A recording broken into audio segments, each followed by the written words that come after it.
kituo chako. Habari muhimu, burudani ya kipekee. KenLive, nyumbani kwa habari na burudani. Habari za ukweli bila kuficha. Matukio yote kwa ajili yako.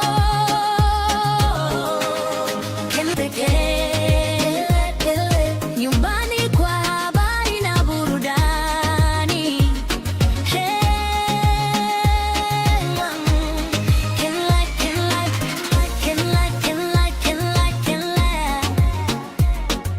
KenLive iko freshi, safi kabisa. KenLive, sauti yako, vibe yako, kituo chako. Habari muhimu, burudani ya kipekee. KenLive, nyumbani kwa habari na burudani. Habari za ukweli bila kuficha. Matukio. Chief Registrar of Judiciary, County Governors, Members of Parliament present, Chairpersons of Constitutional Commissions, and holders of independent offices, Principal Secretaries, Service Commanders, and heads of our national security organs, members of the Diplomatic Corps, members of the clergy, our masuja wa katiba, honored guests, distinguished ladies and gentlemen. Last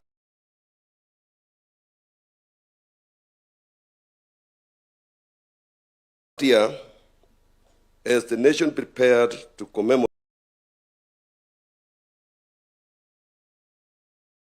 15 years since the promulgation of the Constitution,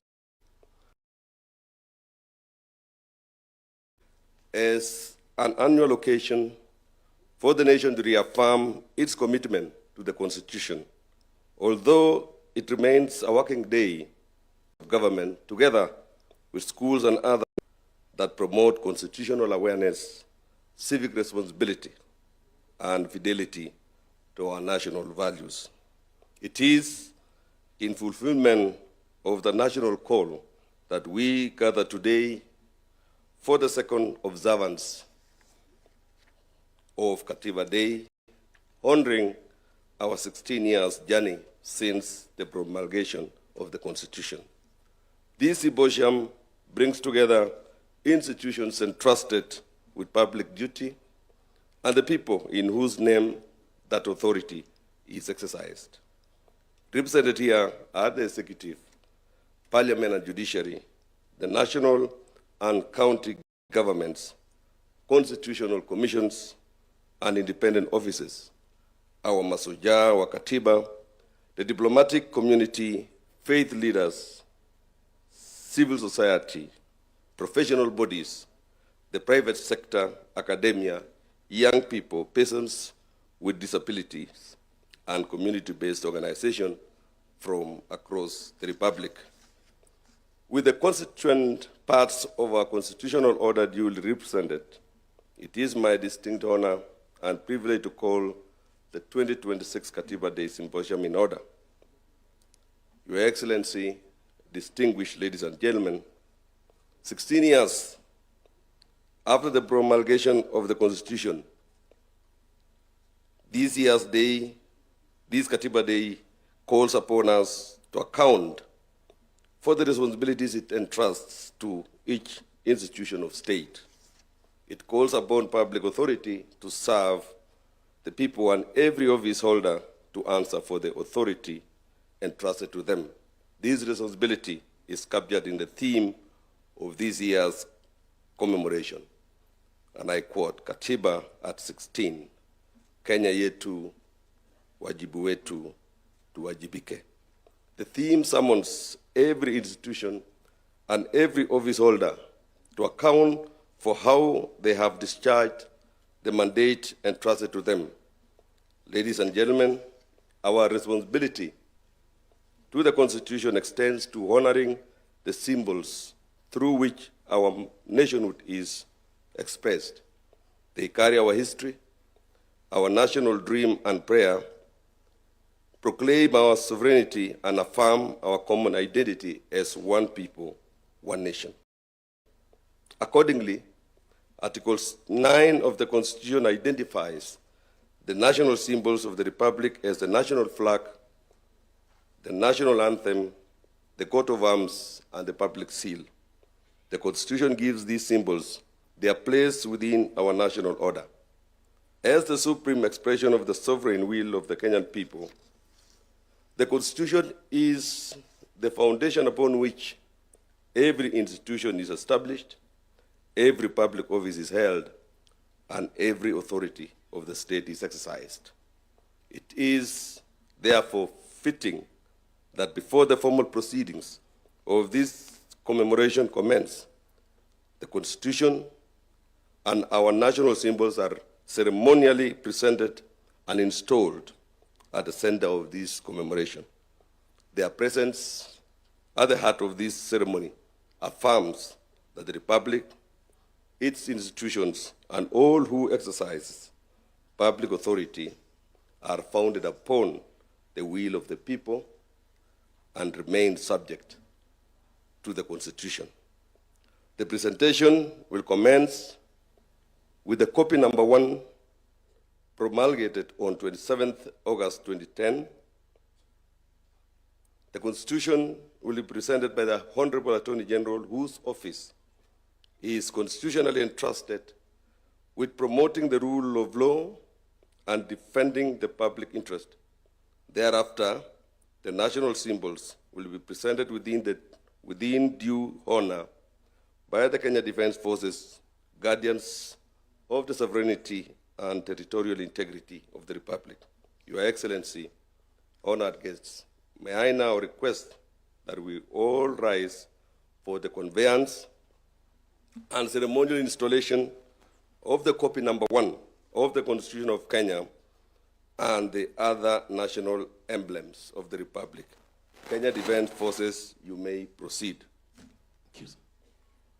Mheshimiwa Rais, katiba hii ya Kenya ilipitishwa mwaka wa 2010 tarehe 4 Agosti na kuanza kutumika rasmi tarehe 27 Agosti mwaka wa 2010.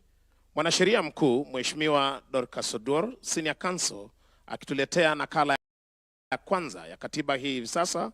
Na katiba hii, Mheshimiwa Rais, ikiwa imeweka misingi ifuatayo: ukuu wa wananchi, ikipeana mamlaka kwa wananchi wenyewe ili waweze kujitawala; haki na uhuru wa msingi, haki ya kuishi kwa usawa, uhuru na kujieleza; elimu, afya na utu. Mheshimiwa Rais, katiba hii imeweza pia kuweka mgawanyo wa mamlaka, ikiwemo ile ya executive, mamlaka ya utendaji, bunge inayotunga sheria, na hali kadhalika mahakama, ambapo tunakimbilia wakati wa kupata haki. Miongoni mwa sheria ambazo ziko ndani ya katiba hii, Mheshimiwa mwanasheria mkuu hivi sasa akiweza kuandaa katiba hii na kuiweka mahali panapostahiki. Katiba ya Kenya ikiwa ndiyo sheria kuu, ikiwa na sura 18.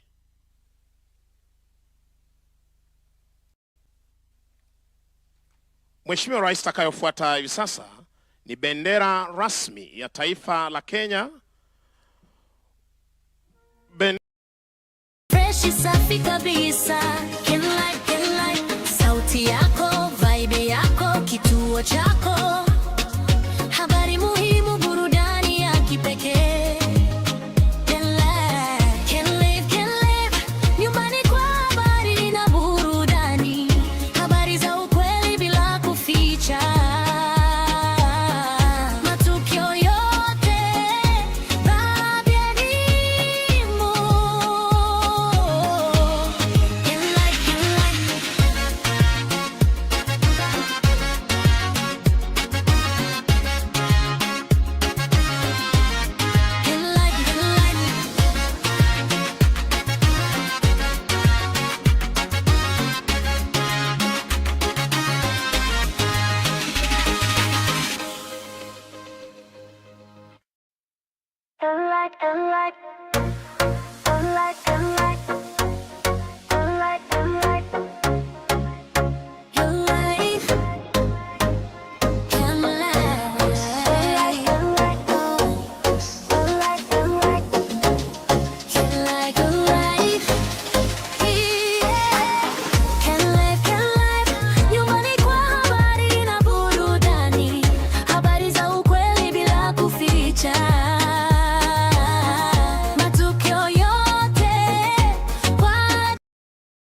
Mheshimiwa Rais, ikiashiria amani tulio nayo na umoja wetu kama Wakenya.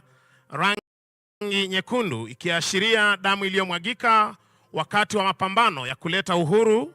Rangi ya kijani ikionyesha ardhi na utajiri pamoja na mali asili ya taifa letu la Kenya. Na Mheshimiwa Rais, ngao na mikuki hiyo ikiashiria utayari wetu wa kulinda taifa letu la Kenya. Bendera ya Kenya.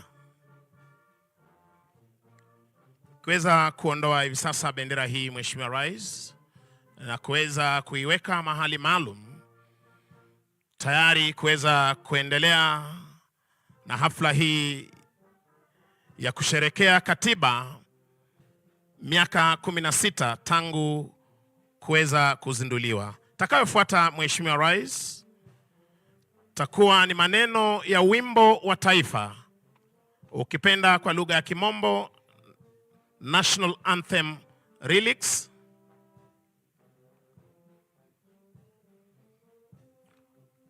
Mheshimiwa Rais, maneno ya wimbo wa taifa ya Jamhuri ya Kenya ina uzito, ikiweza kutuweka mbele zake Mwenyezi Mungu na kuomba dua. Neno la kwanza Mheshimiwa Rais, tukiweza kufahamu kwamba Mwenyezi Mungu ndiye mwenye nguvu zote, na kuweka imani yetu kwake Mwenyezi Mungu aweze kuibariki na kuilinda Kenya.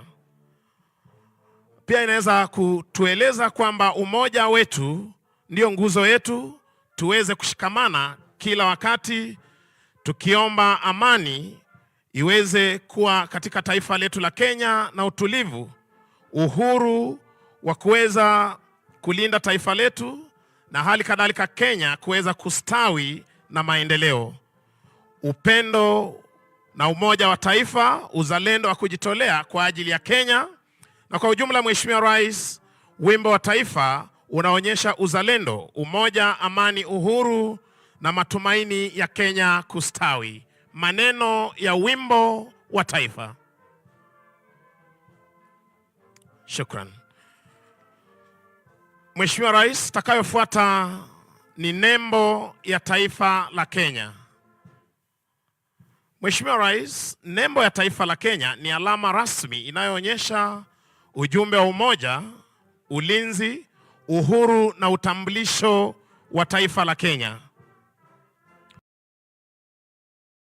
Kwenye nembo hii Mheshimiwa Rais, utaweza kuona ngao. Ngao hii inaashiria ulinzi wa taifa letu la Kenya. Simba wawili Mheshimiwa Rais, wakiashiria nguvu tulio nayo kulinda taifa letu, tukiwa na ujasiri na imara kama simba, ardhini, angani na hata kwenye fuo za bahari zetu. Mikuki miwili Mheshimiwa Rais unayoiona ni ya kulinda mipaka yetu na hali kadhalika taifa letu la Kenya. Jogoo inaashiria mamlaka na hali kadhalika mwanzo mpya, kama vile Mheshimiwa Rais, kila asubuhi jogoo anapowika, wasaa wa majogoo alfajiri, Wakenya huamka kujituma na kuanza kujenga taifa lao. Mimea unayoona Mheshimiwa Rais inaashiria kilimo na utajiri wa mali asili tulio nayo kama taifa la Kenya. Unavyotazama Mheshimiwa Rais, tuna pareto, nanasi, mahindi miongoni mwa mimea tunayoipanda na mazao yanayopatikana katika taifa letu la Kenya. Neno harambee Mheshimiwa Rais linatukumbusha tushirikiane, tusaidiane kwa pamoja, tuwe na mshikamano mmoja kama wa Kenya. Nembo ya taifa la Kenya. Thank you. Mheshimiwa Rais, kuhitimisha tafrija hizi za kijeshi ni muhuri wa umma, the public seal, Republic of Kenya. Mgeni wetu rasmi, kwa sababu ya uzito wa muhuri huu, wanajeshi hawa wataenda kuuzindua upande ule wa pili, na utaweza kutazama, na nitawaalika sote tuweze kuelekeza macho yetu kwenye runinga zetu na hali kadhalika walioko hapa mbele kuweza kutazama wanajeshi hawa wakizindua muhuri huu wa umma, katika lugha ya Kimombo the public seal, Republic of Kenya. Muhuri wa umma wa Kenya ni alama rasmi, Mheshimiwa Rais, inayotumika kuthibitisha nyaraka rasmi za serikali na hali kadhalika inaashiria mamlaka ya serikali kuleta uhalali na uhalisia wa kuthibitisha kwamba hati hizi ni rasmi na hali kadhalika kuleta ukuu wa jamhuri yetu ya Kenya. Wakienda kuzindua rasmi hivi sasa wa umma.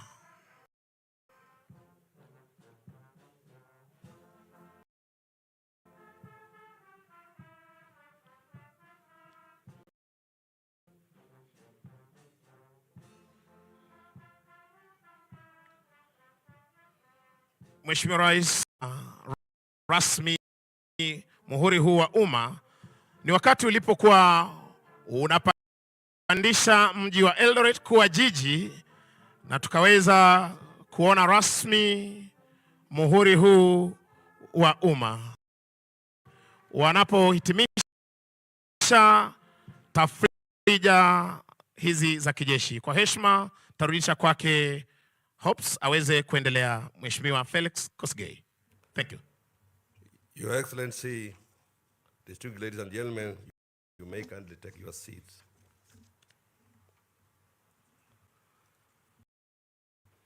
Your Excellency, the Constitution now installed before us opens with a preamble.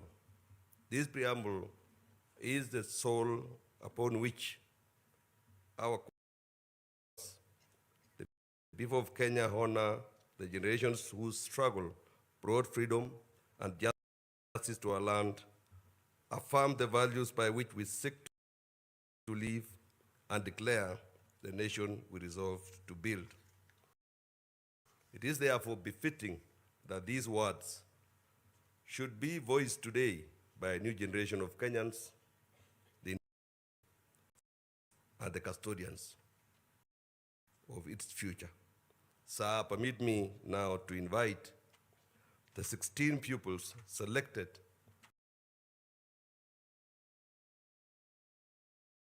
to lead us in the recital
tunakujuza Kenya saa zote daima,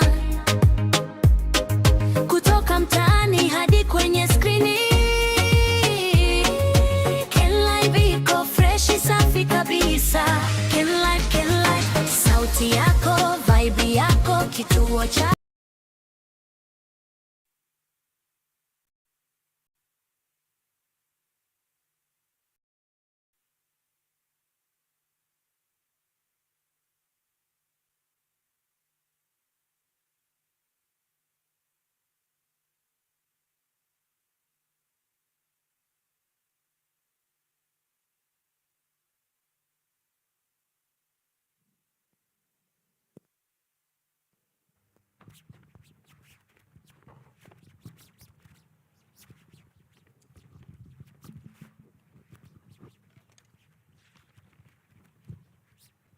Good morning, Your Excellency, honorable gentlemen and women. Before you is Jamhuri High School and Pangani High School, presenting to you the recital of the preamble of the 2010 Constitution of Kenya.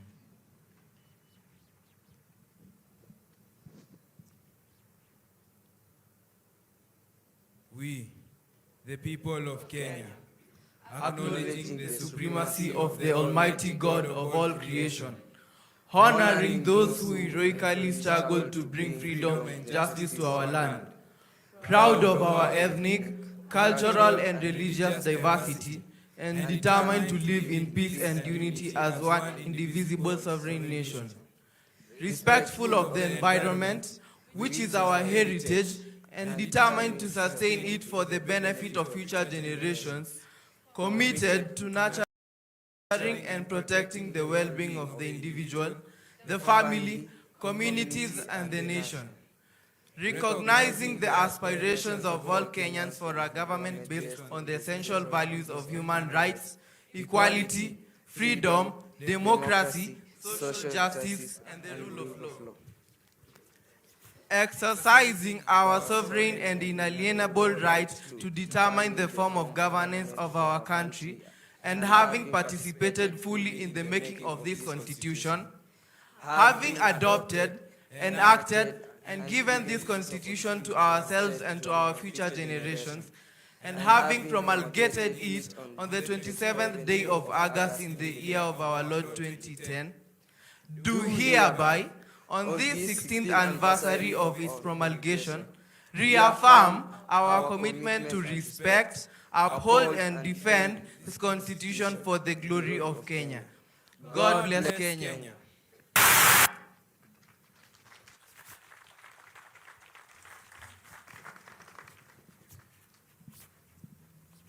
Your Excellency, distinguished ladies and gentlemen, you may kindly take your seats.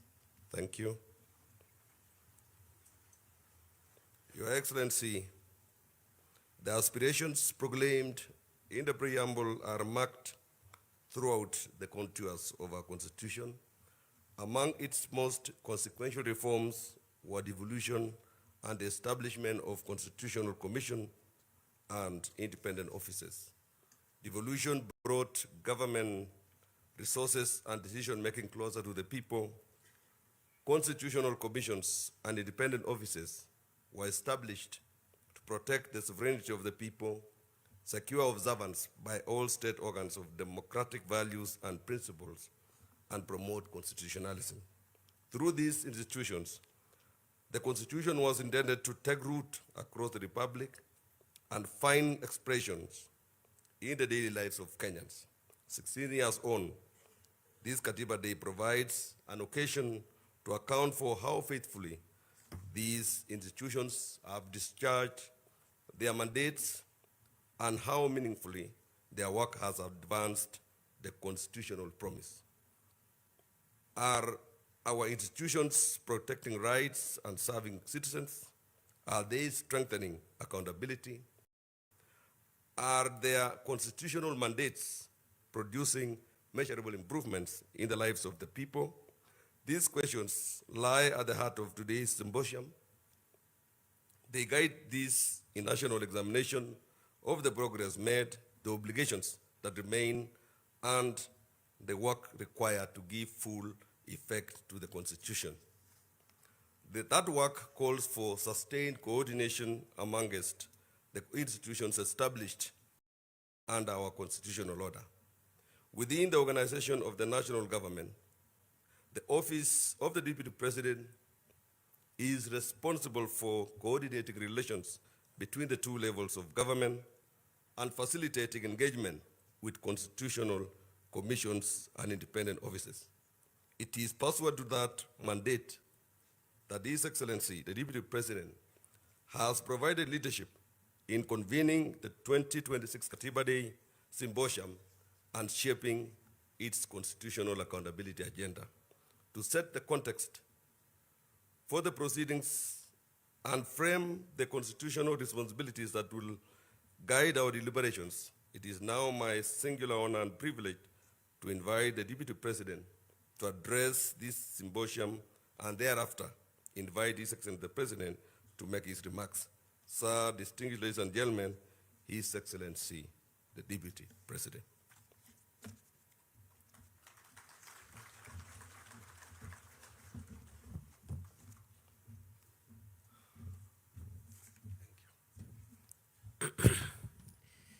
Your Excellency, sir, I ride on all the protocols that have been established already and would like to say the following before I invite you, Your Excellency. That on a moment like this one, 5 things, at least for me, ran through my mind. The first is on the 16th anniversary of celebrating the constitution that we established for ourselves to guide the creation of a modern Kenya. It is an occasion to look at how far we have traveled in the journey of living up to the aspirations of our Constitution as captured in the preamble, which has just been recited for us, but also in the foundational articles of the Constitution that form the bedrock upon which our constitutional architecture is raised. These foundational articles define Kenya as a democratic multi-party state. It defines the territory of Kenya in Article 5, where it stretches from, and the subnational units that constitute Kenya, the 47 counties of our republic. It defines us as a multicultural, multi-ethnic, multiracial, multi-religious society determined to live together as one sovereign, indivisible nation. Your Excellency, it is a good time for us to reflect on how far we have advanced our sovereignty and the sovereignty of the people of Kenya, how far we have kept the unity of our nation, and how far we've traveled in forging tolerance and finding strength as a nation in our diversity. The second item, or the second theme that runs through my reflection on a day like this as a citizen of Kenya, is how far again in those 16 years, Your Excellency, we have been able to perfect our vertical relationships. Looking at the Constitution, a relationship is envisaged between those who act on behalf of the state and the people. The relationship between the legislature, judiciary, and the executive at the national level, and the executive and the legislature at the county level, and also holders of constitutional commissions and independent offices. How the 3 arms of government and the 2 arms of government at the county level relate to one another, and especially relate to the citizens of Kenya, the vertical relationship. Number 3 is the horizontal relationship among the arms of government themselves and the levels of government, and how we have come to perfect devolution, to respect the independence of the judiciary, to respect the independence of the legislature, how far the legislature has been a check on the executive, and how far the judiciary has helped us to interpret the laws of our land. That is the third thing that runs through my mind. But there is a fourth theme that runs through my mind, Your Excellency. And this is the software of our nation. Our Constitution envisages that this nation, other than the development we do for ourselves, will be run on the basis of certain values, national values, and principles of our governance. Article 10, read together with Article 232 of the Constitution, provides the software of our nation. And the question is, to what extent have we been patriotic? To what extent have we advanced the rule of law, human rights, democracy, environmental sustainability, accountability, the values of the public service in Article 232, etc., etc. And I think on a day like this one, we will be listening to one another to find out what journey we have covered and where the gaps are, so that we can perfect our nation's software as we also strengthen its hardware. Finally, Your Excellency, on a day like this one, I and perhaps a few others in this room are curious to reflect on the 16 years that we have taken to advance the requirements of the two legs on which our country and our democracy is founded. These two legs are found in the Bill of Rights.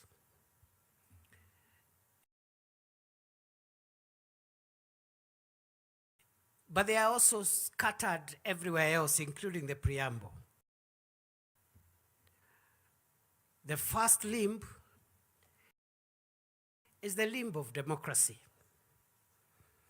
and the need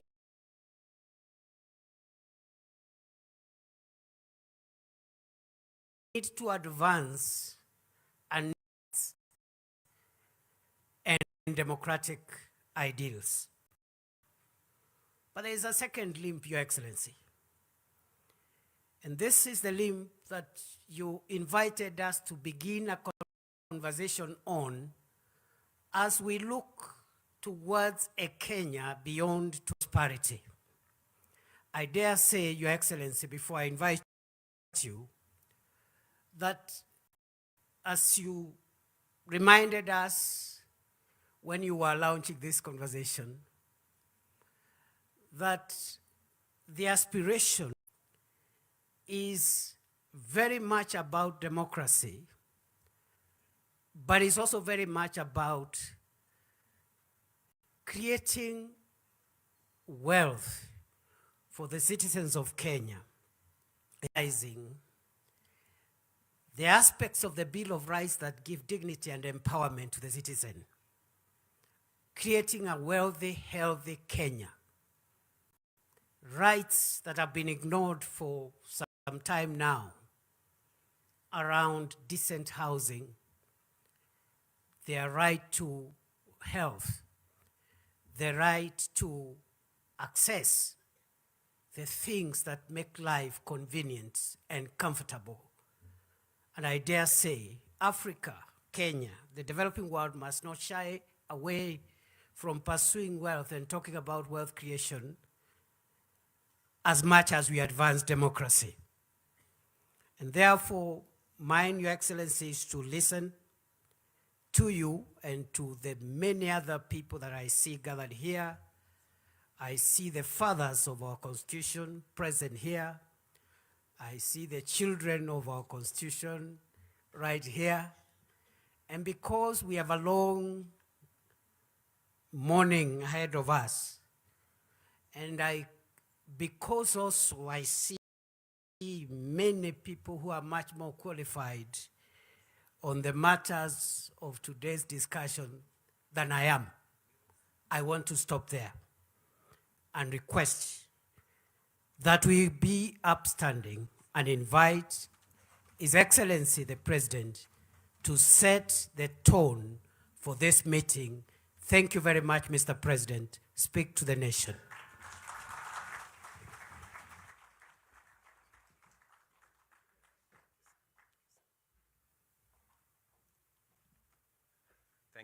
much. Please, let's take our seats. Asante sana.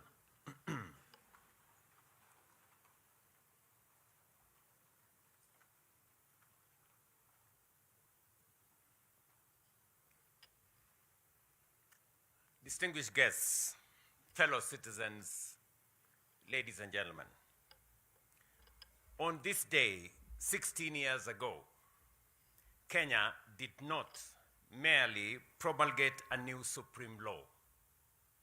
We entered a new constitutional order and renewed the covenant upon which our republic is established. Generations of Kenyans had struggled and sacrificed for this moment.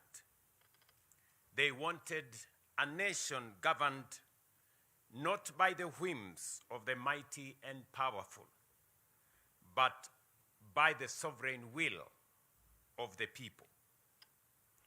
A nation in which authority would be restrained by law, public office exercised as a trust, and every institution held accountable to the citizens it serves. With that in mind, Katiba Day, 16 years later, must be more than an annual anniversary. It must be a day of national accounting. We must take a collective pause and reflect on a few critical questions. Have we faithfully implemented the Constitution? Have we exercised the authority it confers upon us responsibly? Have we effectively delivered the rights that the Constitution guarantees? And have our institutions fully honored the purposes for which they were established? These questions apply to the executive, to Parliament, to the judiciary, to the national and county governments, to constitutional commissions and independent offices, and to every state and public officer. Ladies and gentlemen, our Constitution performs two equally important principles. First, it restrains power. It shares authority, establishes checks and balances, protects fundamental freedoms, and provides remedies against abuse. Second, it manages power. It commands the state to govern, protect, and provide and progressively realize the social and economic rights of the people. Our responsibility is to uphold both obligations. Power must be managed and rights must be assured. That is why Article 43 is central to any honest assessment of constitutional implementation. It guarantees every person the right to the highest attainable standards of health, accessible and adequate housing, and reasonable standards of sanitation, freedom from hunger, and adequate food of acceptable quality, clean and safe water in adequate quantities, social security, and education. It further declares that no person shall be denied emergency medical treatment and requires the state to provide appropriate social security to persons unable to support themselves and their dependents. These are not ornamental provisions. placed in our Constitution. They are fundamental rights. Article 21 requires the state to take legislative, policy, and other measures, including the setting of standards, to achieve the progressive realization of what I have stated. But progressive realization does not mean indefinite postponement. It recognizes that resources are finite, but requires every government to take reasonable, deliberate, concrete, and measurable steps towards fulfilling these rights. Progress must therefore be visible in whether a mother can obtain health care, whenever and whether an emergency patient is treated before being asked for pay, whether a family has clean water, whether a child can attend school, and whether a citizen can afford a decent home, and whether a vulnerable person can live in dignity.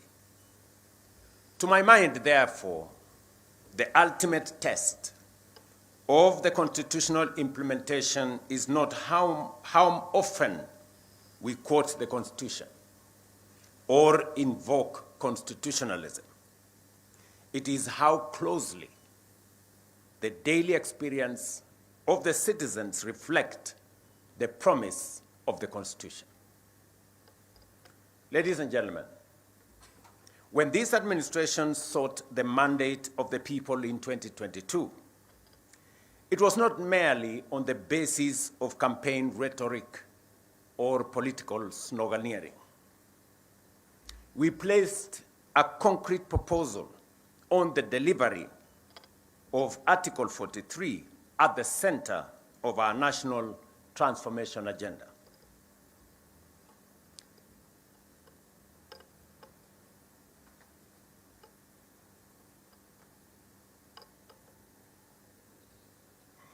Universal health care, affordable housing, food security, education, and social protection became central pillars of our national transformation plan. The bottom-up economic transformation agenda was, from the outset, designed as an instrument for the implementation of the Constitution. That is why, over the last 4 years, we have been translating constitutional obligations into practical benefits across healthcare, housing, education, agriculture, and devolution. More than 32 million Kenyan citizens are now registered, with 8 million being treated by social health authority. Over 100,000 community health promoters are servicing households, and the 922 Lifeline is strengthening access to emergency care. More than 274,000 affordable homes are under construction, creating 1.1 million jobs. We have also recruited more than 100,000 teachers and constructed 23,000 classrooms to boost education outcomes, and rolled out a new funding model for our university education.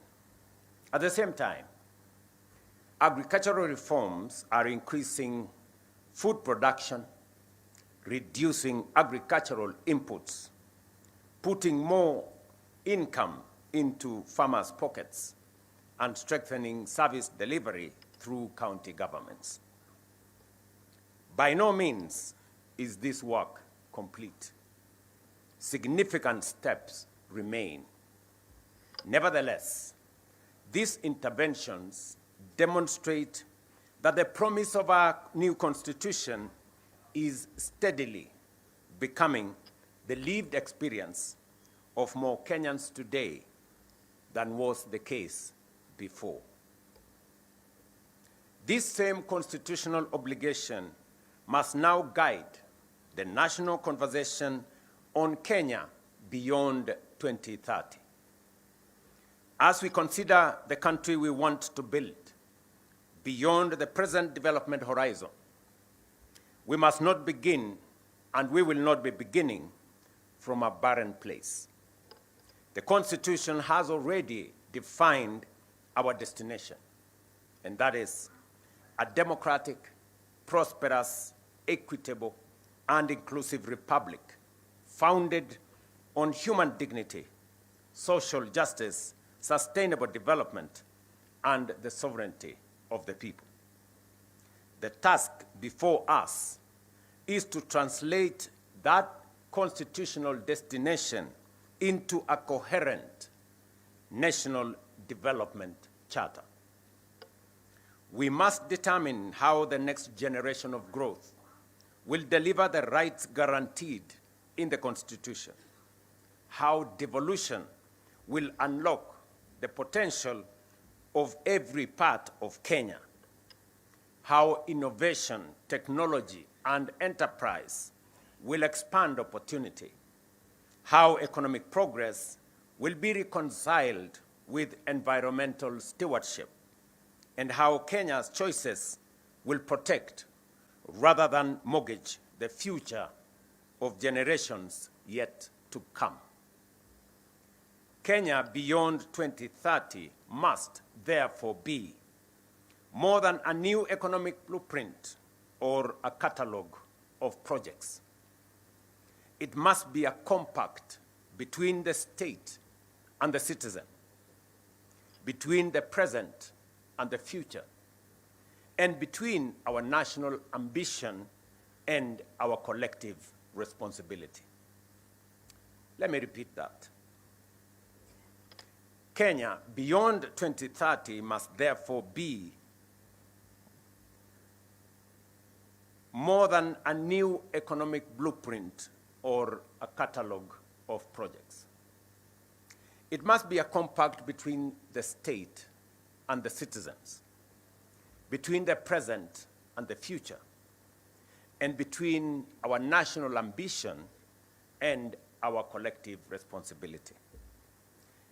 Its success will not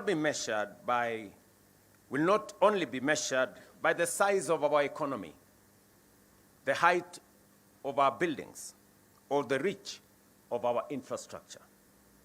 It will be measured by the dignity, opportunity, security, and quality of life enjoyed by every citizen.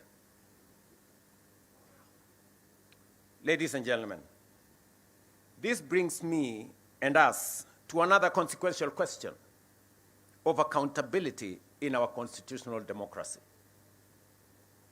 What is the place of an electoral mandate within a constitutional order?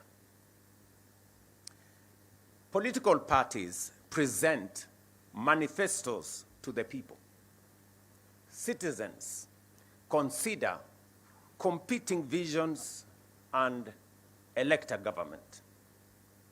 That mandate carries democratic legitimacy and imposes a responsibility on leaders to keep their word and deliver on their promise.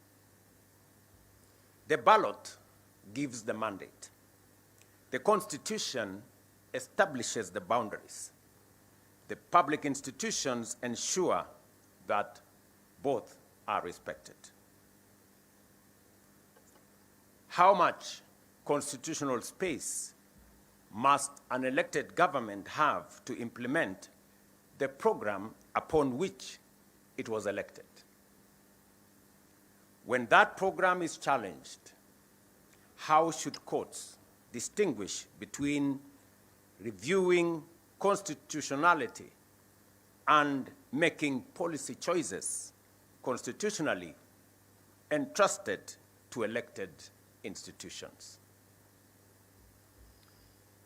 When a court finds that a policy violates the Constitution, how should the executive and parliament respond promptly and constructively?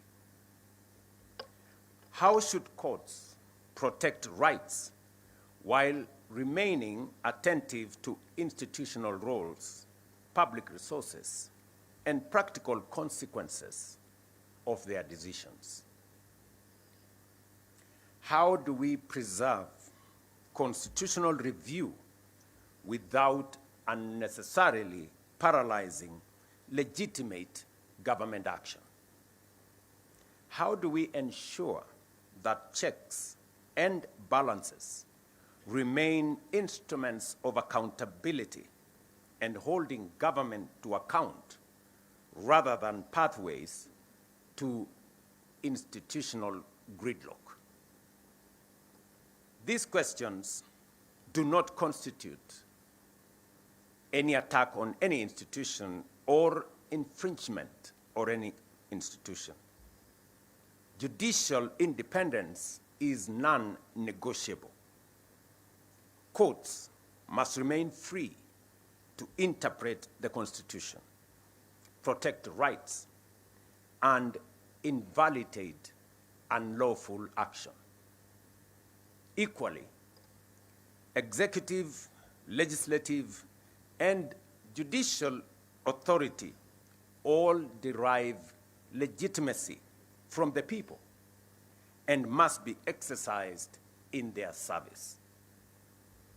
Where a government acts unlawfully, it must obey the courts and correct its course. Where lawful policy choices fall within the constitutional authority of elected institutions, that democratic space must also be respected. Ladies and gentlemen, accountability also requires us to confront difficult moments in our recent national life. During the protests of 2024 and those that followed, young Kenyans and other citizens exercised their constitutional freedoms to speak, assemble, demonstrate, picket, and petition public authorities. Their message was clear. They wanted to be heard. They demanded greater accountability, better government, and a meaningful place in shaping the future of their nation. Those demands were not an assault on democracy. Peaceful protest, criticism, and dissent are essential to democracy. Yet, those protests also presented our republic with a profound constitutional question. How do we protect the citizens' right to protest while at the same time fulfilling the state's obligation to preserve constitutional order? The Constitution itself provides the starting point. Article 37 protects the right of every person peaceably and unarmed to assemble, demonstrate, picket, and present petitions to public authorities. That protection must be real. No Kenyan should lose their life, liberty, or dignity merely for criticizing government, expressing an unpopular opinion, or participating in peaceful demonstration. I recognize the pain that remains from the events of that period. Some families lost loved ones. Serious allegations were made concerning unlawful arrests, enforced disappearances, and the excessive use of lethal force. We cannot honor the Constitution by looking away from such allegations. Every credible allegation of a human rights violation must be investigated independently, thoroughly, and transparently. Where wrongdoing is established, those responsible must be held accountable in accordance with the law. At the same time, defending the rights of peaceful protesters does not require us to excuse crime committed under the cover of protest. The Constitution protects peaceful and unarmed assembly. It does not protect arson, looting, lawlessness, violence, intimidation, attacks on citizens, or the destruction of public and private property.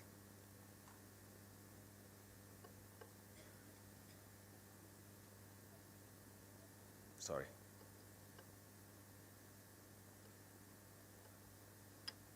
We must therefore distinguish carefully between a citizen exercising a constitutional right and an individual committing criminal offenses.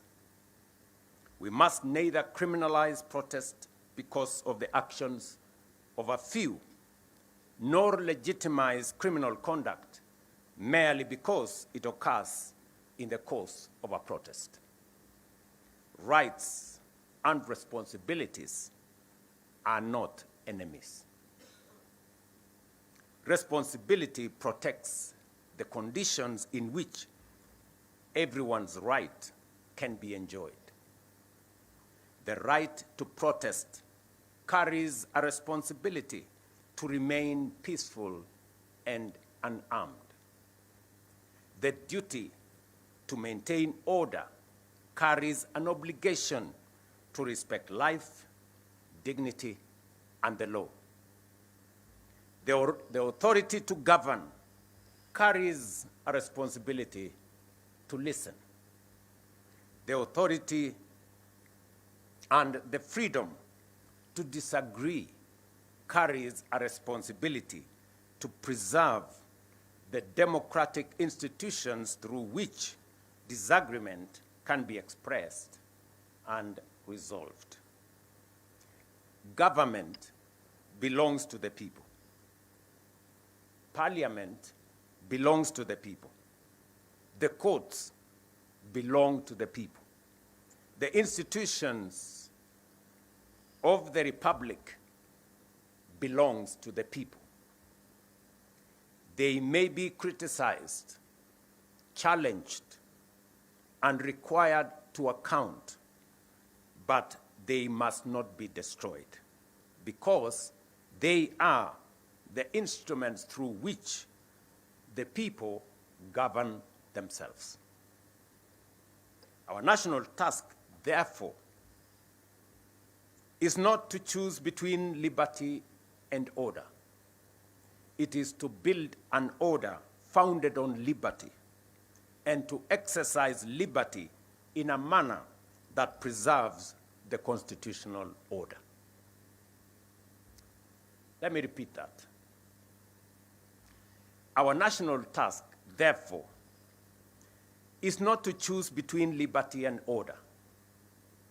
It is to build an order founded on liberty and to exercise liberty in a manner that preserves the constitutional order. Ladies and gentlemen, the Constitution belongs to all of us.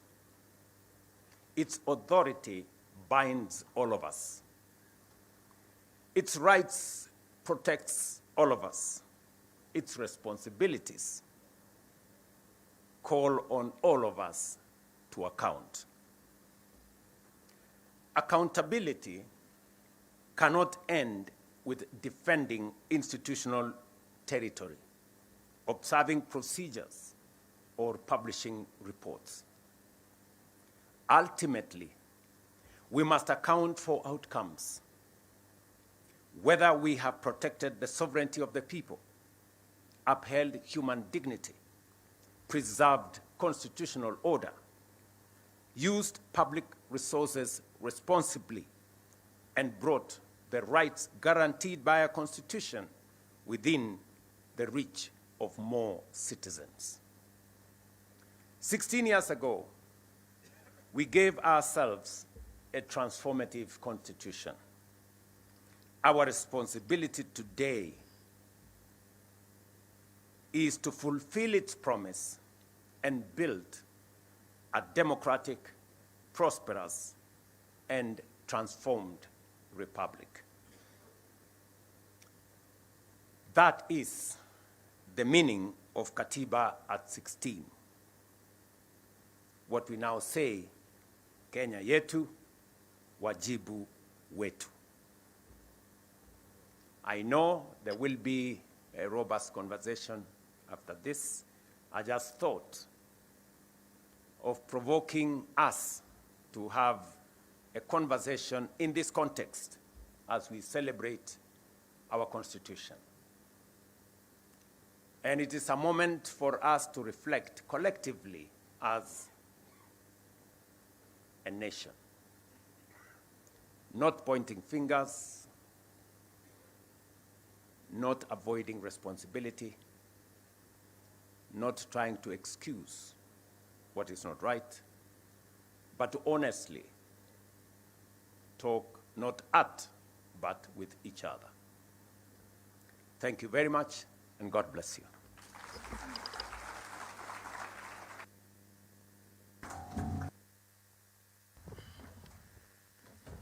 Another round of applause for His Excellency as we take our seats. Thank you, Your Excellency. As mentioned by His Excellency, we are going to have a number of discussions. Our first panel discussion is going to be on the state of accountability. And I'll request that the choir, you take your position as we now set up the stage for that discussion. It is going to be discussion basically on the state of accountability by constitutional commissions and independent offices. But while we set up the stage for that particular discussion, we'll have the All Saints Cathedral Choir together with the Presidential Escort Band that will sing a song. And this particular song is I Vow to Thee, My Country, featuring a specially newly commissioned second and third verse honoring Kenya's Katiba. And if you look up, you'll see we have 16 flags that are flying up there and behind on the backstage, which is just a reminder of the 16 years of our Katiba 2010. So the choir, together with the Presidential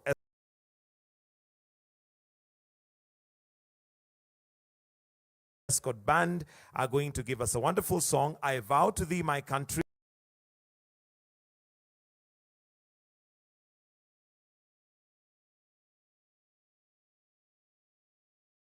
featuring a special newly commissioned second and third verse honoring Kenya's Katiba.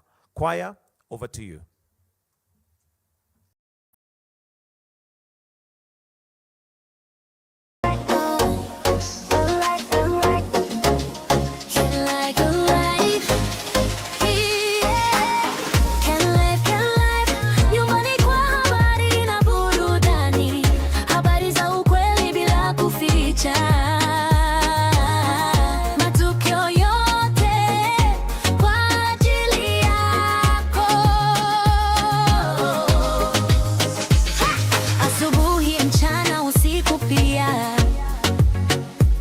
Tunakujuza Kenya saa zote daima,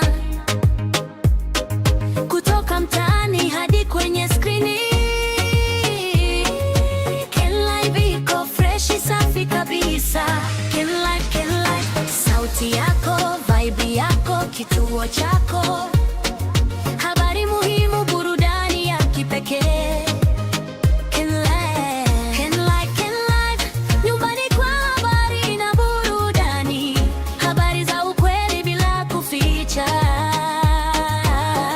Matukio yote kwa ajili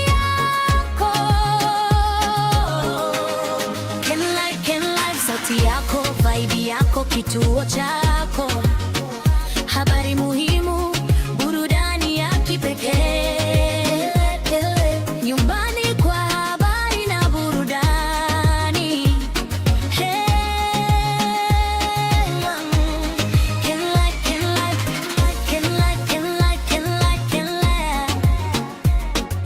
KenLive iko fresh safi kabisa. KenLive, sauti yako, vibe yako, kituo chako, habari muhimu, burudani ya kipekee. KenLive, nyumbani kwa habari na burudani, habari za ukweli bila kuficha, matukio yote, baadhi ya elimu.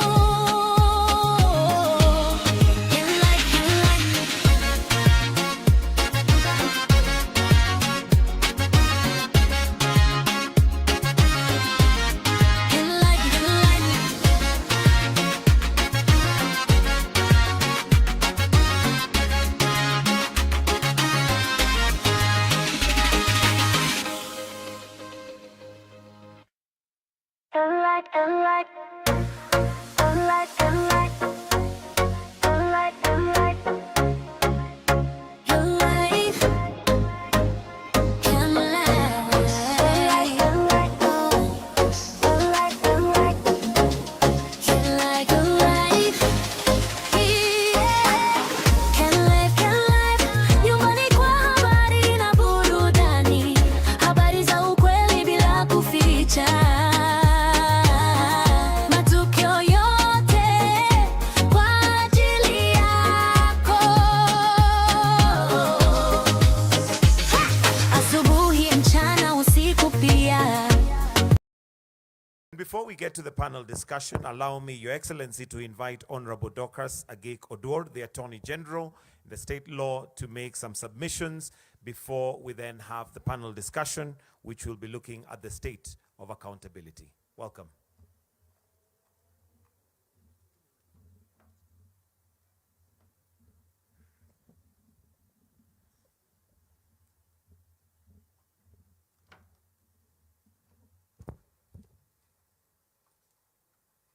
Your Excellency, the President of the Republic of Kenya, Your Excellency, the Deputy President, Your Excellency, the Prime Cabinet Secretary, the Chief Justice and the President of the Supreme Court of Kenya, the Speakers of the National Assembly and the Senate, distinguished ladies and gentlemen. It is my privilege to introduce this important conversation on the state of accountability by constitutional commissions and independent offices. Some experts say that constitutionalism divides power among government branches, institutions, for purposes of checks and balances in a political system. As evidence of that division, Your Excellency, on behalf of the women in leadership, I wish to express our gratitude because out of the 12, chapter 15, institutions that are the subject of today's symposium, 6 of them are led by women. And that is an example of constitutionalism.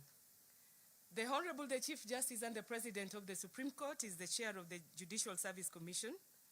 Margaret Nyakango is the controller of budget. Nancy Gadhungu is the Auditor General. Honorable Jaldesa Rehema is the chair of MGEC. Clarice Oganga is the chair of Kenya National Commission on Human Rights. And Mary Chebukati is the chair of the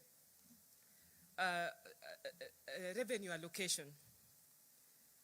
Not forgetting the Chief Registrar of the Court and myself.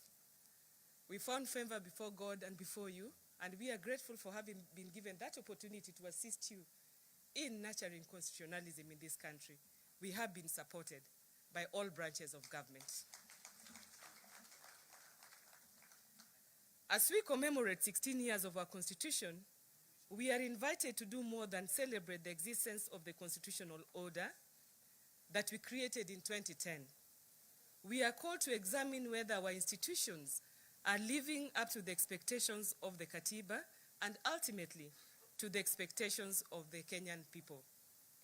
It is in this sense that the theme of today's symposium, Katiba at 16, Kenya yetu, wajibu wetu, tuwajibike, is particularly appropriate. Our constitution is ours. Our institutions are ours. And the responsibility for making the constitution work is equally ours. The great constitutional transformation of 2010 was not simply the redistribution of the institutional functions. It was the redefinition of the relationship between power and responsibility. It deliberately created institutions with distinct mandates, checks and balances, safeguards for independence and clear responsibilities to the people. In particular, constitutional commissions and independent offices occupy a very important place in that architecture. They exist to protect the sovereignty of the people, secure observance by state organs of democratic values and principles, and to promote constitutionalism. Their independence is therefore not incidental. It is fundamental. But there is an important distinction we must continue to appreciate. Our institutions are independent, but they are not isolated. Indeed, one of the enduring lessons of 16 years of constitutional implementation is that independence and interdependence must coexist. The Constitution does not contemplate institutions operating as a separate island or separate islands. It gives institutions distinct mandates, but places all of them within one constitutional operative framework, serving one sovereign, the people of Kenya. A commission may be independent in the exercise of its mandate, but the fulfillment of that mandate will often require engagement with Parliament, the executive, the judiciary, other commissions and independent officers, county governments, and citizens. The Auditor General may identify questions concerning the use of public resources. The Ethics and Anti-Corruption Commission may confront questions of integrity and corruption. The Commission Administrative of Justice may address maladministration.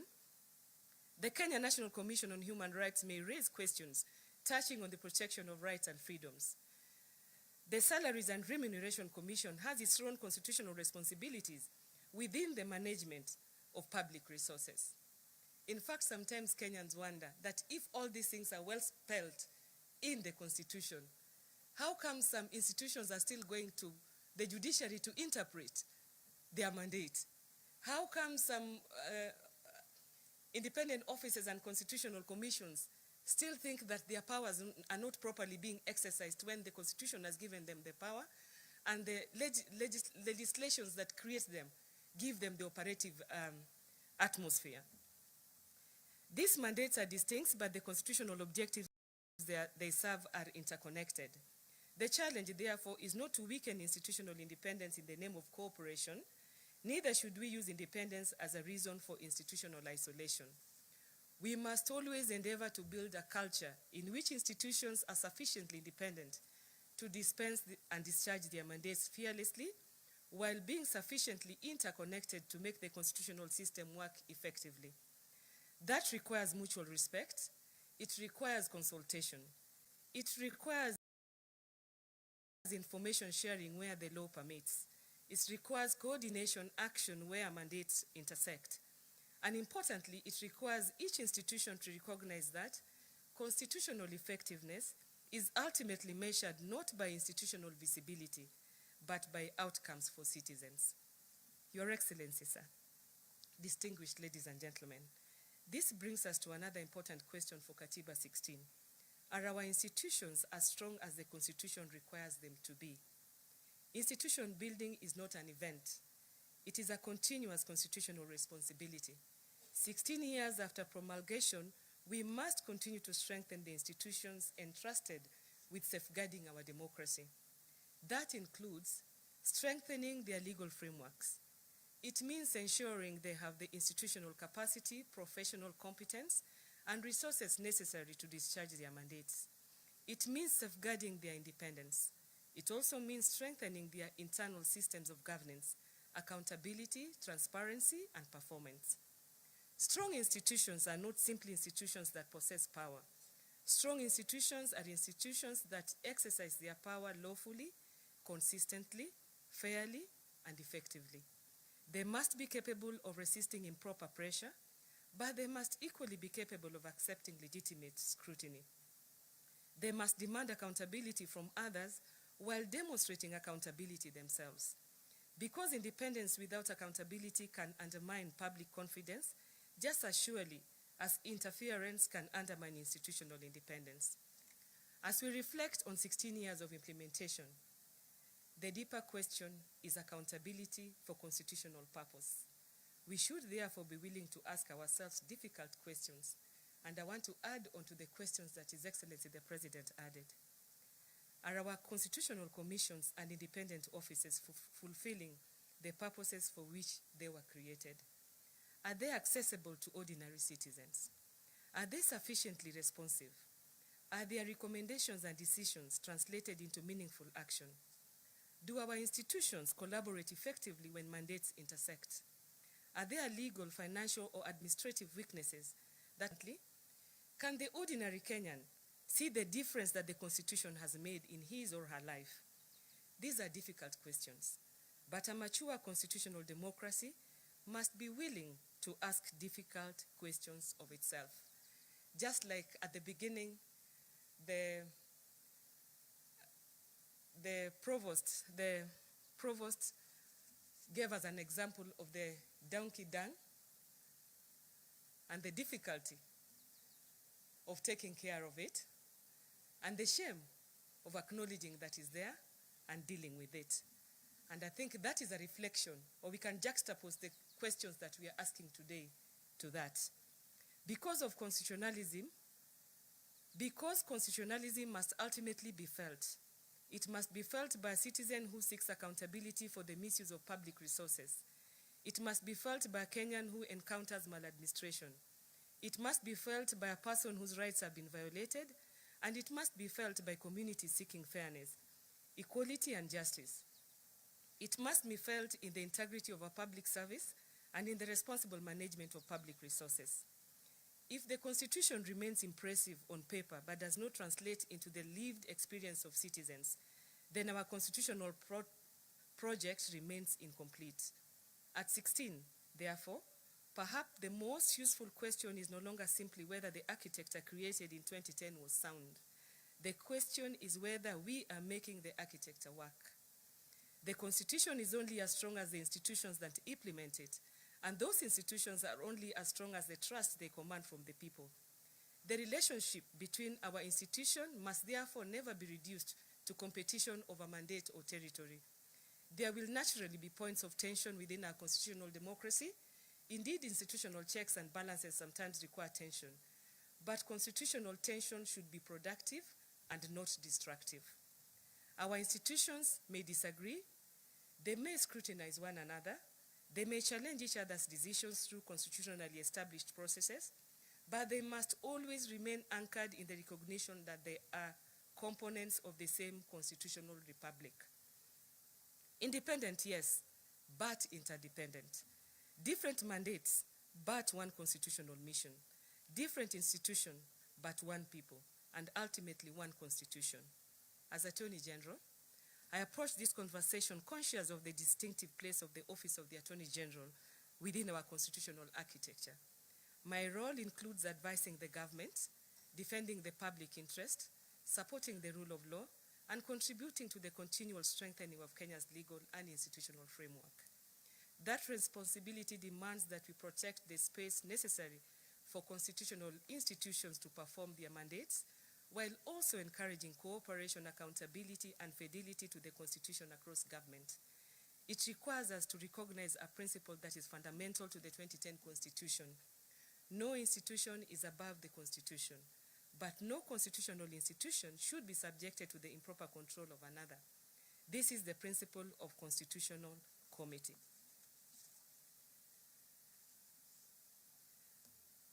The session, therefore, provides an important opportunity for honest institutional reflection. We should celebrate what has worked over the 16 years, But we must also have the courage to identify where institutional practice has fallen short of constitutional expectation. Katiba 16 should not merely be an anniversary. It should be a checkpoint, a moment at which we ask, what have we built? What must we strengthen? What must we change? And what must we do differently over the next 16 years to ensure that the constitutional promise is more fully realized? This morning, we are privileged to hear from the institutions that occupy some of the most consequential spaces in this constitutional accountability and architecture. And as the Office of the Attorney General, I want to confirm that we have gotten the greatest cooperation and coordination with all the branches of government, all the independent offices, and all the constitutional offices under Chapter 15. We are honored this morning to have with us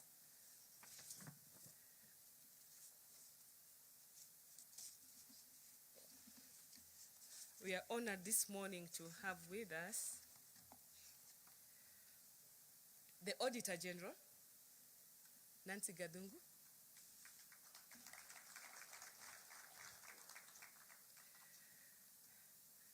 Bishop Oginde of the Ethics and Anti-Corruption Commission,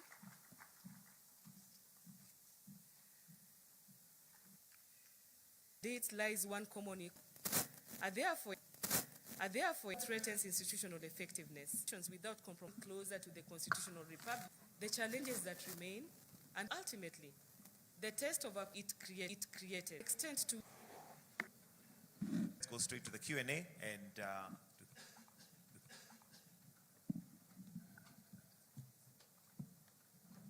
Thank you very much. That has already been established. And in this particular session, ladies and gentlemen, we're going to honestly have a conversation about your role, the role of constitutional commissions and independent officers, not only limited to the 5 that are represented here, but all the commissions and independent officers in the country. The President has invited us to reflect about questions, important questions, pertinent questions, and so has the Attorney General. And just to set this, ladies and gentlemen, thank you very much. When you hear about where we are as a country, when, as the Auditor General, year on year, you keep pointing out to the same audit issues from institutions,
that question or series of questions, moderator, it is important first to put into context the role and responsibilities of the Constitutional Commissions, which have been articulated very well by His Excellency the President and the Honorable the Attorney General.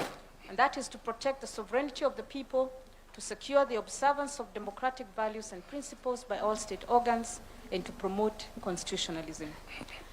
It would be remiss of us to go straight into the challenges. It is important first to give a report card to the citizens on what have we achieved, how have we worked well with government, what remains to be done, and how do we agree on the way forward collectively. And there are various achievements that have been made across the board. We have looked at our assessment against 7 key pillars under Article 10 of the Constitution on the national values and principles of governance. Very, very key in constitutionalism. One is anchoring constitutionalism and the rule of law, strengthening public finance and fiscal discipline, advancing democratic electoral and security sector governance, combating corruption and enforcing integrity, promoting equity, cohesion and land justice, and equitable access to essential public services. And these have been addressed by His Excellency the President. They've also been addressed as the roles and responsibilities of constitutional commissions and independent offices.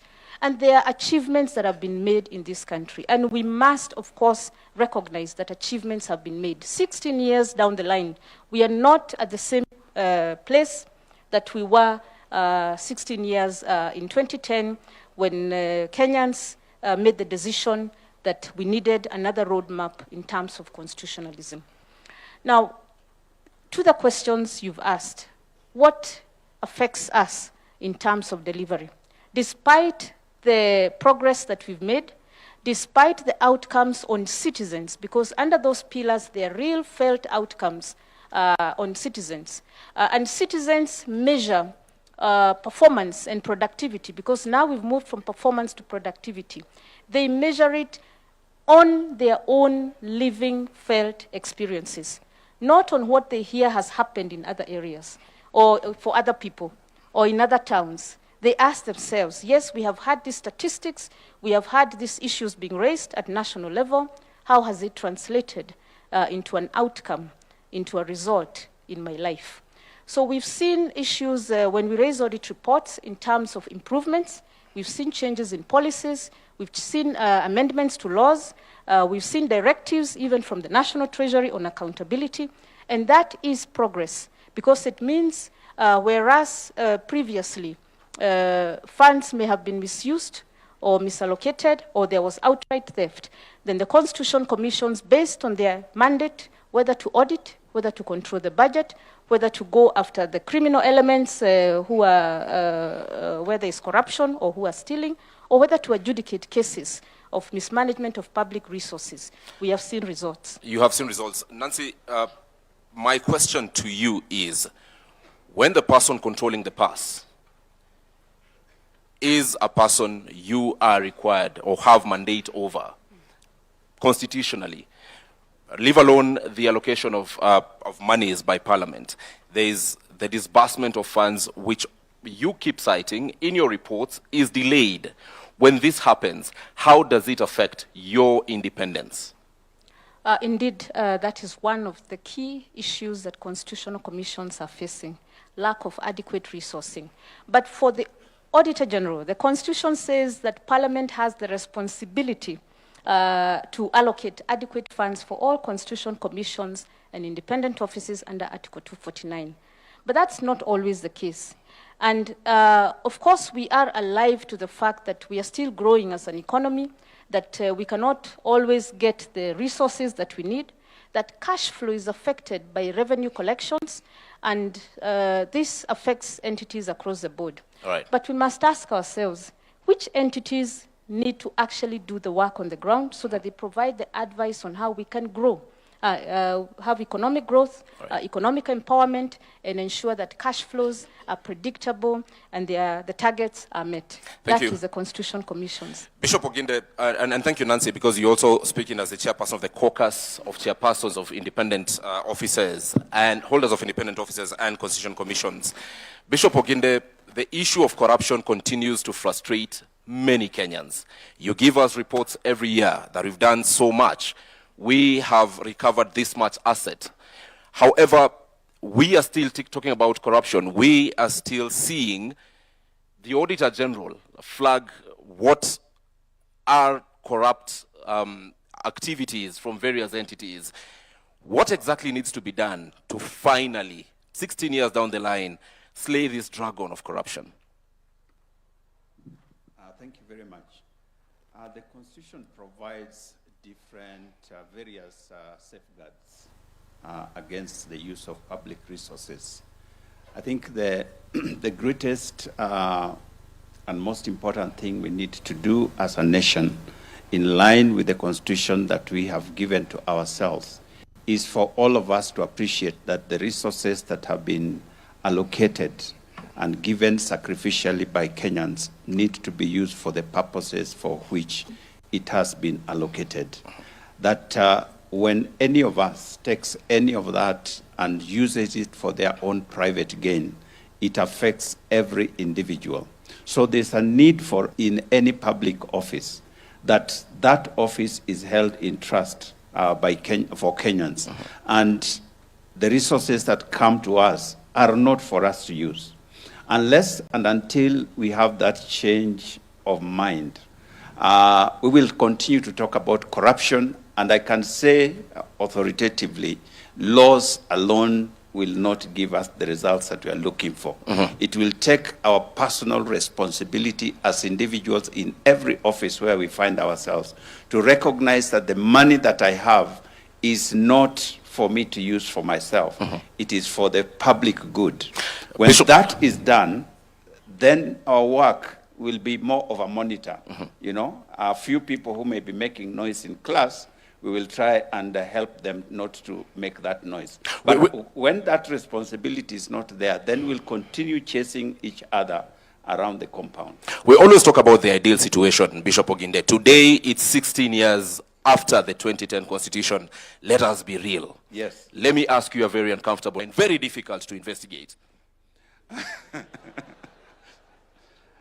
I don't think there is any category. Now, to answer your question more directly, any person who is in office and is being investigated within the same office where they are leaders, it becomes very difficult. Because those people can interfere with the evidence that we need. Those people can make sure that we don't get the documents that we need. That person can deal with any person who wants to be a witness to what has happened. So any person who is in office that we are at the same time investigating, it becomes very difficult. Whether they are at the lower level or at the highest level. At that point, those persons holding office are seated here today. Yes. His Excellency the President, the Deputy President, Cabinet Secretaries, Governors are seated here today. Right. What would you tell them that we need or they need to stop doing so that it's easy for you? Very simple question. Speak to them directly. I think I have already said. The first thing to each and every one of us sitting here, including those who are here on the platform, gain. That's where it starts. If each one of us were to do that, our work will be very easy. All right. Now, secondly, our constitutional commissions are not just EACC. Our constitutional commissions are mandated by the Constitution to do the work that they're supposed to do. We have seen situations where we are going to investigate or try to find out information from an individual, all of us seated in this room.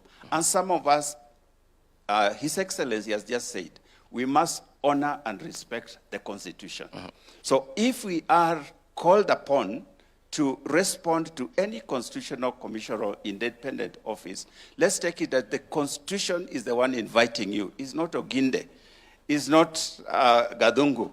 It's not, it is the Constitution in calling you. We have seen situations where we are defying the constitutional mandates that have been given to us, and that undermines our work. That undermines your work. We'll be coming back to you because you will all agree with me that we have seen what I would call public relations from the Ethics and Anti-Corruption Commission.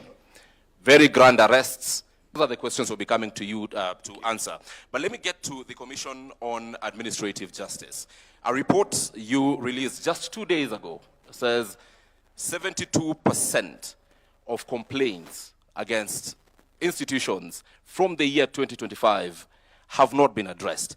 If I get to the specific numbers, 630 complaints from 2025, then we talk about, rather 813 complaints, 228 only have been solved, and 579 are pending. What does this mean?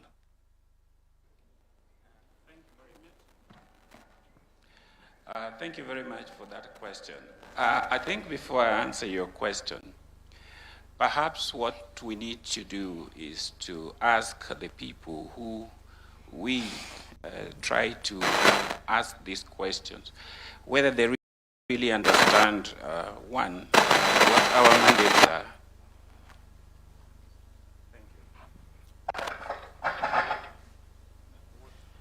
are. We will change the mic for you.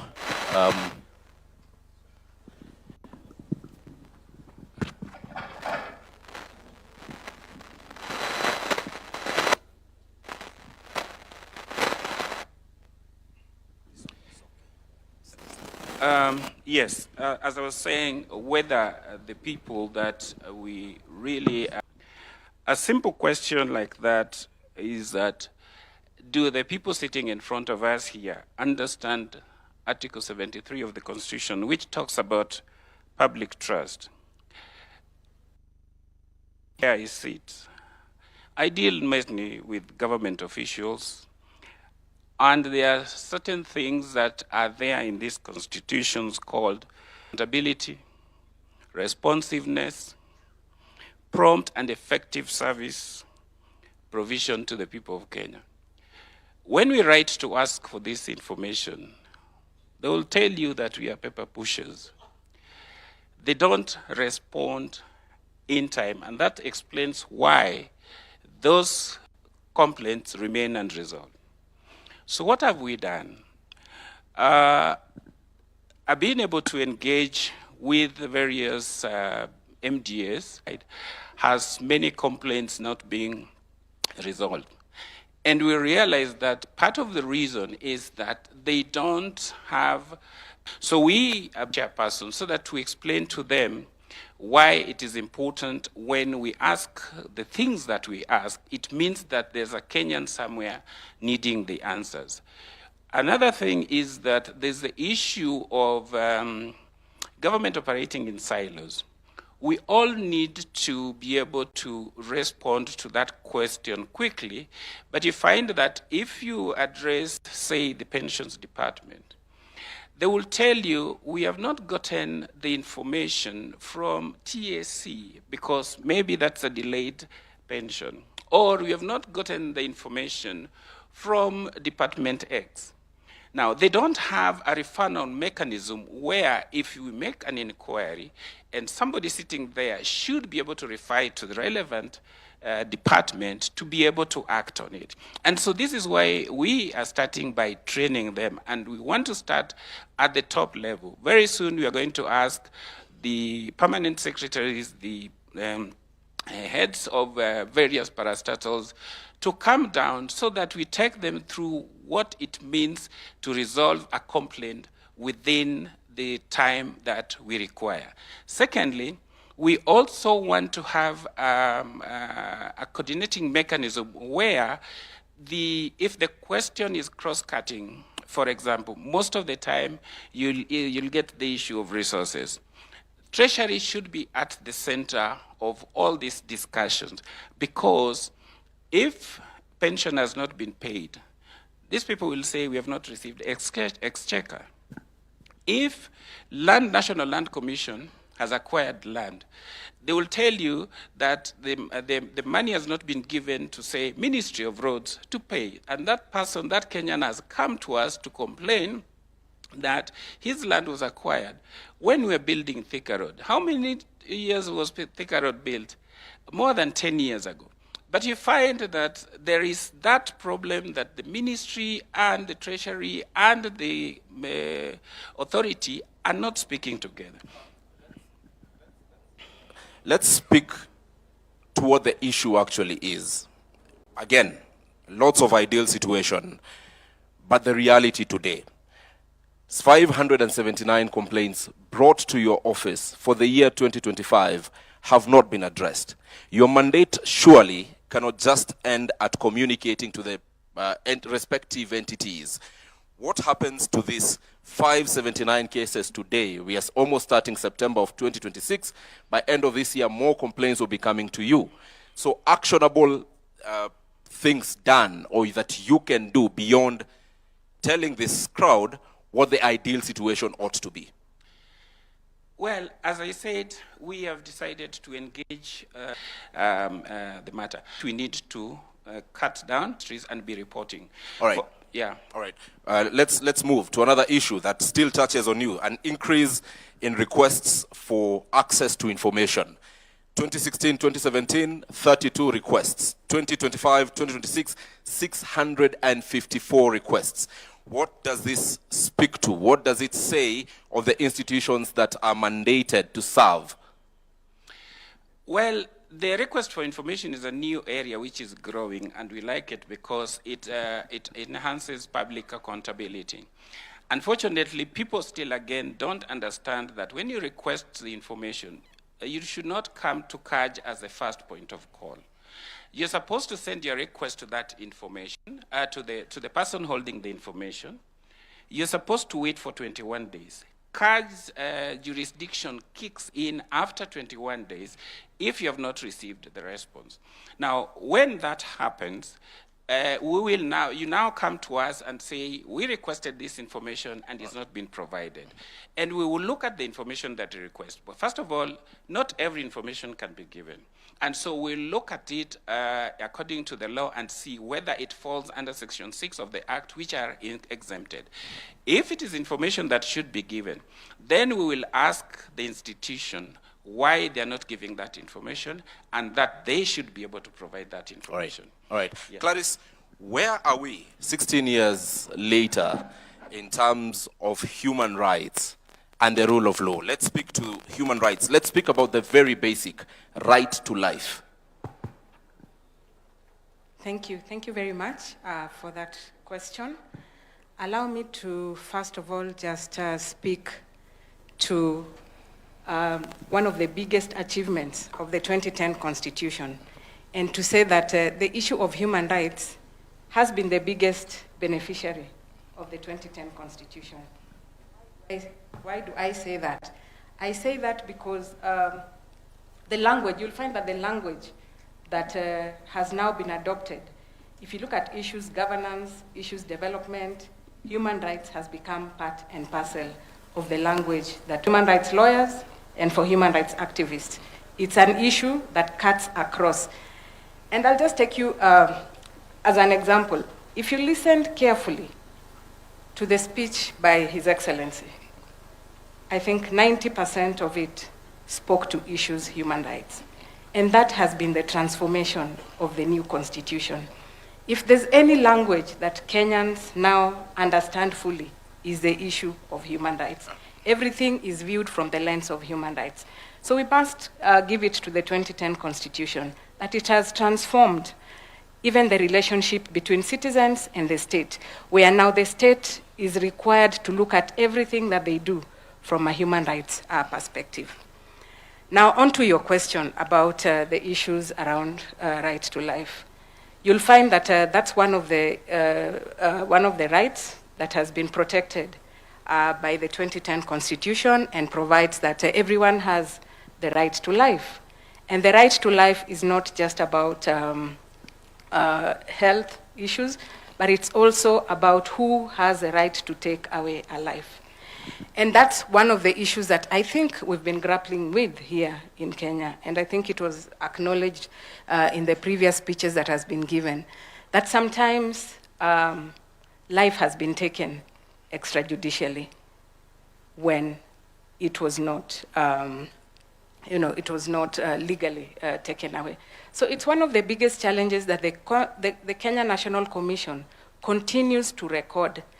And unfortunately, the complaints that the Commission receives on this particular right has to do with complaints against the government, taking away life, illegally.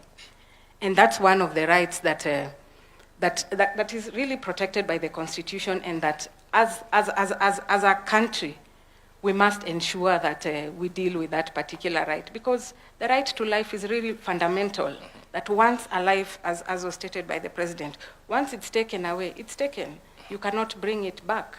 And yet, as a country, as a government, we are working towards improving the lives of citizens. It is true that the right to life is the most important, I must say. However, the question, and you have pointed out, that most of the times when KNCHR receives complaints about violation of this particular right, the blame falls squarely on the government.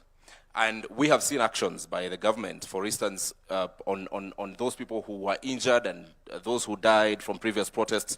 Compensation is currently ongoing. However, there is a question about not just compensation, but justice. If it touches on police officers, there is an officer who pulled the trigger. When families, when civil societies are following up on these issues, the investigative agencies, such as IPOA, would say, there are no people here who have recorded statements and such responses as you've had. Then the question by many Kenyans becomes, beyond compensation, what is the KNCHR doing to ensure that we walk towards justice? Because the many killings that we've seen, a very negligible number is currently being prosecuted in court. Very many people are free out there. So what is the KNCHR doing? Thank you very much. I think back to your question about accountability and issues around redress for human rights violations. It's important to note that compensation and reparations is just one facet of accountability and redress. And mainly, if you look at issues around reparations and compensation, they look at cases where the threshold for prosecution is quite low, and hence that direction of compensation and reparations. If you look at the cases that go to court, our courts require a very high threshold to prove a case. And you'll find that sometimes that's where our cases fail. You can only take a case to court that has evidence, that has witnesses, that meets a certain threshold. And that's where many of the cases fail. And that calls for reflection. Let me take this conversation to the Salaries and Remuneration Commission. Today, I'll give you very live examples that many Kenyans perhaps expected during the promulgation of the Constitution are issues we would not be dealing with 16 years later. Some counties are having healthcare workers on strike. Why? Because of remuneration and because of related issues. These are issues that many Kenyans thought, with the establishment of the Salaries and Remuneration Commission, which advises on remuneration for public officers and actually sets remuneration for state officers, you would see this happening. Where is the gap between the governments, be it the national government or the 47 county governments, in terms of implementing what you as SRC is recommending in terms of salaries, so that we do not see the very many industrial actions that we are seeing in the country? Thank you for that question. First of all, I think I want to clarify that all levels and arms of government have been very, very cooperative with the SRC, at least during my time, in implementing the policy advisories that SRC have issued, both at national, county levels, judiciary, parliament, and the executive. So they have been compliant. The small gap you see that is still causing a bit of industrial issues is there are some policy and legislative gaps around remuneration, especially around collective bargaining. And we think arising from the resolutions of the productivity conference that was concluded in June, we are accelerating those policy and legislative issues so that we close that gap. For example, let me give you an example. The way we negotiate CBS right now does not take into account the element of productivity. It assumes that the government always has all this money to pay people. But sometimes the fiscal space is tight. But we have already promised people that we are going to pay you like this, and like the industrial action that you are seeing now in the nurses, dates way back to 2017. You see? Once we tighten the policy and legislative framework around collective bargaining and generally how we compensate public officers and state officers, I think that will be a thing of the past, I assure you. All right, let me take this to the Attorney General, Dorcas Oduor, before I do another round of questions. Then I'll come to you for very few questions, perhaps 4 of them maximum, from any of you, touching on constitutional commissions and independent offices. But, AG, let me talk to you about encroachment. Last year at a forum like this, when the then chairperson of the caucus of chairpersons of constitutional commissions and holders of independent offices spoke here, he mentioned of the various challenges they were undergoing. One was funding, which we've already addressed, and the second one was encroachment. This encroachment, most of the times, comes from the other arms of government, and particularly the executive.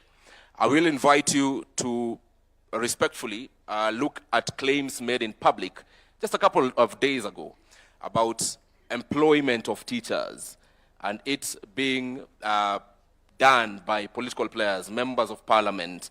And these are allegations that came from a very high office, the office of the Speaker of the National Assembly. As Attorney General, where does this place constitutionalism in a government you advise? As far as I am concerned, all people employed by government, state officers and public officers are bound by law. And when we talk about the rule of law, it means that when you are exercising your power, you must identify the source of that power. Have we ever asked ourselves that how come sometimes there is no problem at all, but when there is change of leadership of an institution or an agency, all of a sudden there is a problem? Is it the problem of the people who are leading those institutions? When they come to us for advice, we go back to the Constitution because our client is actually the government, not an individual. And we protect policies and the laws, and we advise. Just as you saw it in the paper, we also saw it. Nobody has come to us, has complained to us, or has come to us for interpretation. Kenya is a country that is over-legislated. The problem is, how are we implementing the laws? Where does policy and law meet the ground? And when it meets the ground, it meets individuals with perspectives and attitudes. And it is how they exercise that power that causes confusion. Otherwise, at the top level, we are very clear. Our mandates are very clear. And we are always being asked, how does your core mandate meet the ordinary life? And everybody has been given an opportunity and a space to exercise their core mandate. So when individuals have their perspective and they want to be a bottleneck, that is a different story. So we wait for them when they come officially, and then we advise. All right, Nancy, as chair of this... And let me tell you, you will wonder that at the Office of the Attorney General, we are registering almost 60 churches a month. 60. Tell us about it. You will also wonder that out of those churches, every time they have elections, they disagree. And elections in churches are more brutal, sometimes fatal. They are very violent, and they still come to us to advise. And these are the same people you meet in offices. Until now, we were asking ourselves if the Office of the Attorney General is now litigating between churches when it comes to elections. What about civic election where all these churches come together? Even among the Muslims now, they are fighting about offices and money. Some churches, not all of them. So this is to show the character of the people. See, how bad is this issue of encroachment by whatever power to the roles that are under your caucus? Thank you. I think we are all aware that there is encroachment and there is a bit of discomfort in people letting go of functions and authorities they had previously under old constitutions that have now been put in the under the responsibility of constitution commissions and independent office. Critical roles and responsibilities and mandates by the constitution.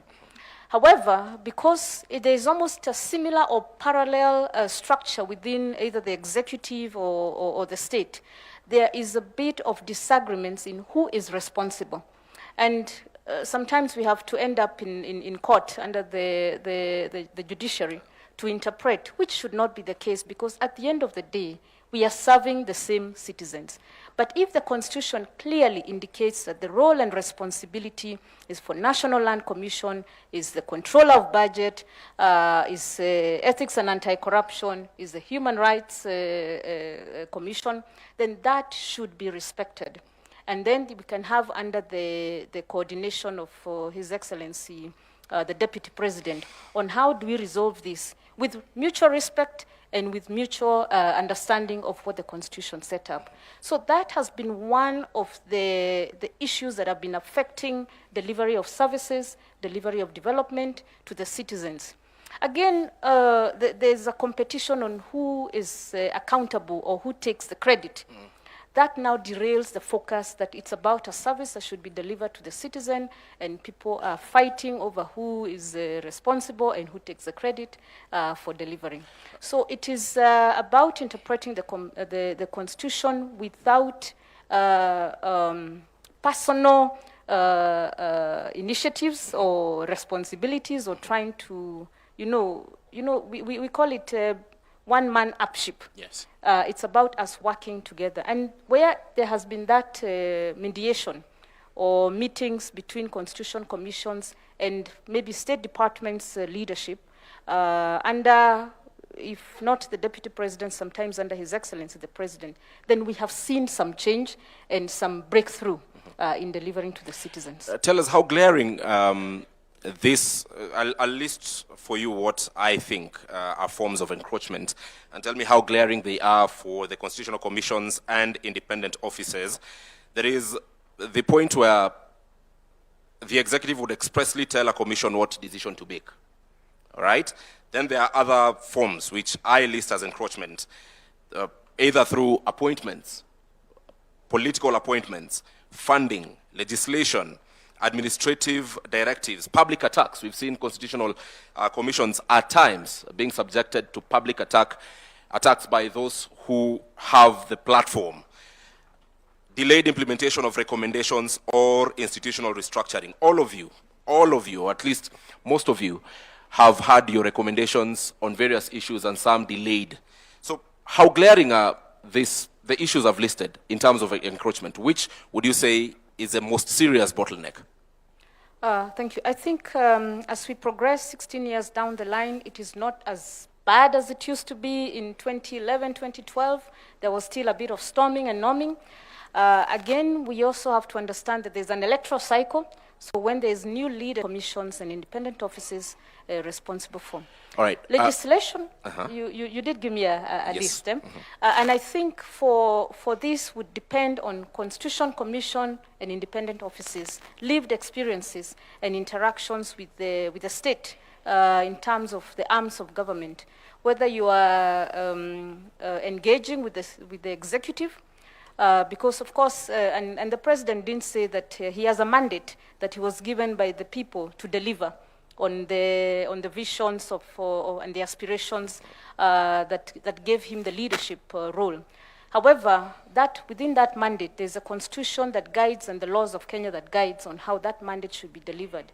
And then you have the constitution commissions that are oversighting to ensure there are no excesses by the state in the delivery of that mandate. There is equality in delivery of that mandate. There is equity, and there is inclusiveness, so to speak. So this depends on Constitution Commission by Constitution Commission, and the relationship building, which now having a place where we can send our issues and hope, of course, they're escalated and solved, has sort of brought down this kind of disagreements. But they're still there. And sometimes we choose to handle them diplomatically. All right. Thank you. All right, Bishop Oginde, when we speak about EACC and its mandate, we seem to be having an over-focus on corruption. There is a software of the country which His Excellency the Deputy President invited us to speak to: integrity, ethics, which is a very fast E in EACC. We do not see you doing much about this. We've seen people act in conduct that brings disrepute to offices they hold, be it members of parliament, be it governors, be it public principal secretaries, various people. Yet the EACC is increasingly silent about such. Is this no longer your mandate? Thank you very much. Ethics is one of our mandates, and we have a whole department, directorate, that is dealing with matters of ethics. Under that mandate, we ensure the adherence to Chapter 6 of the Constitution. So there are several activities, programs that we undertake in that. One of them is education, to ensure that members of the public and various individuals are aware of what these concerns and our mandate concerns. So we are quite active in this, but the reason that the enforcement seems to get more publicity because many Kenyans view EACC's mandate primarily as enforcement. So they want to see arrests and so on. But we do issue advisories, we do issue cautions to various government entities or individuals who are acting outside of their of what is expected of them.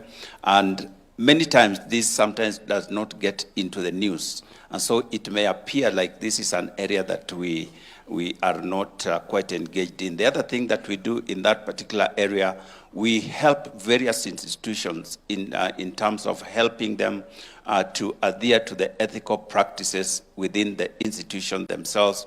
We carry out systems reviews of different entities to find out if there are areas that are potentially liable to breaches of ethics or even corruption. This again would come out in our reports, but as you know, the media picks more on the other side of enforcement. So if you look at the work that we do, especially in the area of prevention, in the area of ethics, we are acting in helping particularly the younger people. We are focused now in helping the younger people in schools, in colleges, in various institutions to instill this issue of ethical conduct and behavior. Now, when it comes to leaders, there's, you talked about, I wouldn't call it encroachment, but sometimes there are overlapping mandates. Say, for example, a leader conducts themselves or says something that we consider that is unethical. There's NCIC that is supposed to deal with that situation, but on the other hand, EACC also has that mandate. So we work collaboratively to see where does this really fall, and we allow the relevant institution to pursue that. But we have several times invited individuals who we feel have breached the ethical codes, especially on Chapter 6, so that they could answer to the practices or the things that they have done. The other thing that we also are mandated under that is the whole issue of declaration of wealth and so on. And we pursue this if there is a breach again in that particular area. And if there are any undeclared or unexplained wealth, we go after them because we believe that this is a way in which they may have crossed the bar. And so these are things that do happen, but many times they don't come to the front, as I said, because of the people expecting us more to arrest people than to enforce ethical conduct. But it surely must go beyond what media picks. It must be what really happens. Forget about what media picks. Yes. Because your mandate is not for the media. It is for the Republic of Kenya. But let me move to the SRC. And when I come back to all of you, because for closing comments, in the interest of time, you'll tell me about when your recommendations are not implemented. The EACC has previously written to the IEBC and given a list of shame of some sorts, but of people who the EACC thought ought not to be on the ballot. Yes. That was never followed. However, let me go to the SRC. You have spoken about the fiscal realities of the country and the always ever-rising demand by the various workers, especially employees of government, be it public officers, mostly public officers, to be fairly remunerated, at times not aligning with the fiscal realities the country is in. Then at that particular point, how do we make Kenyans appreciate that, look, this is the situation we are in, these are the fiscal realities that we are in currently, and not to dismiss the demands that you're having or the requests that you're having, but we have to strike a balance? First of all, I wanted to clarify one thing. I don't know whether the mic is working. Wanted to clarify that, you know, that first question you asked me, Kenyans might think SRC just helps public sector employers to resolve strikes. We do more than that. Actually, under Article 230 of the Constitution, that gives us the mandate to do what we do. Perhaps it is useful, even before I tackle that question, just to tell the country that in the last, since SRC was established, we've been able to manage the balance between that tight fiscal space with what is released to do other things for the country, like development. We found that from 55%, where the payroll was taking 55% of all the revenue that is collected at national and county levels, we've managed to reduce it now to 40%. So we've released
sure the citizen experience good service from productivity of public servants. We're also saying the people of Kenya will need to reciprocate by paying their taxes, All right. by paying more taxes. And therefore, when we have that conversation around productivity, not just controlling the wage bill, I think we will not only nail that threshold by the year 2028, I think we are anticipating that it will be achieved by June 2028. But the spin-off will be improved service delivery to the people of Kenya that might lead to more citizen satisfaction and trust of the people of Kenya in their government. Thank you. Thank you. We really need to wind up and keep our thoughts short. I'll come to you, Clarice. And one thing that His Excellency the President has mentioned here, and has been mentioned by you and other officials previously, is the issue to do with the right to picket, assemble, demonstrate. Let me use one word: protests. However, we have seen in this country, whereas this particular provision has been put to use by Kenyans, there is also that gray area of criminality happening. And there is a conversation about regulating this particular right. When many Kenyans hear regulating, Your Excellency, they would say perhaps the state wants to curtail this particular right. We need a better understanding of what do you mean, so that we are sure we are simply separating criminals from Kenyans exercising their right. Speak of June 2024. Genuine Kenyans were in the streets. We saw Parliament being torched. That was not genuine Kenyans. Anyone who touched Parliament, as anyone would say, was a criminal. So how do you separate this? How do we not read malice from that motive? Thank you very much for that question. The issue about, and that's Article 37 of the Constitution, that's institutions when there's a grievance. Historians to achieve results, especially in terms of realization of human rights. However, it's important to note that a lot of these protests have been infiltrated by criminals. How do we cure this? Regulations. Article 37 provides a very broad, definition and the rights espoused under that particular article. But having seen how demonstrations are done in Kenya, it's very important that we go ahead and regulate and provide, legislation to provide the parameters within which people can demonstrate. And Kenya will not be the first country to do this. It's done globally, where if you look at other jurisdictions, they provide parameters of where you can demonstrate, which buildings you can never, approach if you have demonstrations, the timings in terms of demonstrations, the period within which you can demonstrate. So it's very important, especially now that we know that many times our demonstrations turn violent. It's important to regulate so that on the side of the citizens, they understand that these are my responsibilities as far as my right to demonstrate is. When you say that there are places you shouldn't not approach, examples? If you look at it globally, a place like Parliament, a place like the judiciary, a place like State House, if you look at international best practices, those are buildings that are considered of national security, and citizens are not allowed to protest around those areas. But this is a conversation that we can have as Kenya, because we are developing legislation that is context specific to Kenya, and we can agree on where should people demonstrate and which buildings are so important that we cannot allow demonstrators, especially where we are not very clear that a demonstration may turn violent. We need to define the parameters of where demonstrators need to be and where they should not be allowed to go to. But ideally, this is a right that should not be curtailed. So the whole essence of providing parameters is never to curtail this particular right, but to provide clear parameters of where citizens, but also the state organs, need to, converge in terms of implementation of this particular right. I want to invite us to give closing thoughts, and I want us to reflect in these closing thoughts. Tell us, 16 years down the line, there must be a gap that still needs to be met from constitutional commissions and however, 25% must be met.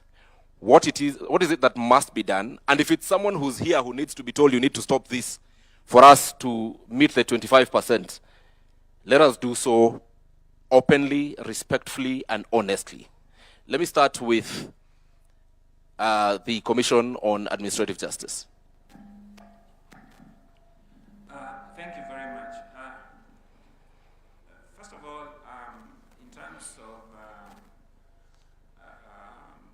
clawing back, I think we need to understand that nature hates a vacuum.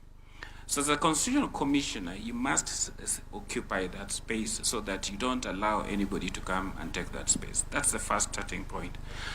The gap we are talking about here is in terms of funding. There can never be independence if we don't have enough money to do this. And if we are able to give a certain percentage of the revenue to the counties, I think it is important that we also give a certain percentage of that revenue to constitutional commissions. And we have CRA here who will now distribute that percentage to various constitutional commissions based on their mandate. As I wind up, and this is what I undertake to the public, CAJ under our watch is simple. We say what we mean, and we mean what we say. Okay. And that is what we will give to the people of Kenya. All right. If there's anything that we need to investigate, we will investigate it. If there's something that we need to do to improve the lived experience for the people of Kenya, we will be able to do it firmly, fairly, and without fear. Again, we will also give you your right of Article 47, which means we will hear you before we take any action. We will make sure that we use the diplomatic means that are provided for in our Act, like mediation, arbitration. But where you are obstinate and you're not doing what you need to do, then if it calls for summoning and fining, we will not be afraid to do so. All right. Thank you. All right, let's go to the SRC. Any gap that needs to be filled, what needs to be done for that gap to be filled, and if there is any party, be it here or watching us from home, that needs to act on something for these gaps to be filled, please name them, respectfully so. I think we are all agreed, I think in my view, that there are actually two gaps. One is we need to exercise this issue of independence very responsibly. Because you cannot be independent there as CCIOs and the people you serve are on this side. I think we need to manage that better so that we provide better service to the country. That's my honest opinion. Without the country feeling that now your independence has been compromised. The second... Do you want to cite any CCIO that you are describing this particular situation? We are being honest with each other. In the interest of time, let me go to the second one. Which is for CCIOs to function effectively, I think we need to find a way of resourcing them better than we are doing at the moment. All right. All right, Bishop Oginde. Thank you very much. One is the enforcement of Chapter 6 issues. You did mention, for example, EACC gives this list to IEBC. It's not that IEBC ignores. Our constitutional framework provides that unless you have exhausted the whole judicial process, even if you have a case, you cannot be barred from seeking an elective office. That in itself undermines the very values that we talk about. In our neighboring country, Tanzania, it is exactly the opposite. If you have been convicted of any corruption case, you stand guilty as you appeal. In our case, you are still innocent even after you have conviction. So we need to look at, if we are serious about enforcing the values that are given to us under Chapter 6, how do we legislate that so that those people who violate this ethical conduct that is provided for us are actually kept out. In the same line, we find, for example, we are investigating an individual. Like I said, the most difficult people to investigate are people who are in office. And we recommend that this person should step aside as the investigations are going on. In many cases, they are reinstalled in the office, and it becomes very difficult to do any investigations, to get documents, to get people to witness, rather to testify according to what is required. All right. The other area is the pace of prosecution. The process from investigation all the way to conviction, if there is, can take a very long period of time. That is because of the many stages that this has to go through. It is important that we look at that whole process. There are areas that we could reduce the amount of time that is required, or the number of steps that one needs to go through before a prosecution takes place. All right, at that particular point, allow me to interject, because it reminds me, and very briefly, of this incessant complaint that has been coming from the EACC about prosecution. In fact, you are on record asking members of parliament here to grant the EACC, and I think it also goes by extension to also the police, prosecutorial powers. You have done that, because we have seen blame being shifted from EACC to DPP and eventually to the judiciary. Now that today we are here with the political goodwill of the country, is this something that the EACC is still actively pursuing? And what are the possibilities of this happening? Thank you very much. The Constitution provides that Parliament can provide legislation that gives prosecutorial powers to other entity other than the Office of the Director of Public Prosecution. And so it is not something that we are asking outside of the law. But this would shorten that process, because, for example, the civic cases that we investigate, we take them directly to court. And we find that, like, for example, asset recovery, EACC right now is recognized globally as very successful in matters of asset recovery. In Africa, there are many nations that are coming to benchmark with us because of that. So it is a matter of efficiency that would help us to get these cases out of the way faster.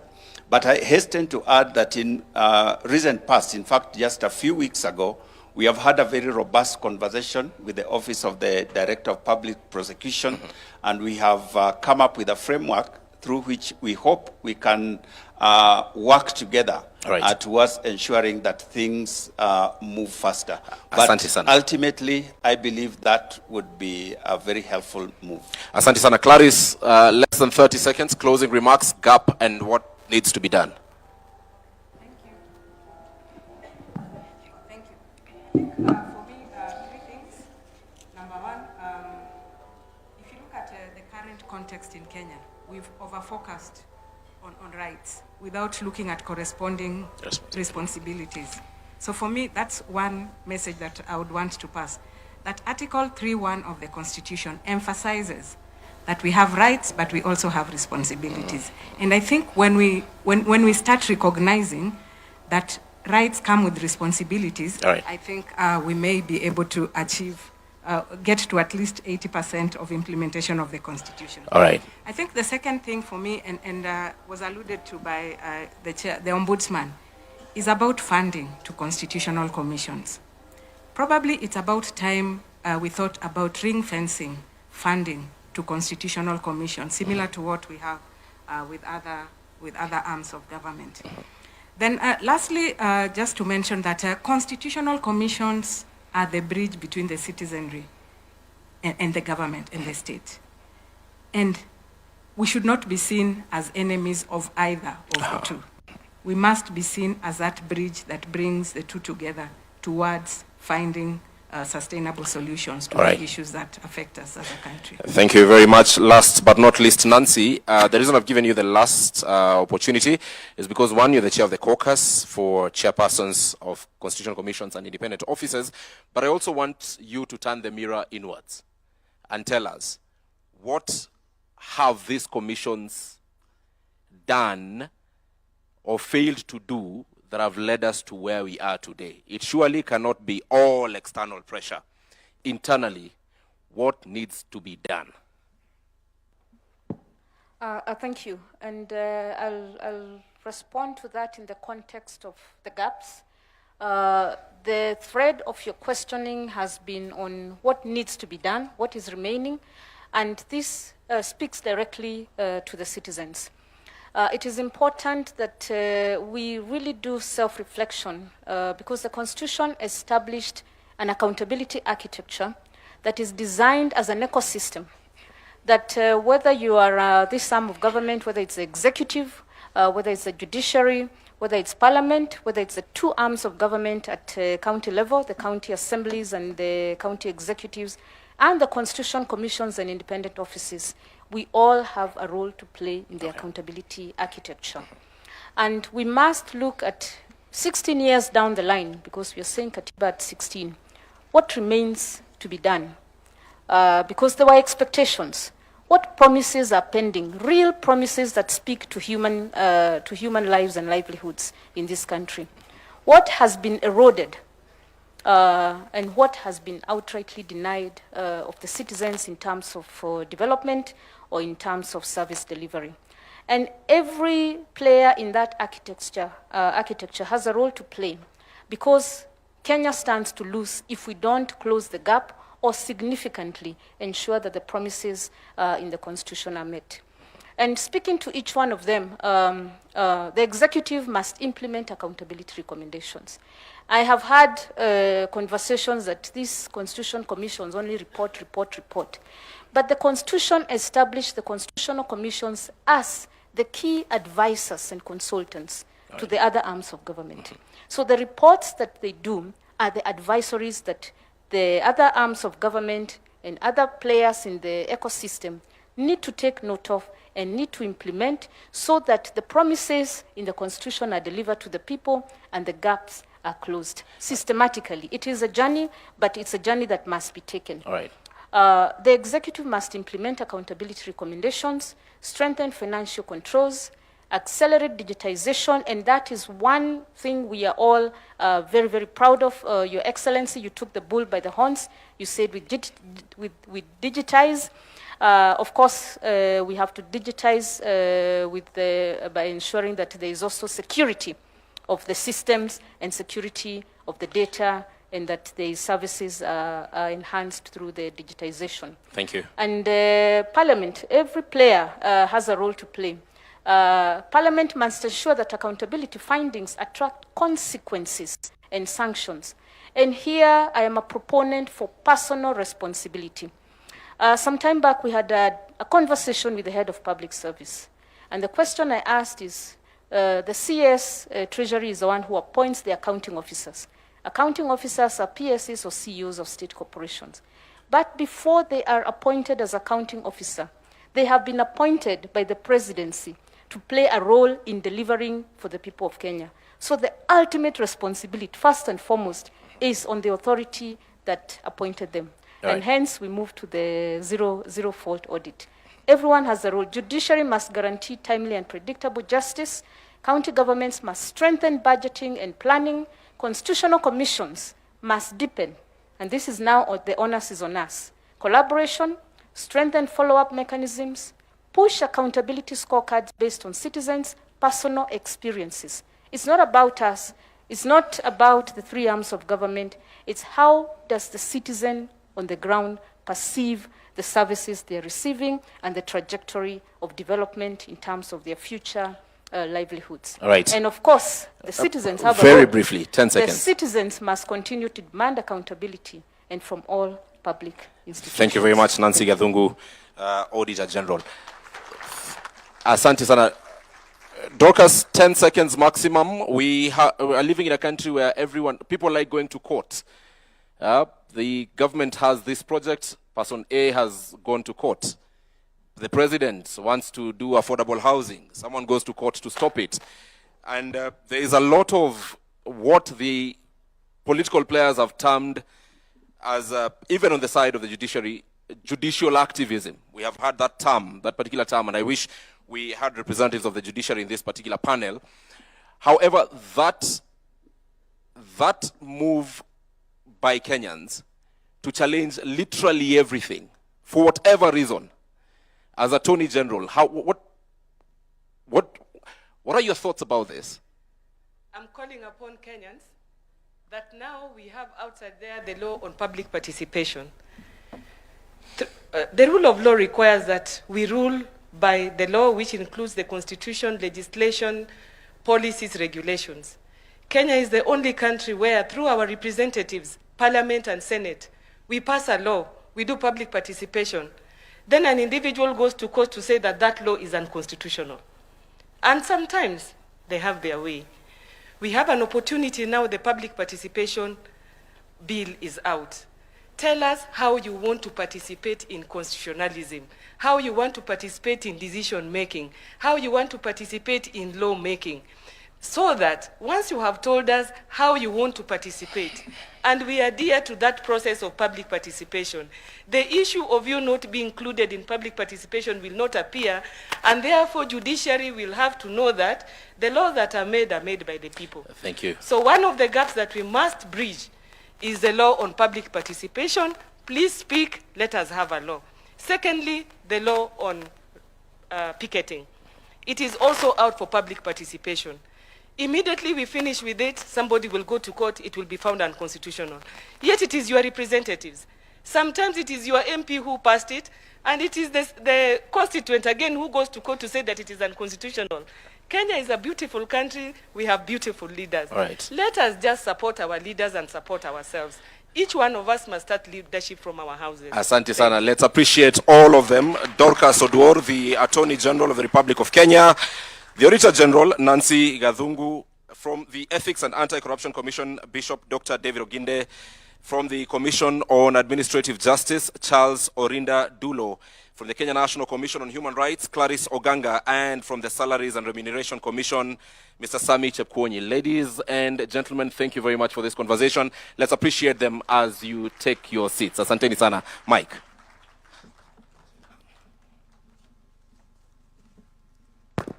Another round of applause for the panel. Thank you very much for your submissions.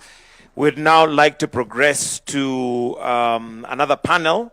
But before that, we'll have the Principal Secretary, State Department for Justice and Human Rights and Constitutional Affairs, Honorable Judith Pareno, to come and give some reflections. The session we're going for now is Reflections on the People.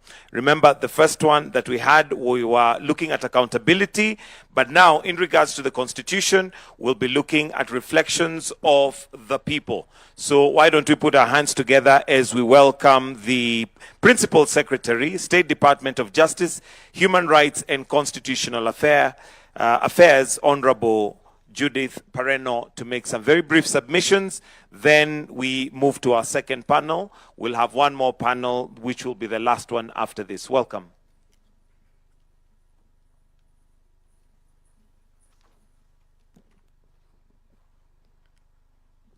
Your Excellency, the President of the Republic of Kenya, Your Excellency, the Deputy President, all protocols observed. This session is about reflection of the people of Kenya, our people, the Kenyan people, in our ethnic, religious, and cultural diversity. I am greatly honored to join you this morning to commemorate the 16 years since the promulgation of the Constitution of 2010. The occasion is not merely a celebration of our constitutional journey. It is a moment to reflect on the milestone we have achieved, acknowledge the unfinished business of implementation, and renew our collective commitment to the Constitution and the people of Kenya. The theme, Kenya yetu wajibu wetu tuwajibike, is both timely and compelling. It reminds us that the Kenya belongs to all of us, that the responsibility of implementing and protecting the Constitution is shared, and that every person entrusted with public authority must be accountable. Your Excellency, ladies and gentlemen, 16 years ago, Kenyans overwhelmingly endorsed a transformative constitutional vision founded on human dignity, democracy, the rule of law, human rights, equality, inclusion, equity, accountability, and good governance. Since its promulgation, Kenya has made significant strides in giving effect to this vision.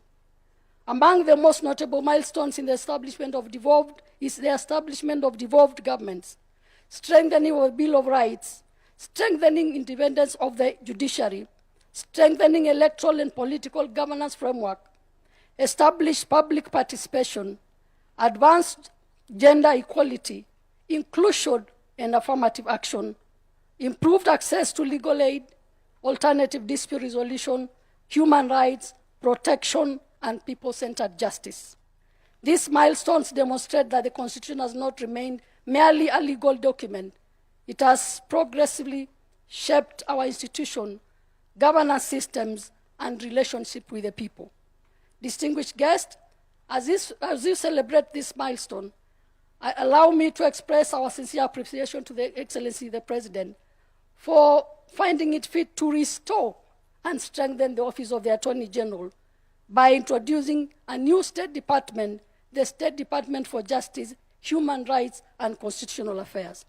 This is an important step to provide a stronger platform through which government can coordinate constitutional implementation, promote human rights, strengthen access to justice, advance government reforms, and uphold the rule of law. On behalf of His Excellency the President, we shall continue to discharge this mandate with fidelity, the Constitution, professionalism, accountability, and unwavering commitment to the public service. Your Excellency, ladies and gentlemen, the Constitution has translated into tangible benefits for Kenyans. Through the government is closer to the people, through devolution and improved local services. We have greater access to justice through legal aid and alternative dispute resolutions.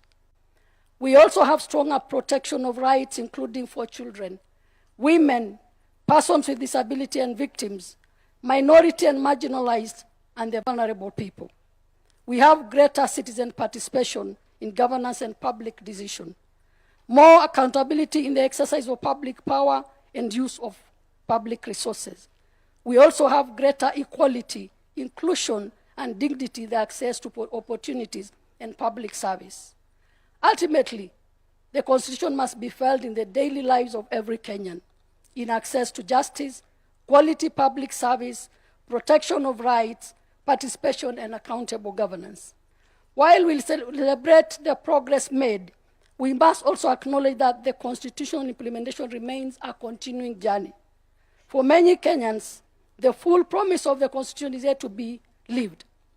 Challenges remains. Our task, therefore, is to bridge the gap between constitutional promise and the lived realities. The true measure of constitutional implementation is not just in the number of laws enacted or institutions established. It is whether a victim can access justice, whether a child is protected, whether a person with disability can access public services, whether public resources are used responsibly, whether citizens can participate meaningfully in the decisions affecting them, and whether those entrusted with public power can be accountable. As we begin the next chapter of our constitutional journey, our focus must be deepening implementation. We must strengthen devolution, deepen public participation, improve access to justice, protect human rights, strengthen accountability, and integrity, promote inclusion, and ensure that constitutional institutions have the capacity and independence required to discharge their mandates. We must also ensure that emerging challenges, including digital governance, artificial intelligence, data protection, and digital rights, are addressed within the framework of our constitutional values. Above all, we must cultivate a culture where the Constitution is lived, respected, and implemented in practice. In conclusion, I conclude by saying that the responsibility therefore belongs to all of us. To you, our young people, your voice matters and your participation matters. To our public officers, public office is a trust. To our leaders, leadership is service, not a privilege. To our institutions, exercise your mandate with independence, integrity, and accountability. To our citizens, know your constitution, ensure your rights, exercise your rights responsibly, and demand accountability. To our citizens, know your constitution. To all of us as Kenyans, let us defend the constitutional order that generations before us struggled to establish. Your Excellency, ladies and gentlemen, 16 years ago, Kenya made a historic promise to itself, a promise of democracy, a promise of human rights, a promise of equality, a promise of justice, a promise of accountable government, a promise that sovereignty belongs to the people. 16 years later, we have traveled a considerable journey. We have built institutions. We have enacted laws. We have devolved powers. We have expanded rights. We have strengthened access to justice. We have deepened democratic participation. But the journey is not complete. The Constitution must remain a living national project, one that requires every generation to protect it, implement it, and improves its realization. As we commemorate Katiba Day, let us therefore renew our collective commitment to Constitution. Let us make constitutionalism the culture of our institutions. Let us make accountability the standards of public service. Let us make justice accessible to every Kenyan. Let us make human rights real in the every lives of our people. And let us remember that the Kenya we desire cannot be built by government alone, by parliament alone, by the judiciary alone, or by the constitutional commissions alone.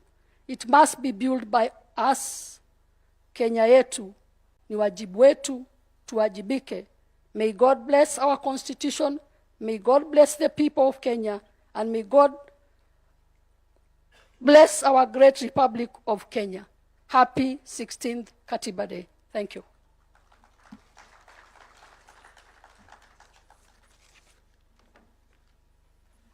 Thank you very much, Madam PS. Another round of applause for her, please. The next panel we have, Your Excellency, is on reflections of the people. Allow me to now invite the panelists, and we'll start with the Right Reverend Jonathan Kabiro Kariuki, the third Bishop of the ACK Diocese of Nairobi. We also have Professor Githu Muigai, Honorable Abdikadir Mohammed, and Honorable Mutava Musimi, and Christine Kongo, CEO FIDA, to kindly take their seats where they are going to be the panelists reflecting on the people. Let me also invite Ibrahim Karanja, who is going to be moderating this segment. Tuwapigie makofi tafadhali wakija as they come to make their submissions and to also reflect. Karibuni.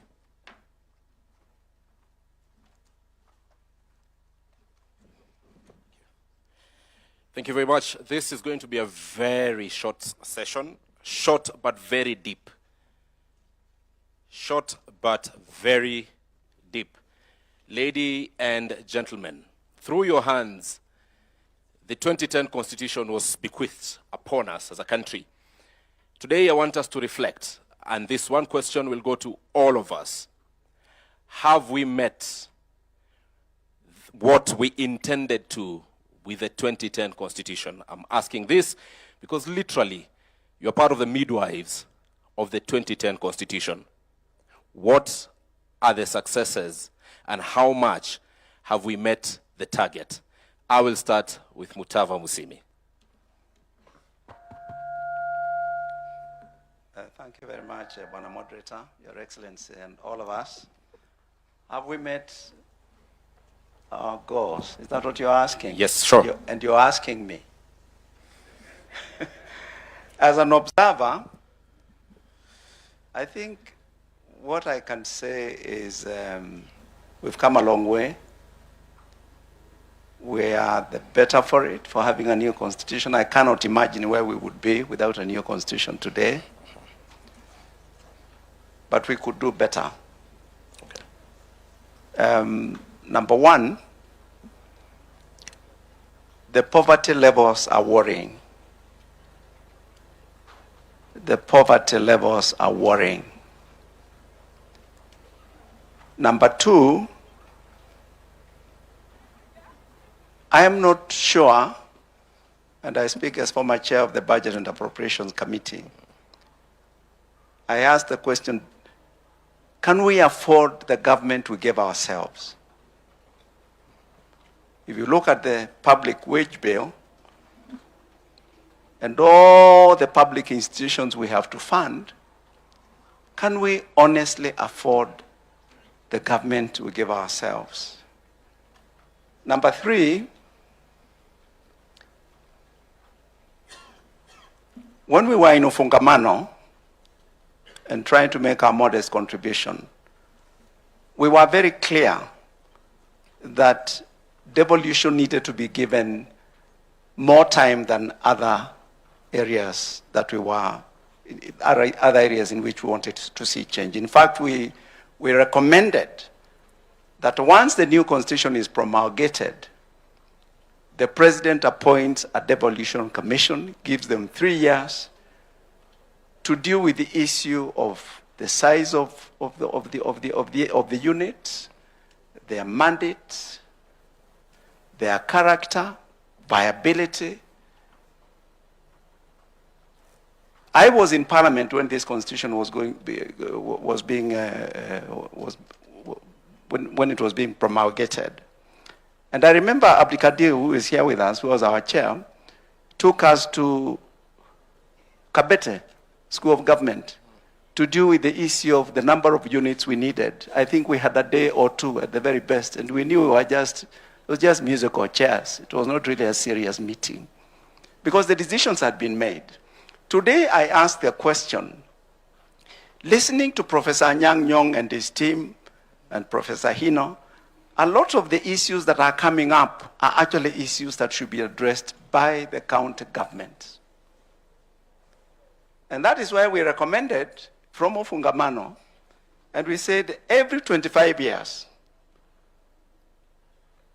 we should look again at this, the sizes of these units, to do a review and see whether perhaps we need to adjust these boundaries. I'm being a bit provocative. As I finish, the issue of law enforcement, to try and create a culture of good, of decency, I think we are asking too much of law enforcement. I remember when President Kibaki asked me to chair a committee on the anti-corruption sort of education committee. I can't remember what it was called.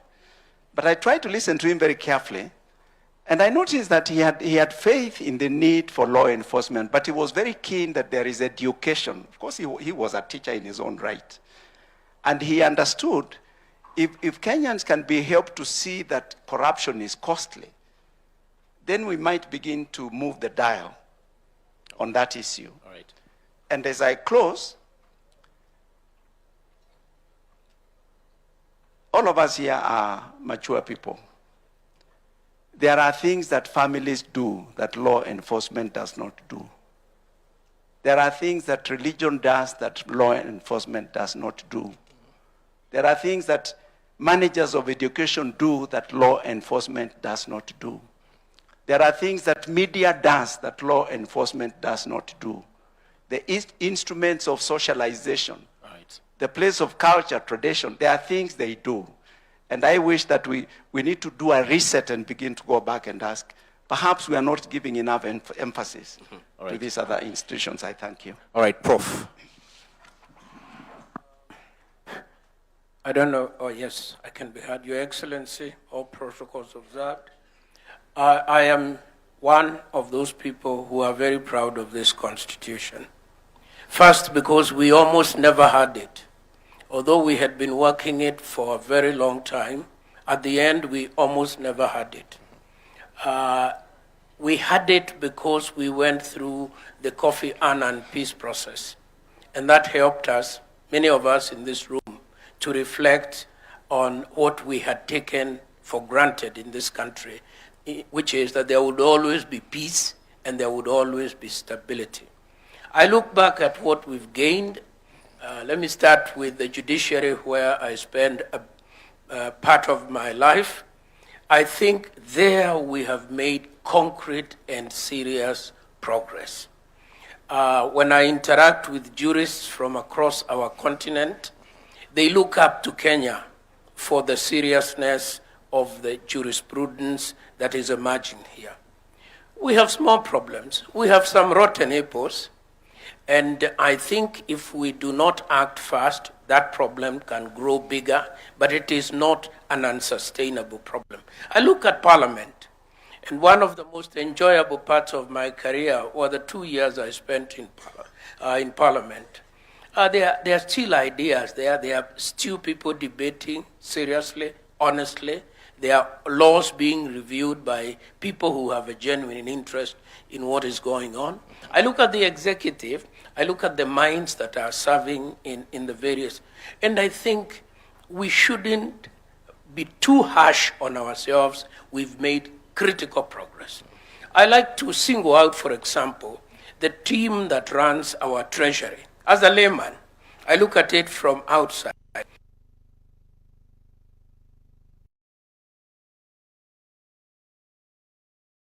Very close to defaulting on our foreign debt. And the team is able to pull us out in good time.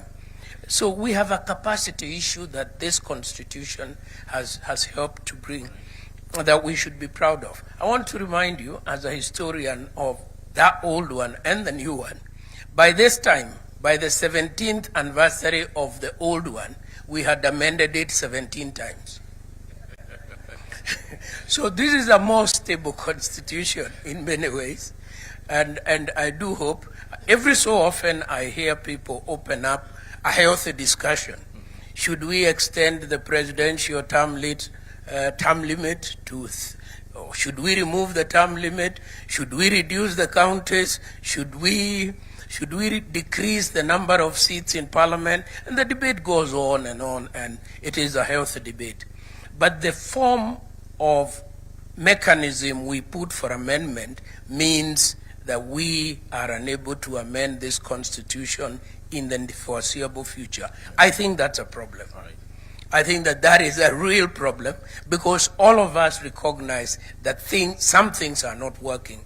BBI, we were not all united on it, but BBI was an expression of anxiety as to what all of us recognize was wrong, but we didn't have the political traction to move it forward. So to my own mind, as one man who made a very small contribution to this process, I think I can look my grandchildren in the eye and say, I'm proud of my work. All right.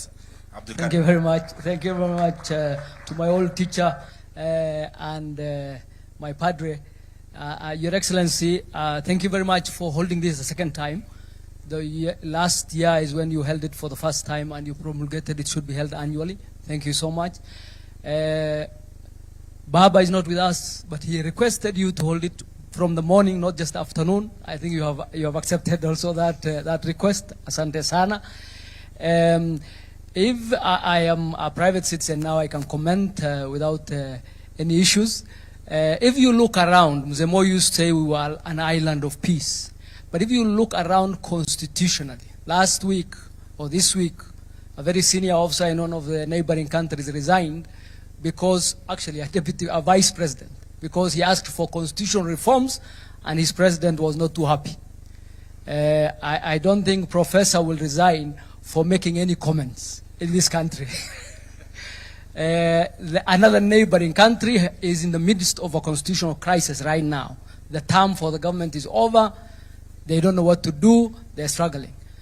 In another one, they're trying to move from a federal to a unitary and a presidential. To the West, if you say so-so must go, they'll ask you go where? They have been there for 50 years almost right now.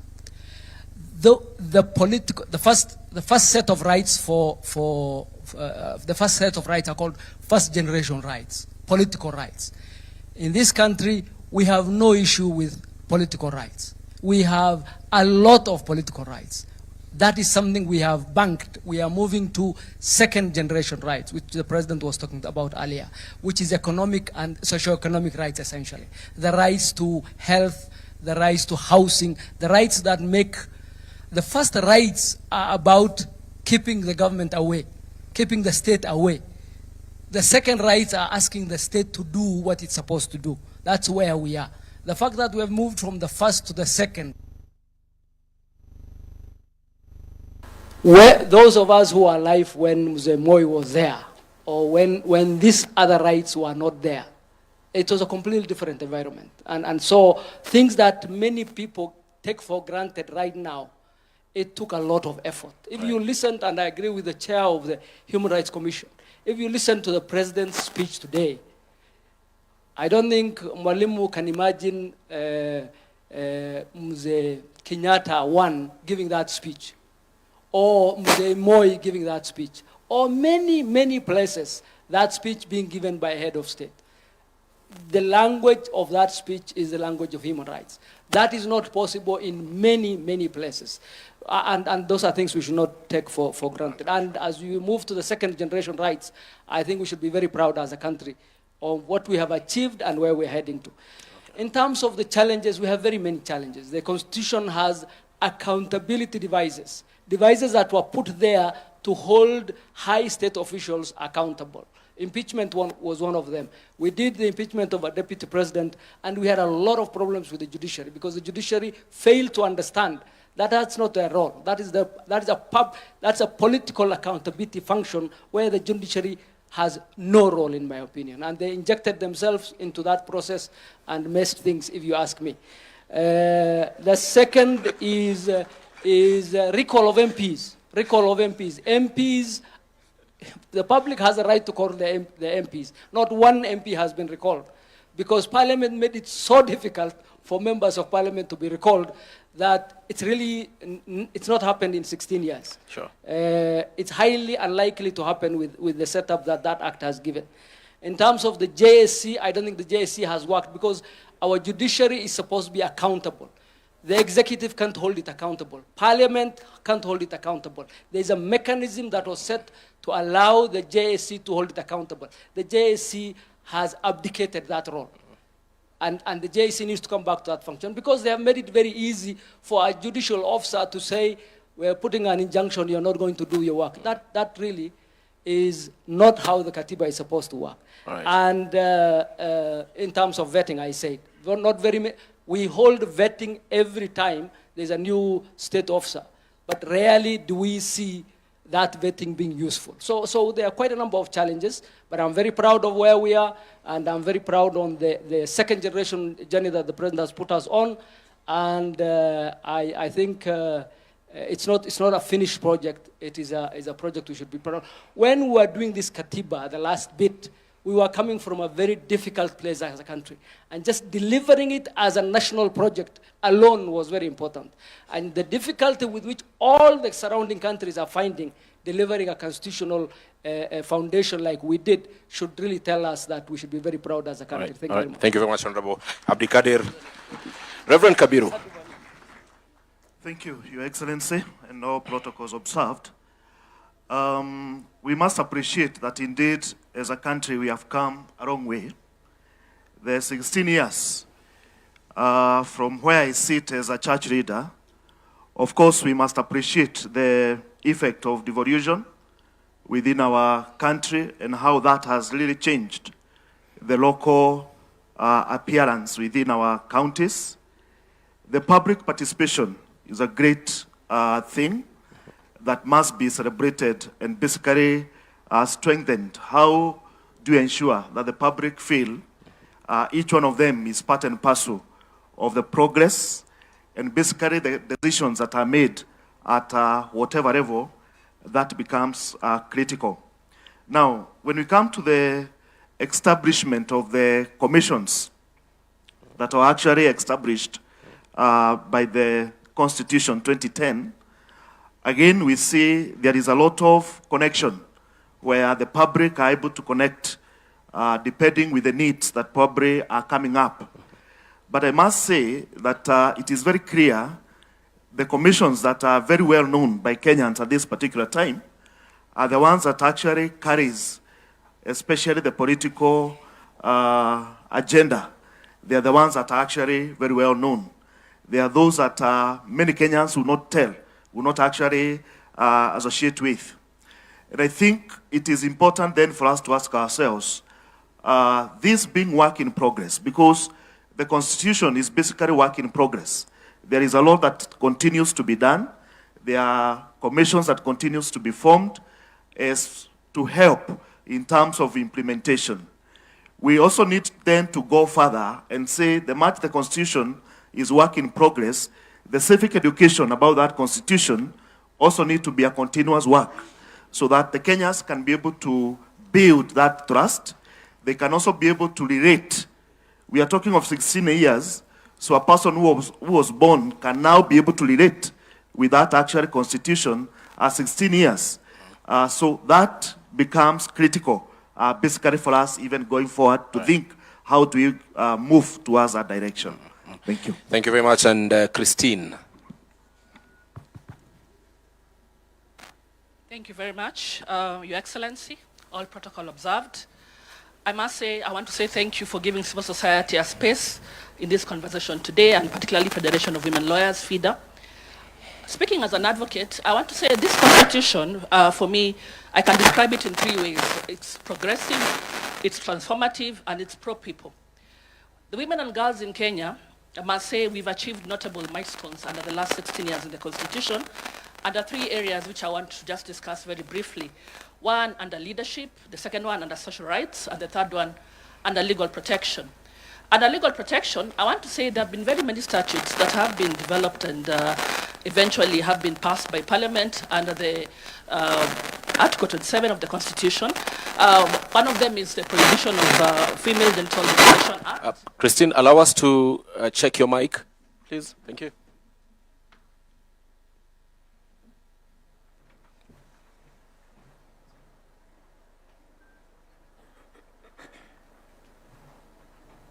Still not functioning.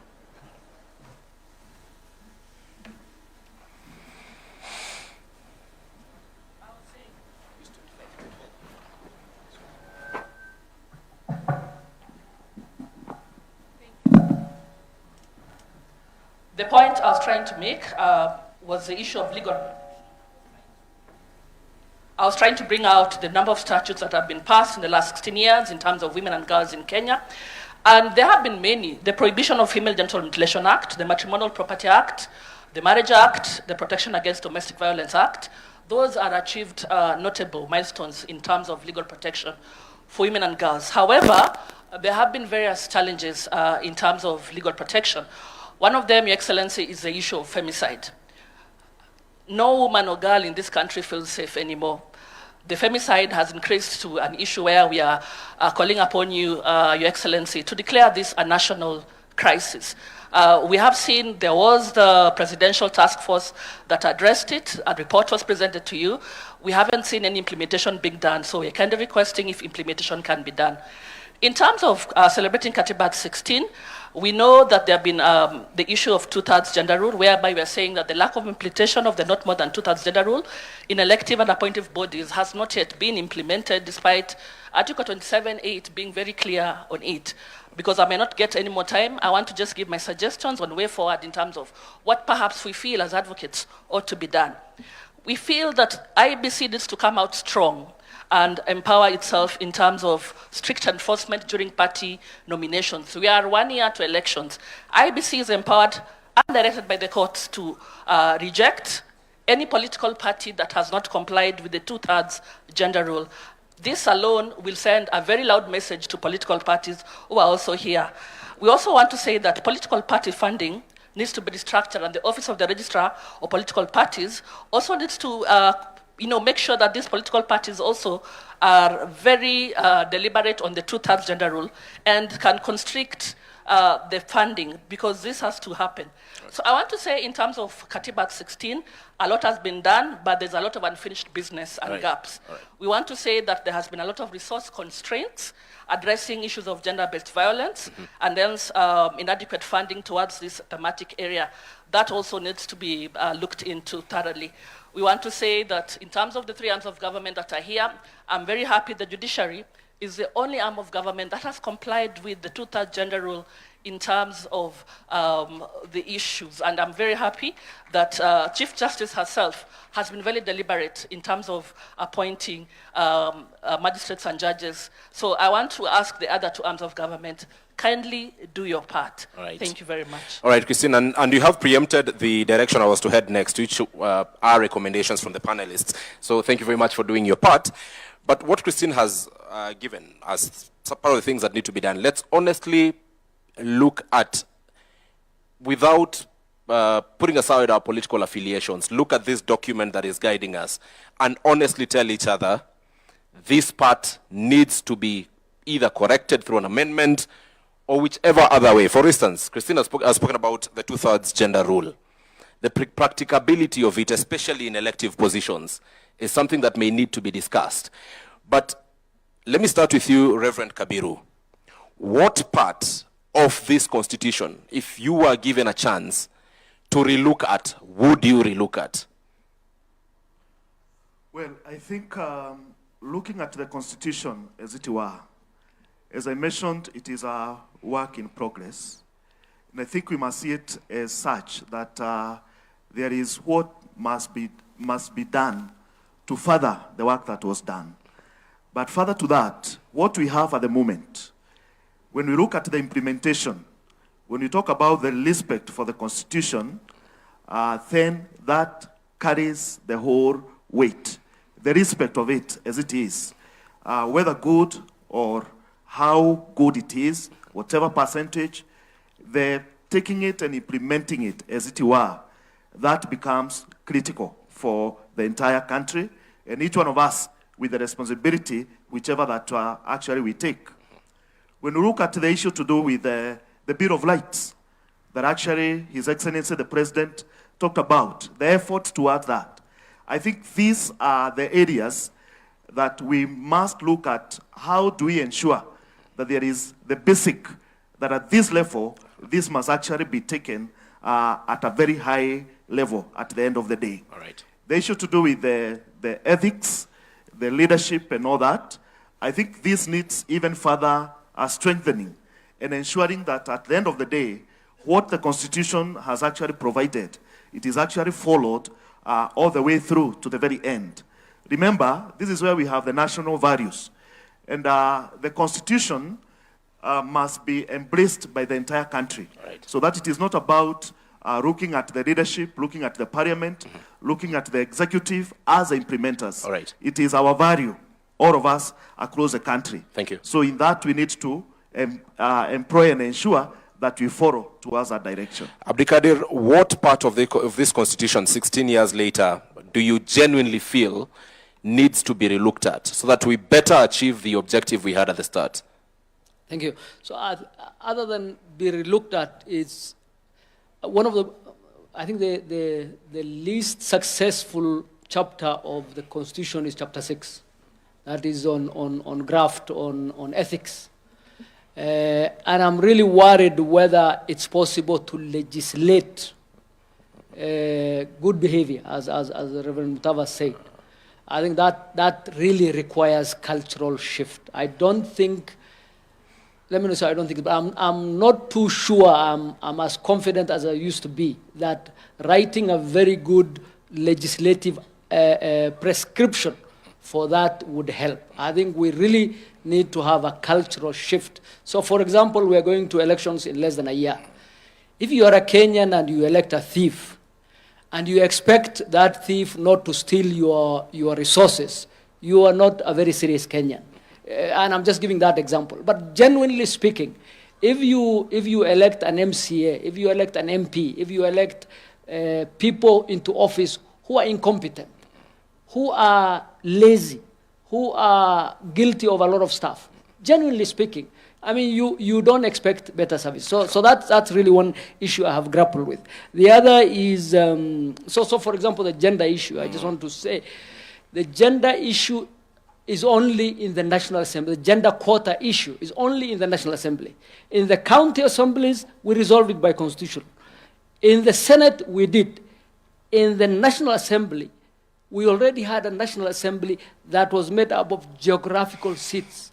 So you could not legislate and say the Goreti South will elect only a woman, or Wajir South will elect only a woman. That is the problem we are grappling with. How do you ensure that these already vested geographical seats would elect enough women to ensure, because the gender that suffers is the female gender, enough women to hit that quota?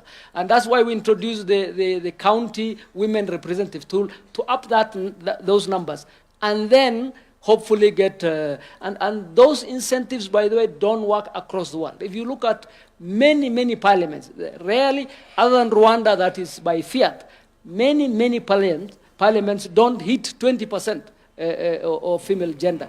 At least ours, I think the National Assembly hovers around there. The Senate and the county assemblies have no such problem, because you must, by law, nominate the extras. So I would really push for, our biggest problem is graft. I would really push for cultural change. I would push for education on that side. All right. Just to, on a lighter note, it is the female gender that is currently suffering, but from how things are going, perhaps men will also suffer. So that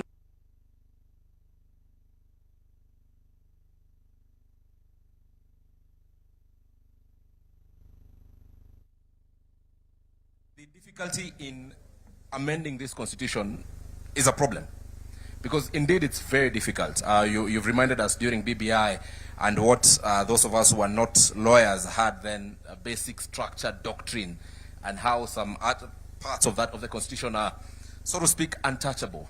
So if you are given an opportunity to relook at this document 16 years later, so that to better meet the objectives we heard by the time we were passing this document, what would you go for?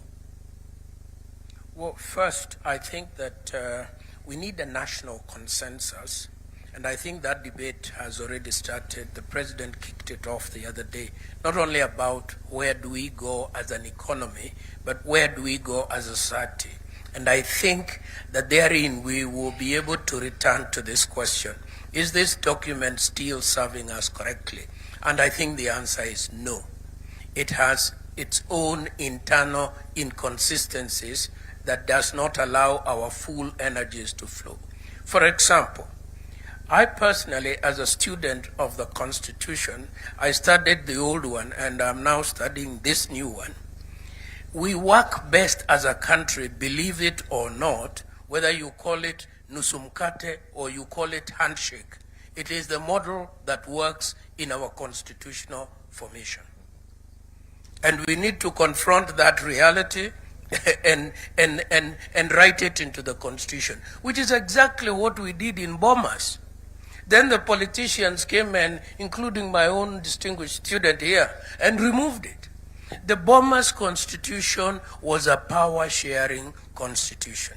It had a prime minister, it had deputy prime ministers, and it had other perks to keep the nation together. We need to recheck that model. There is nothing wrong with it. Number two, we need to look at the House. The House is too large. The House is too large. I don't know how my friend John Bundy is ever able to pay those wages. The House is too large. We need to look at it. We need to rethink something else. Again, we had thought through it very well in Bomas. Then the politicians interfered with it. The Senate is the upper chamber, providing elderly supervision over the National Assembly. That's how we wanted it. That's how we structured it. The politicians removed that, and now the Senate literally spends all its time looking for work to do. And the people who have suffered are the governors as a result. I think we need to look at that. And finally, on this women question, I have agonized on it myself over and over and over. Duale and I did a bill that almost got us over the finishing line. Then we lost it. I think we should revisit it. I think when we talk in absolute numbers, we lose the meaning. The meaning is that we don't want equality, because equality is another business. We want equity. And we need ways of reaching equity. And there are many tools in the toolbox that we can have. Finally, I would say that we need to keep this conversation civil, because it's a very important conversation. And when we are having it like we are having it today, it is very useful. When it is hijacked by radical elements on both sides of the divide, then we lose it. We lose the conversation. The name calling begins, and so on. And that's not good for our country. Thank you very much, Prof. And finally, the Honorable Mutava Musimi, please speak it from where Prof has left, that we need to have a very sober conversation. We live in a country where everything is politicized. A very noble recommendation will come on amending the Constitution, for instance. Then political players will take the extremes. One side in support, the other side not in support. Not looking at the value that this particular proposal would bring to the country. So how, again, even as you tell us what needs to be relooked at, how do we navigate it and shield it from political interference in case we ever get to have that conversation as a country? So that as a country we can soberly say, look, this needs to be done, it's good for all of us, and political posturing should not be allowed. First of all, I want to thank the President. I think you're a very brave man. And you're also very humble. It takes both to bring us here today. Courage and humility. And I say that because I followed the conversations. And there was a lot of kite flying. We were all over the place. And I think that's how you wanted it. Now we are where we should be. We are finally dealing with the Constitution, the mother law. Many, many congratulations, Your Excellency. Now, you ask what are the areas that need to be changed? Justice Chesoni made a remark before he left us many years ago that I've never forgotten. He said, I did the best with what I had. That was Justice Chesoni.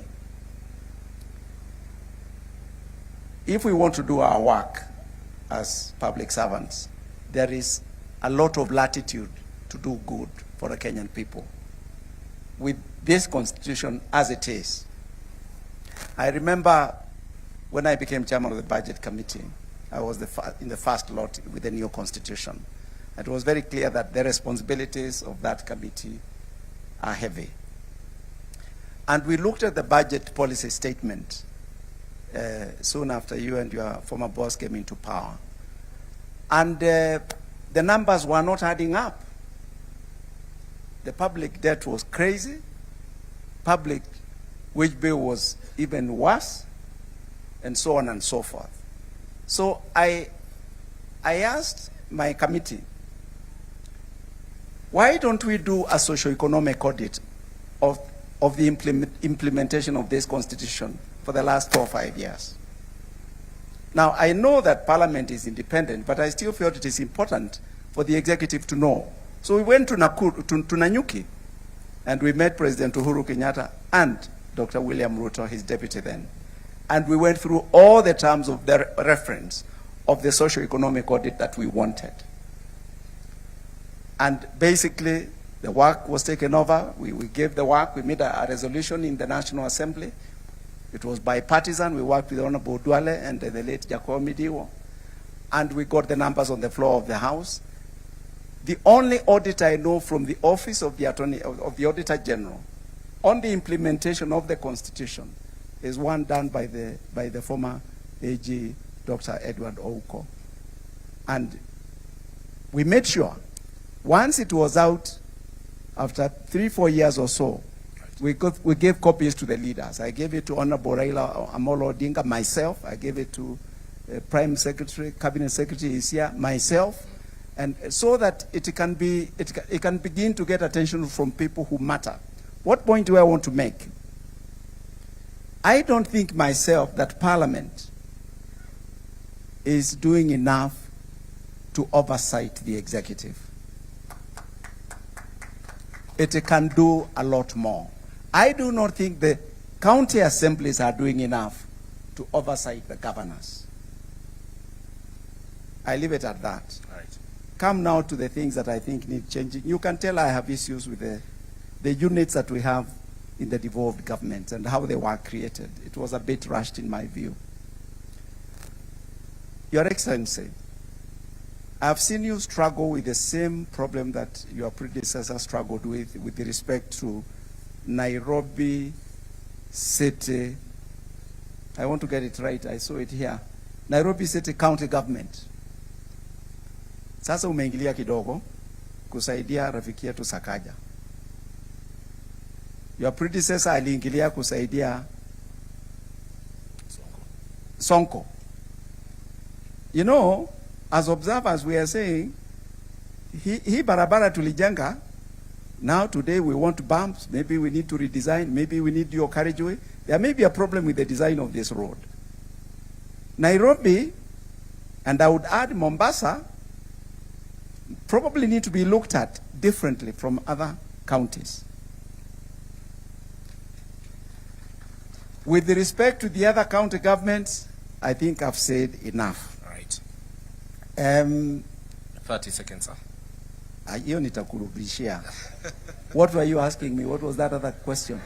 How do we shield? Because you've identified what needs to be done. How do we shield it from political posturing?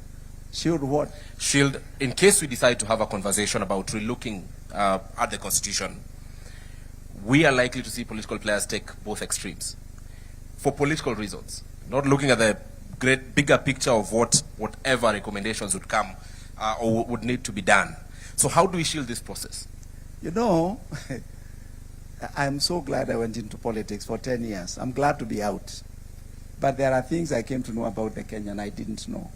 You don't know these things from the pulpit and from the church. Kenya is an amazing country. We go out there in the hustings, as the English call them. We do our politics. It's noisy, it's crazy. Then we are called here and we kind of reset. And it is a genuine reset here. Now, by the time we leave here, we are not quite who we are before we came. That ability for us to talk things out there and to still meet with our leaders here is what makes this Kenya unique. May God bless our country. Asante sana. Thank you very much. Let us appreciate our panelists this afternoon. The Right Reverend Jonathan Kabiru Karaoke, Professor Yedhu Muigai, the Honorable Abdikadir Mohammed, the Honorable Mutava Musimi, and last but not least, Christine Kungu. Thank you very much for joining us and making this conversation a success. Asanteni sana. At this point, Your Excellency, I will return it to Mike Gitonga. It has been an honor to help you in going through this program. Asante sana.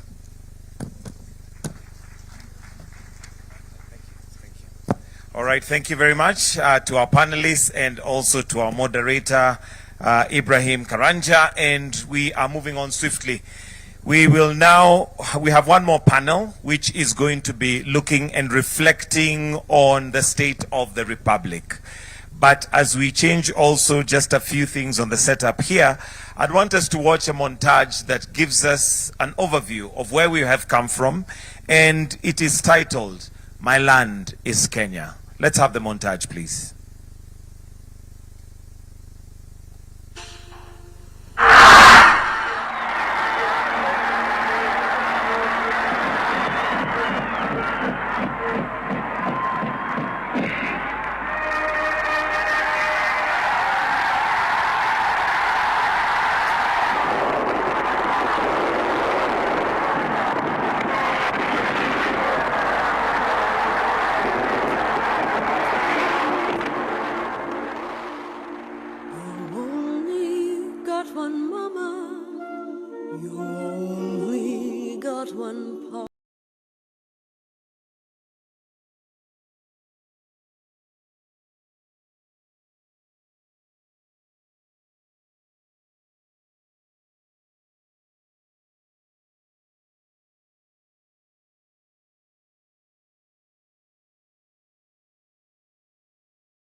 Ambiwa na mtu, we are going in the wrong direction. Your Excellency, we are headed in the right direction. Another round of applause, please.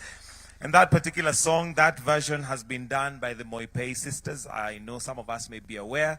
They are triplets who are unique and have put Kenya on the map of singing. Your Excellency, sir, with your permission, allow me to now invite Professor Makau Mutua, who is going to give a brief reflection of the session and the panel that we are finally going to have as our last panel. And this is the state of the Republic. A round of applause for Professor as he comes to give some very brief reflections on the state of the Republic before we get to our final panel discussion. Welcome, sir.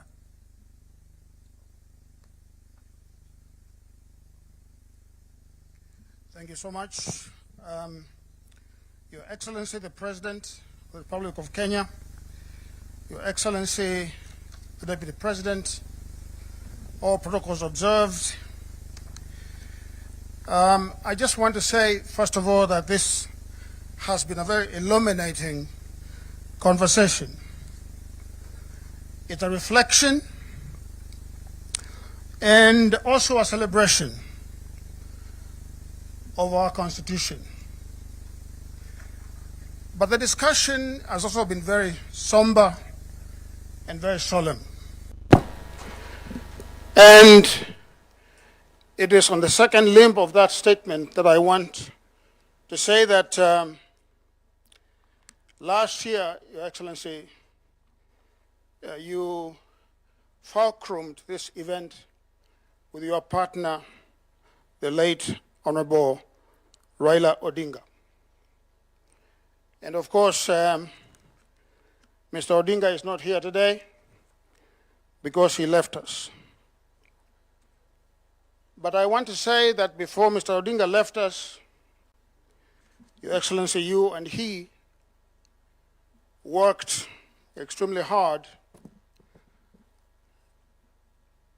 to restore sanity to our republic at a time when it was wobbling from both centripetal and centrifugal forces. But I just want to say, Your Excellency, today we can hold our heads high and celebrate that we have crossed that very difficult chapter, that river of turbulence. Mr. President, I just want to say that we cannot microwave the idea of a constitutional culture.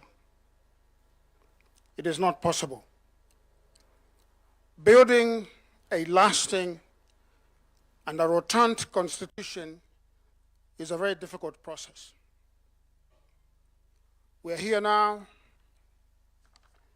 in 16 years,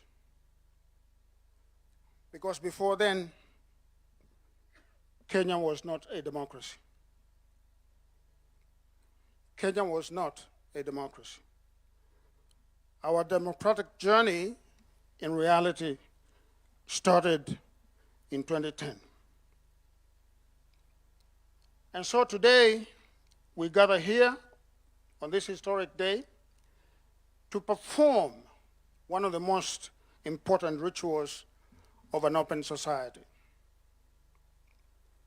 And that ritual is the reconsecration of the temple of democracy. But it is not simply a ritual, Your Excellency. It's a remembrance that is replete with not only a virtuous symbolism about what it means to be free men and free women.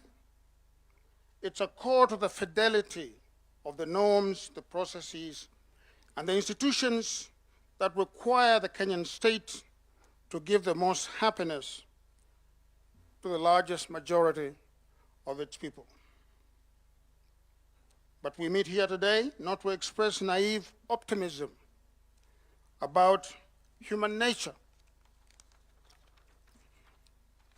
We do so knowing that freedom and liberty are not possible where large demographics of the people who are necessitous and live in a penurious existence are not free. No. The basic command of the Republican state, the condition sine qua non of democracy, is to protect people and their property and to lay the foundation for economic prosperity and social and cultural renaissance. Your Excellency, next year, we are going to perform another ritual of democracy, where every single eligible citizen will cast a ballot of conscience to elect those who will lead this great country. And let me remind Kenyans especially the naysayers, that political competition among elites to determine who will govern Kenyans must never be a life and death or an existential contest. It must never. And I want to warn those who beat the drums of war because of an election that, and I think this may be true, perhaps there are these students in their history classes, but I want to note that to be given an opportunity to lead a nation as great as Kenya is a solemn and sacred obligation. And citizens, for it is they who hold the highest office in the land, must be allowed, as our Constitution demands, to cast their ballots next August, next year, without calumny, without intimidation, and without mayhem. 16 years into our democratic experiment, we must return a verdict of maturity as a society next year. I have said before that democracy is an experiment in living together through thick and thin. It is like most marriages. And you know most marriages are imperfect. And in fact, very imperfect. But this is the only marriage possible in a political society. The experiment of democracy, of living together, no matter how diverse and different we are. But unfortunately, unlike in a real marriage, divorce is almost never allowed, if at all. If you look at countries that have been decoupled from one another in history, numbers are very few. The tendency is for the state to remain together. And so Kenyans must understand that we are bound together in this land, and as the Reverend Mutava Mushimi would say, until death do us part. But finally, I want to beseech all of us to internalize what we are doing here with all the three arms of the state, and that we must never take this civil conversation for granted. We must never.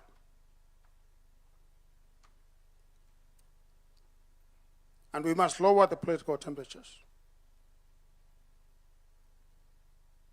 Let me finish by lauding the presidency, the President, His Excellency the President, because, Mr. President, you took an economy that, as we all know, was in free fall, an economy that was expected to default, and a society that was at each other's throats. And you not only stabilized the economy, you sewed together the fibers of our republic. Today, if you travel as much as I do, both in Africa and outside Africa, you know that the star of Kenya is shining brightly again internationally.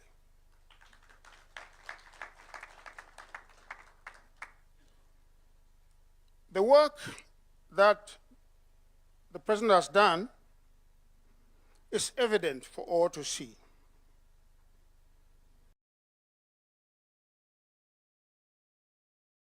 and let those who have eyes see, and those who have ears hear.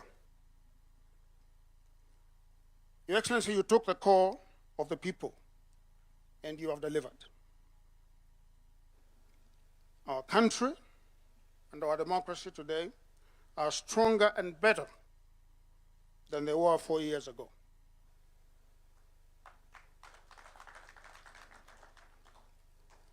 I want to say, Your Excellency, that this ritual of Katiba Day, and may it continue in perpetuity, perhaps in different iterations. It's a ritual that must always be there. It is a ritual that reminds us that democracy is a project. It is not a destination. It's a ritual that tells us that ahead we have work to do, a lot of work to do.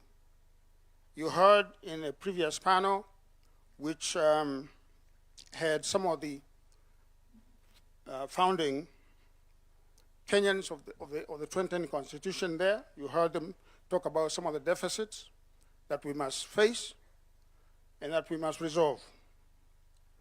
But let me say that the work of building democracy is not easy.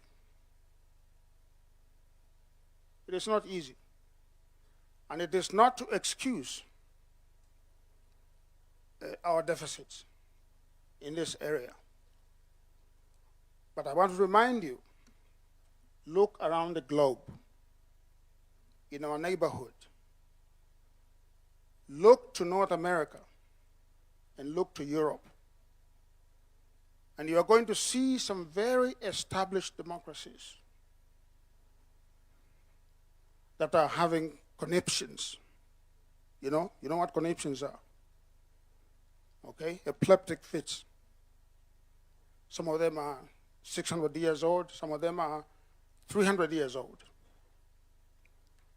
So if ours is only 16 years old, we have nothing to worry about. Let us keep the faith, let us do the work, and let us make Kenya the greatest country that it can be. I thank you. Thank you so much.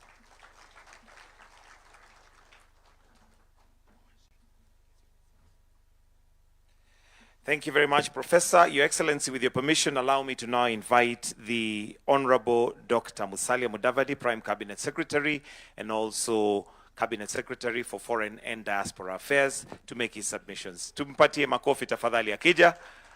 Welcome, sir.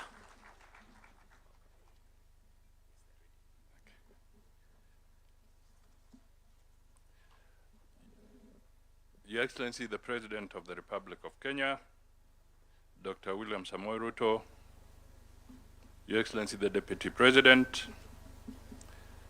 fellow Kenyans,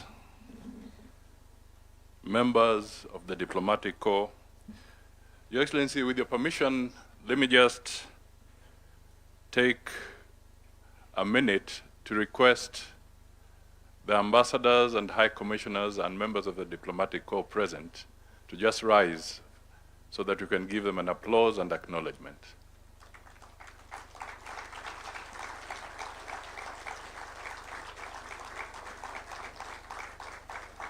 Thank you so much for joining us on this very, very important occasion. And as Professor Makau was speaking, he did mention that this was an item, a program that you sat with the late Raila Amolo Odinga so that you can actualize it. Let me, in that spirit, then acknowledge Mama Ida Odinga.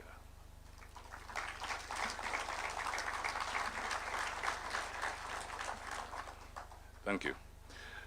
Your Excellency, I will not speak for too long, but I just want to try and recap the panelists and a lot of the issues that you captured in your speech.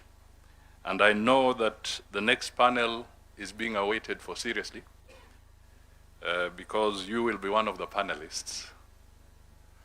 So I will seek the assistance of the technicians just to rush us through something which would summarize my remarks. Your Excellency, when I got the note from your office that there's this day, I just tried to work with our team so that we can quickly also capture the issues here. So on slide number 1, because I want to move away from too many speeches and also enlist the support of visuals, we want to take stock of 16 years of the new constitution. Our panelists have talked about the rights, devolution, accountability, participation, checks and balances, and therefore, when the panelists come, Kenyans may need to know what has worked, what did not, what needs to change. Shall we move to the second slide? That deals with the hardware, which the Deputy President referred to. We built the constitutional machinery, we have the institutions, Parliament has been spoken about, counties, commissions, the rights and safeguards through our courts. The question that we need to ask ourselves: can the hardware alone run the country? That's a fundamental question. Who is the software, or what is the software? The software is us, the people, the citizens, the institutions. Collectively, we are the software. We have to look at the issue of ethics, integrity, civic responsibility, and accountability. Those have been spoken to. And in the image that I had there, you will notice that I deliberately try to look at even the child that is born.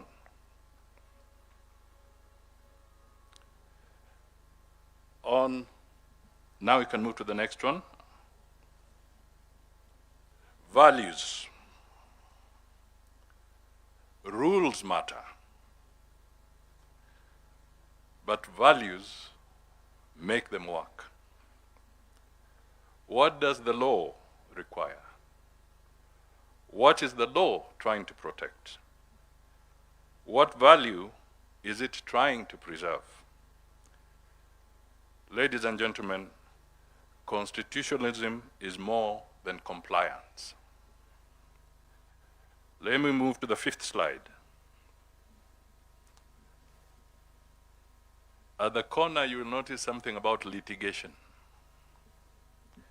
These are the constitutional safeguards. We want to protect citizens. We want to restrain power. We want to strengthen accountability. But process must serve purpose.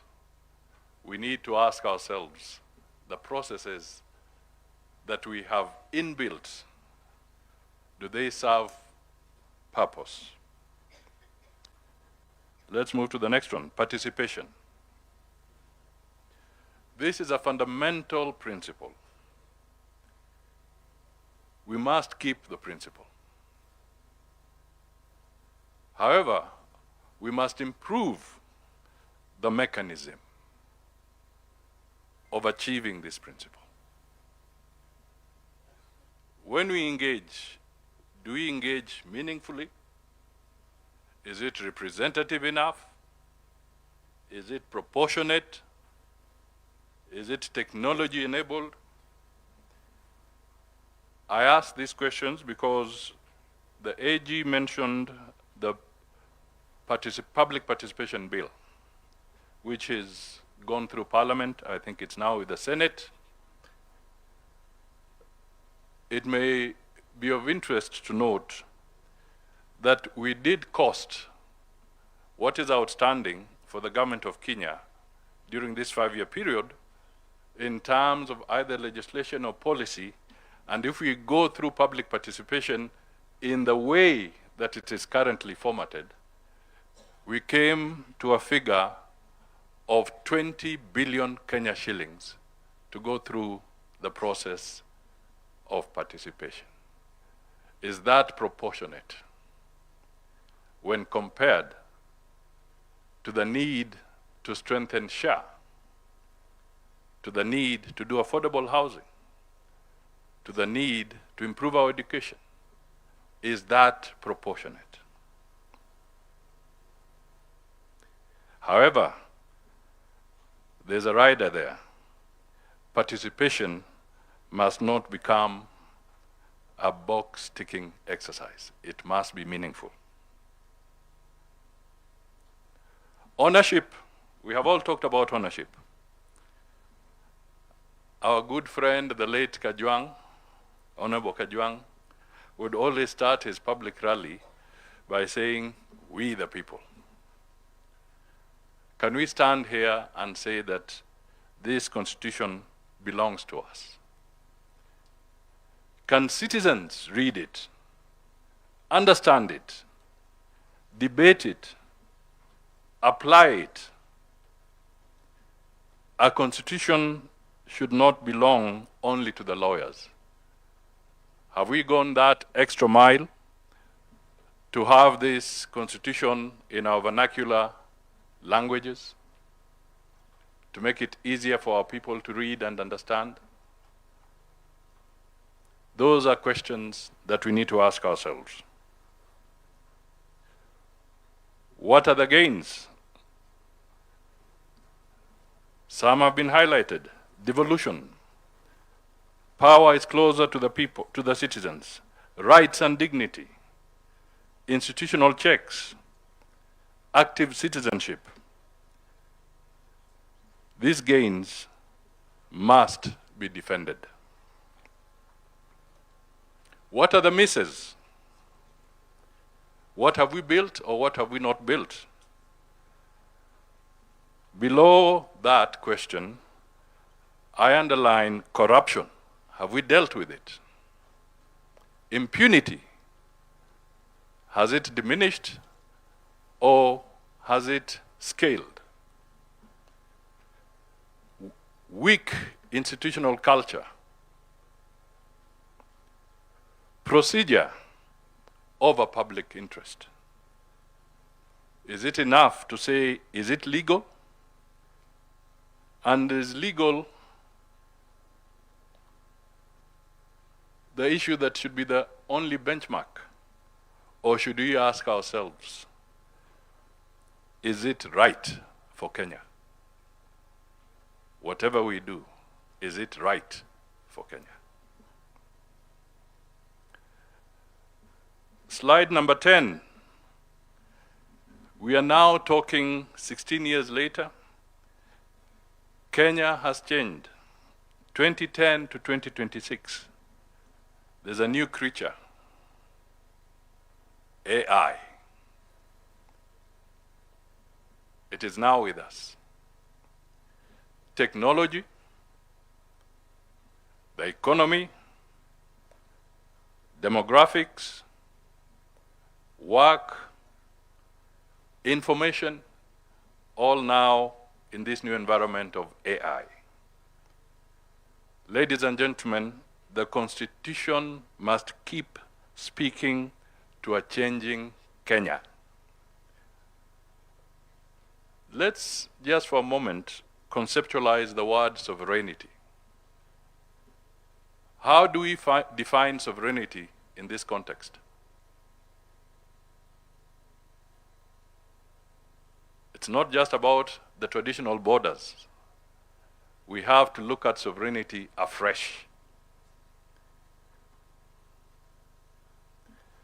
Reform. We should not be afraid to improve it, and I think the panelists came out very strongly on this.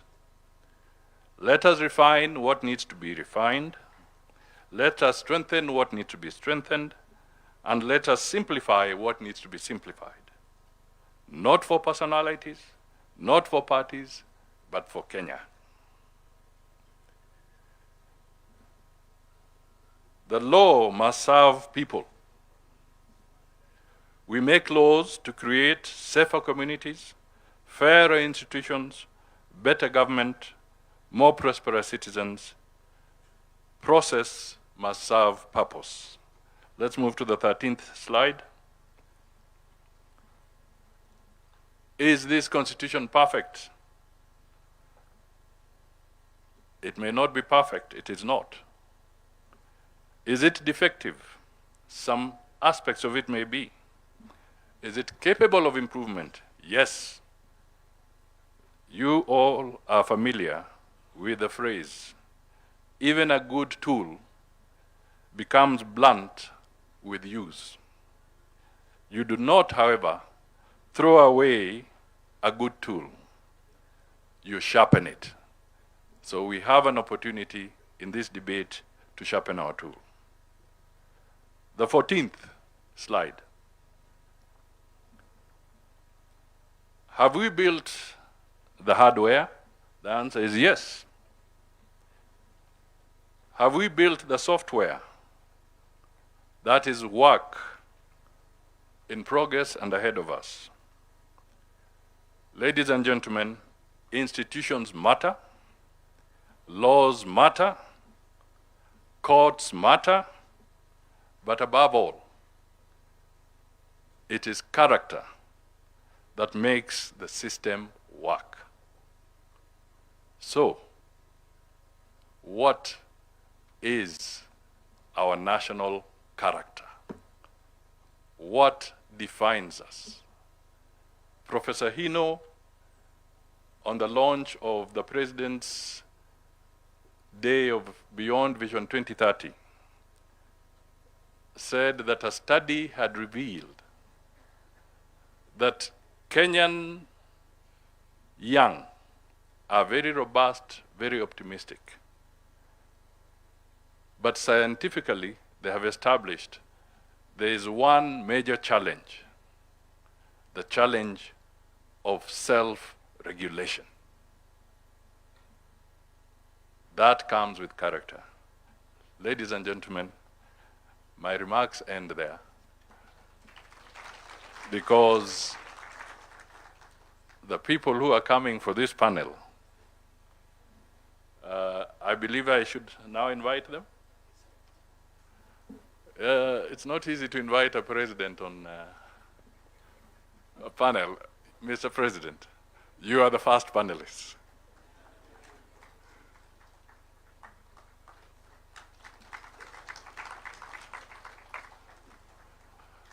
I now also wish to invite the Chief Justice and President of the Supreme Court, the Honorable Justice Martha Koome. Let me invite the Speaker of the Senate, the Honorable Kingi. Let me invite the Chairperson of the Council of Governors, the Honorable Ahmed Abdullahi.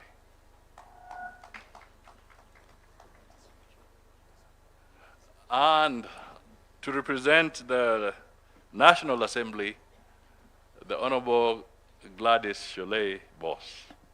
You're most welcome. I think my tour of duty ends there. I believe there is a, yeah, you can sit. I believe there's a, who was the person coming here to raise the questions?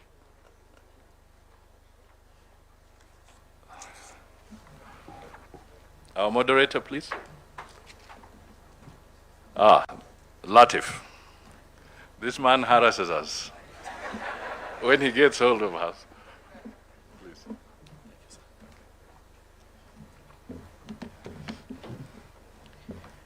Your Excellency, the honorable panelists, ladies and gentlemen, good afternoon. Happy Katiba Day. I want to start on that note because it has to be a happy Katiba Day. On this day, 16 years ago, it was a bright morning when many people gathered at Uhuru Park. I was one of them.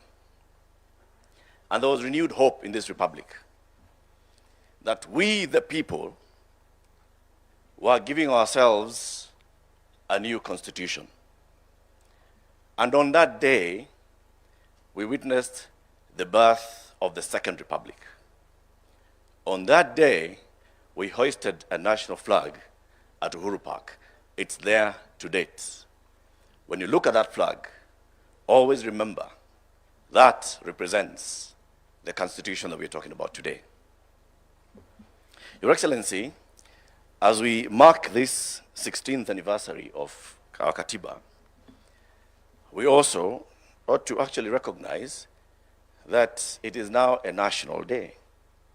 And a national day means that we may do whatever else we want to do with ourselves throughout the year, but on one day, we shall anchor ourselves to the supreme law of the land and to the sovereignty of the people of Kenya.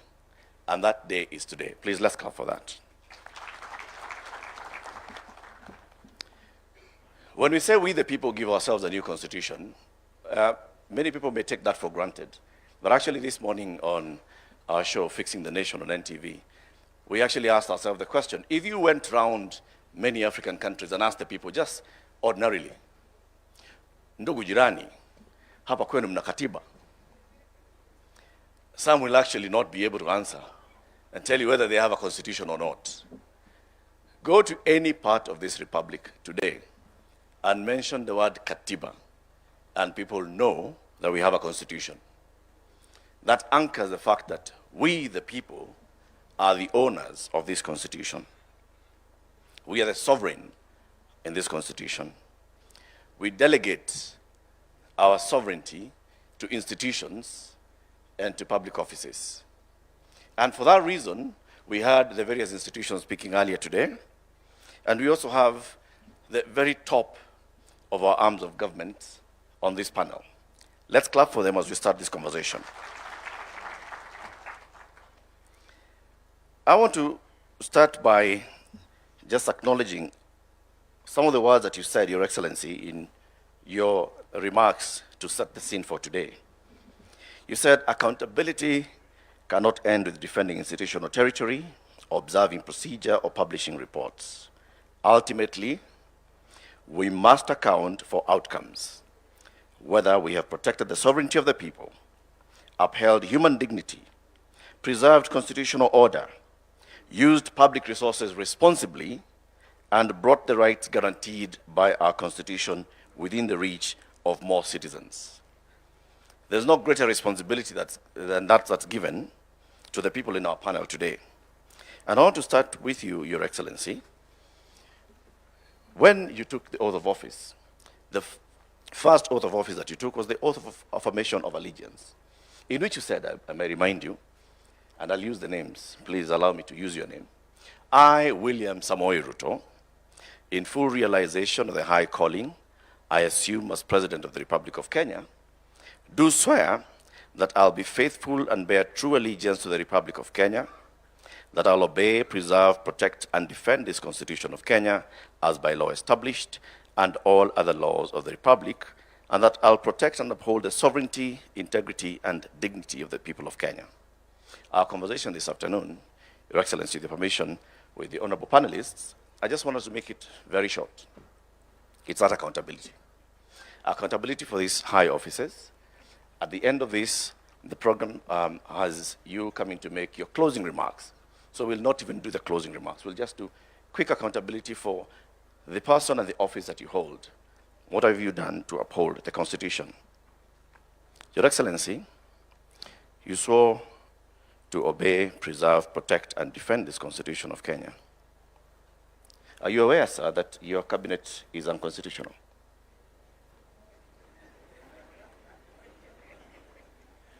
Thank you very much, Eric. I am fully aware that the court has made a determination and given me time to realizing that that is work in progress to be able to do what I need to do. But in that context, let me speak to my oath of office in a broader context,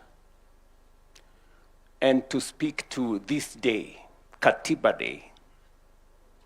And as I have said in my earlier statement, this is not just a ritual. This is a time for us to reflect and account for what we have done in 16 years with respect to the tenets, the principles, the mandate, and the requirement of our Constitution. And putting that in the context of my oath of office and being accountable for that oath of office, and putting it in the context of what, again, I said earlier in terms of how do we account for the authority that we exercise and whether that is making impact on the people of Kenya, especially on what you said, whether more and more citizens are closer to the rights that the Constitution envisaged. And I will say the following, that by way of accountability, when we seek a mandate like the way I did, I made commitments to the people of Kenya. And those commitments were not just statements. They were not just slogans. They were commitments that ultimately I must be held account, because that is what the Constitution demands of me as president. And about how to transform the nation and what I need to do. And I made proposals to the people of Kenya that this is how I intend to stabilize the economy. This is how I intend to make sure that we have access to health getting to the majority of citizens. This is how I intend to work on making sure that there is decent housing as it's required by the Constitution. This is how education that is provided for as an obligation to government in the Constitution, this is what we are going to do. This is how we are going to work on access to water and all the other requirements of the Constitution. And I can confidently tell the nation today that subsequent to my election and my commitment that I will be faithful to the Constitution, we have done whatever we needed to do, difficult as it may have been, to stabilize our economy. Today, our economy is the 6th largest economy in Africa. Our interest rates have come down. Our exchange rates have come down and stabilized. Our inflation has come down and stabilized. And our sovereign debt position is way different from what it was. We did not only,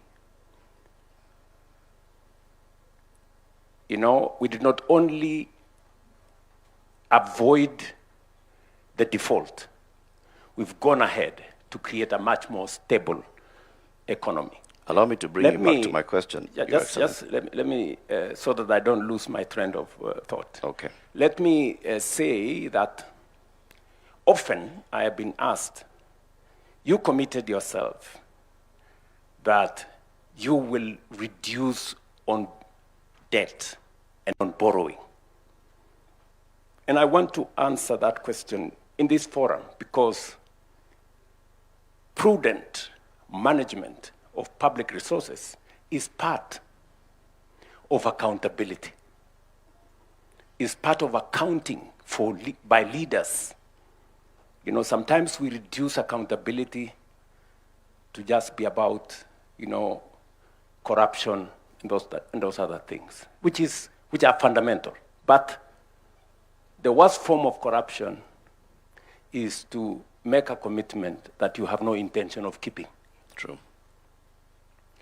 And so when I made a commitment that we are going to think of how to develop our country without burdening ourselves with too much borrowing or debt, and sometimes disproportionately disadvantaging generations that come after us. Right. I can say on this podium today, if you look at where we were in terms of debt and where we are today, we have significantly, by multiples, reduced the rate of acquisition of debt in our country. Let me give you an example. When Moi left office, we had a sovereign debt of 630 billion.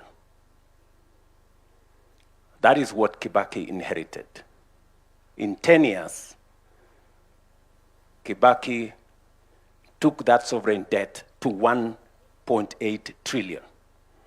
That is 3 times, by a multiple of 3, roughly. When my brother, President Uhuru, left office in 2022, he left behind a debt of 10.3 trillion.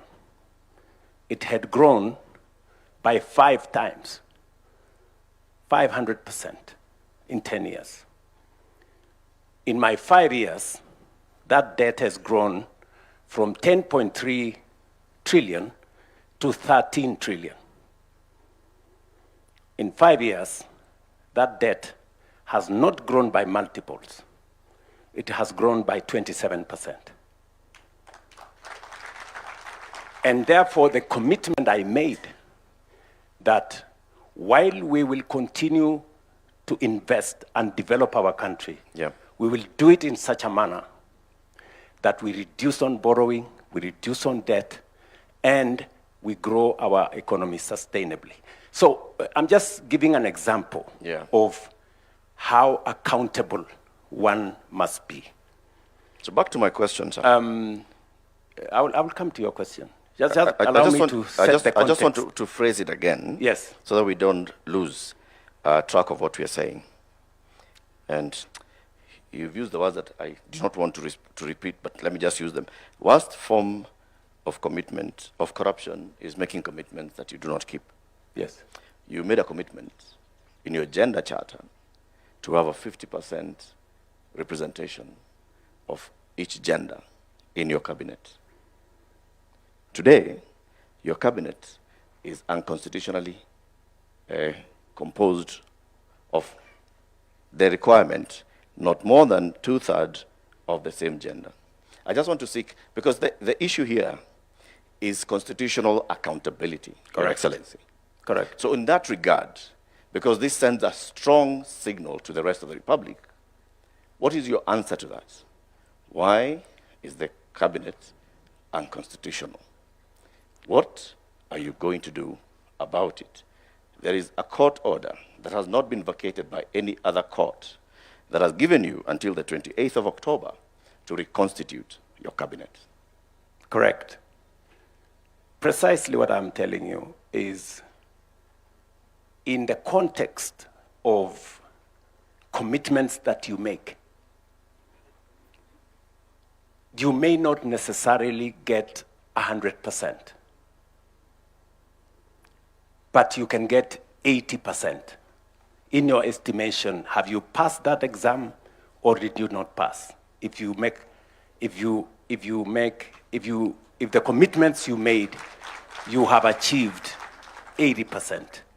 There are some commitments that are work in progress. But what I was trying to point to you is that of the commitments I made to the people of Kenya, commitments on the economy, commitments on education, commitments on agriculture, commitments on housing, commitments on making sure we control our debt, commitments on making sure that we have universal health coverage, I can confidently say we are at 80%. That does not mean we have discharged every commitment. There are commitments that are outstanding. Among them is that one on making sure that we respect the 2/3 gender principle. Will you reconstitute the cabinet? It is, that's a much more simpler thing to say. Okay, let me just... But let me just, you know, we are speaking in context. Yes. You know, don't make it simplistic.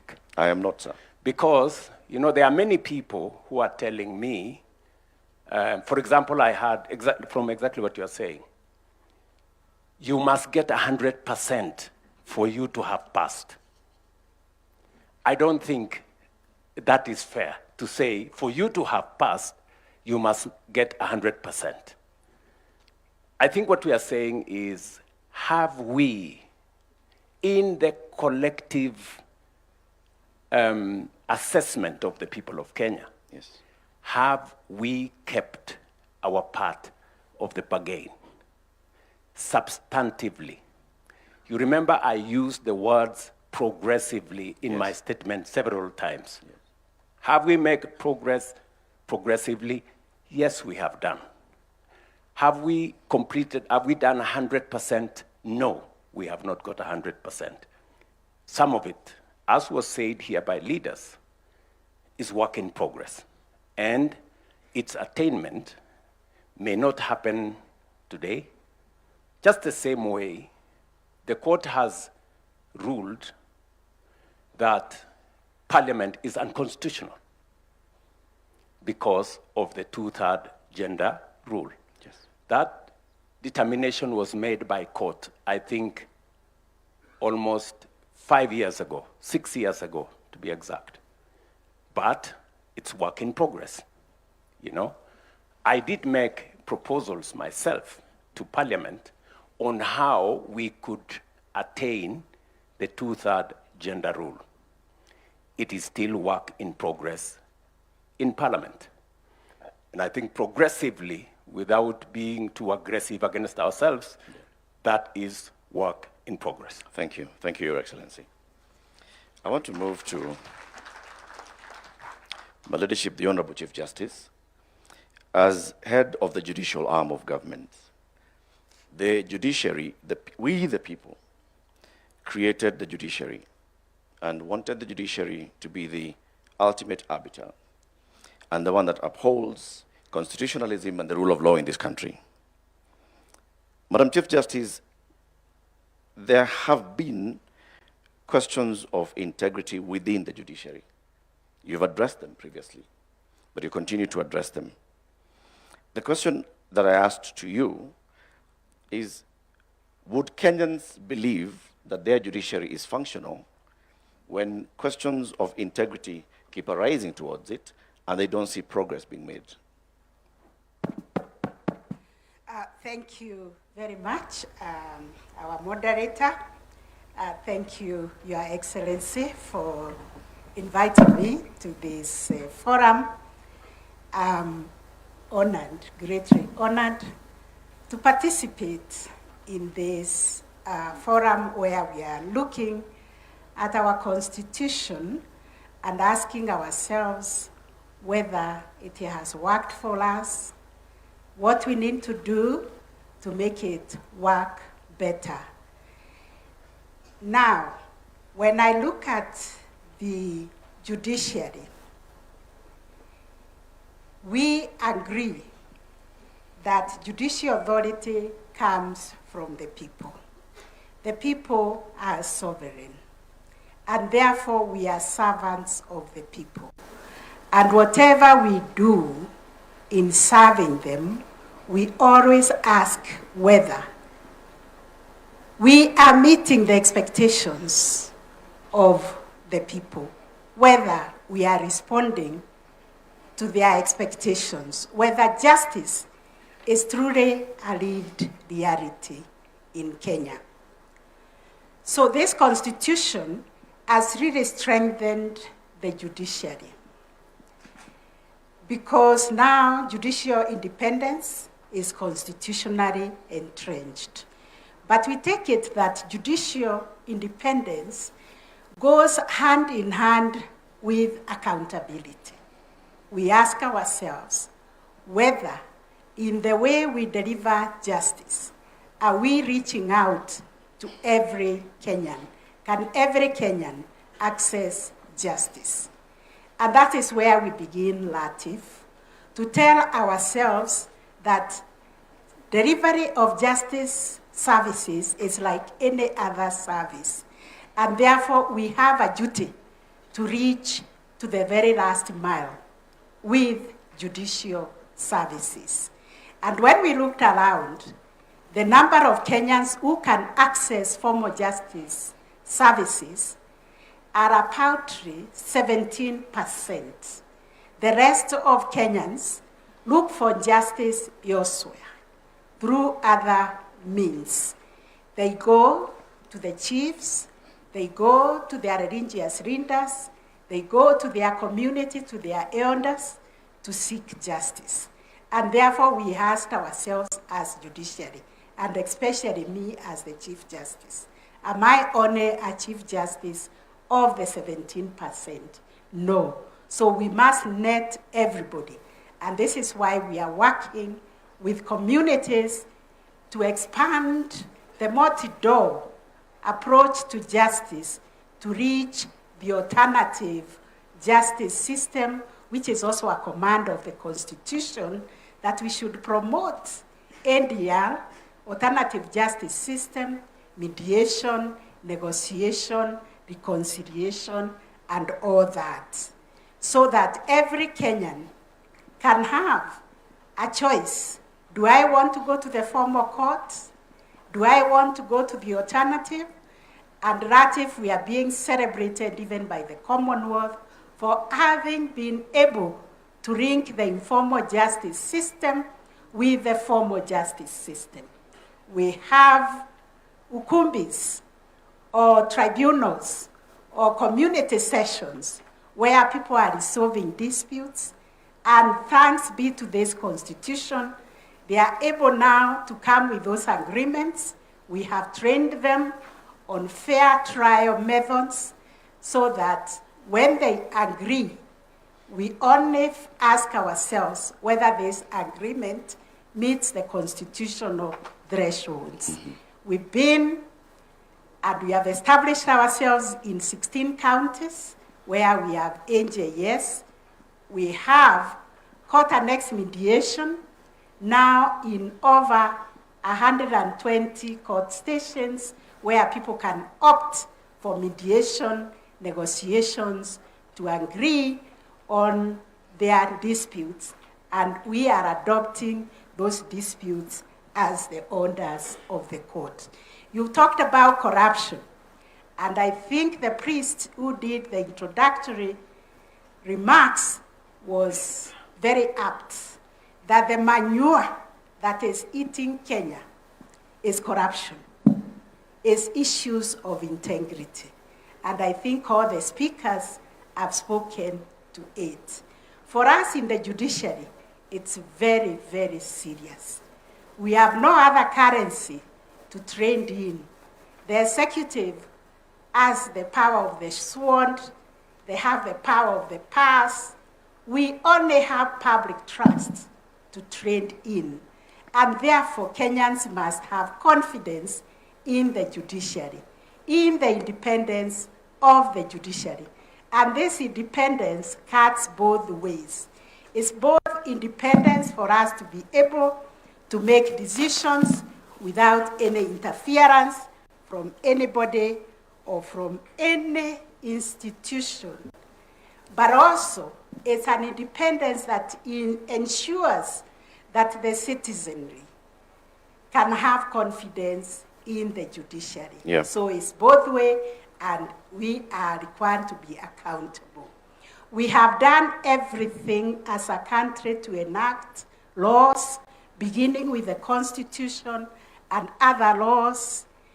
What I would like to say is that corruption, in all its facets, is a criminal offense. And we have taken the front row in the judiciary to tell Kenyans that we operate a zero-tolerance policy to corruption.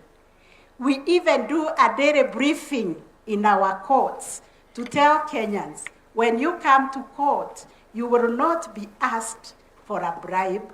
You will not be asked for any facilitation. Please do not bring a bribe to the court. Right. We have worked with the NCAJ, the National Council on the Administration of Justice, to develop guidelines that will help us implement these laws against corruption. And we are implementing them in the judiciary. But it is a societal problem, Ratif, that requires Kenyans to say no to corruption. It requires a national conversation, because as much as we try to insulate ourselves in the judiciary, we are within this ecosystem where people believe in giving a bribe, or even believing somebody who has no connection with the judge or the magistrate, that I know the magistrate, I know the judge, I will fix your case, I collect money to go and take to the judge. The judge or the magistrate may not even know, but sometimes they know. Yeah. And therefore, I've been saying it is wrong. We as judges and magistrates and judicial staff cannot be dispensing justice with one hand and committing a crime with the other. Any citizen who comes across a judge or a magistrate or a judicial staff asking for a bribe, we ask for cooperation. Thank you, Madam CJ. Just a quick follow-up on that. Citizens told the Ethics and Anti-Corruption Commission in their EACC 2025 survey that court magistrates attract the highest average bribe, apparently 164,000 shillings. Now, the one question I want to ask you, now that we are now introspecting 16 years in, can the judiciary really police and weed itself of corruption? Yes and no, by everybody who has taken a oath of office to defend the Constitution, to defend the rule of law, to say no to corruption. But out there are many people posing as agents of the judges. They are the ones collecting money to bring to the judiciary. And Kenyans themselves, why are they giving money to come and bring to the judiciary? So we alone cannot, because like me as the Chief Justice, with my two eyes, corruption, I was told, is like, is it sodomy, or is it, what offense takes place, adultery, which takes place in the dark places. So with my two eyes, how can I know who is negotiating a bribe in their houses, in their chambers, in the hidden places where they do those things? So it's a societal problem, Ratif, that we all need to embrace and say no to corruption. Say the manure that is eating Kenya, like it happened in New York, is corruption. Thank you, Madam CJ. And therefore, we need to say no to it. Asante. Thank you very much, Madam CJ. I want to move to the National Assembly, represented by the Deputy Speaker, the Honorable Gladys Boss. When we, the people, created the legislative arms of government, and Parliament in particular, we created a Parliament that would represent us, that would create laws that we'd follow, and that would oversight the executive. Many complaints have been made in the public about the Parliament's role of oversighting the executive. Not just the 13th Parliament, the 12th Parliament, the 11th Parliament under the 2010 Constitution. Is Parliament, as constituted, maybe politically or otherwise, able to properly oversight the executive? Thank you, Latif. And before I answer what your statement comes from, I first want to say we are here to discuss Katiba at 16 and what we have done as the National Assembly to implement the Constitution. So let me start with that, because that's our business today. If you look at Article 43, which the President has spoken about very passionately, on the issues of health, if you look at the Social Health Authority Act, Parliament, National Assembly passed it. If you look at the Primary Health Act, it was the National Assembly that passed it. If you look at the Emergency, Chronic and Critical Illness Fund, that is the National Assembly. If you look at the Digital Health Act, that's the National Assembly. So on the issue of health, under Article 43, we have made our part. On education, currently we have several laws. We have already, just yesterday, we were debating the an amendment to the Basic Education Act, because again, that's a right. It's a socio-economic right under Article 43, and further to that, there's more amendments that are going to the Higher Education Loans Board, the Tertiary Institutions Act, the Education Assessment Act, and so on. All those are ongoing. If you look at the right to water, again, we passed the National Water and Storage Authority Act, and that is already in place. If you look at the issue of housing, the Housing Levy Act was passed in Parliament. If you look at the changes that were made to our savings at the National Social Security Fund, again, that law was amended by Parliament to be able to allow an increased amount so that we can have increased savings in the country, so that we are not borrowing money from other countries, but we can borrow our own citizens' money. If you look at Social Security, on the money that is given to senior citizens by government, again, that took an act of Parliament. So we can categorically say that as the National Assembly, on the manifesto of the Ruto administration, we have been able to do our part. On the issue of the right to food, again, when you see some of the programs and some of the laws that we are passing, is to ensure that we are able to attain the issue of food security. The courts, on many cases, has castigated Parliament over public participation, and that's why the Public Participation Act is currently before the House and has gone to the Senate. Again, the National Infrastructure Fund, that's an act of Parliament. The National Sovereign Fund Act, that's from the National Assembly. The government-owned enterprises, that's also that. And just to tell you that Parliament is sensitive to the people, because we represent the people, and that's what the spirit of our Constitution says. When we had the crisis in the Strait of Hormuz, and the prices of fuel was going to go very high, immediately, in exactly one day, we sat until midnight and amended the Value-Added Tax Act to be able to bring the price of fuel to at least an acceptable level. So yes, Parliament is doing its part to be able to implement the Constitution. On the matters of oversight, every single day, when we are not sitting in plenary, we are calling to account the executive. I know that the Auditor General was here, and yes, you many times hear the voice of the Auditor General when she has audited a certain institution.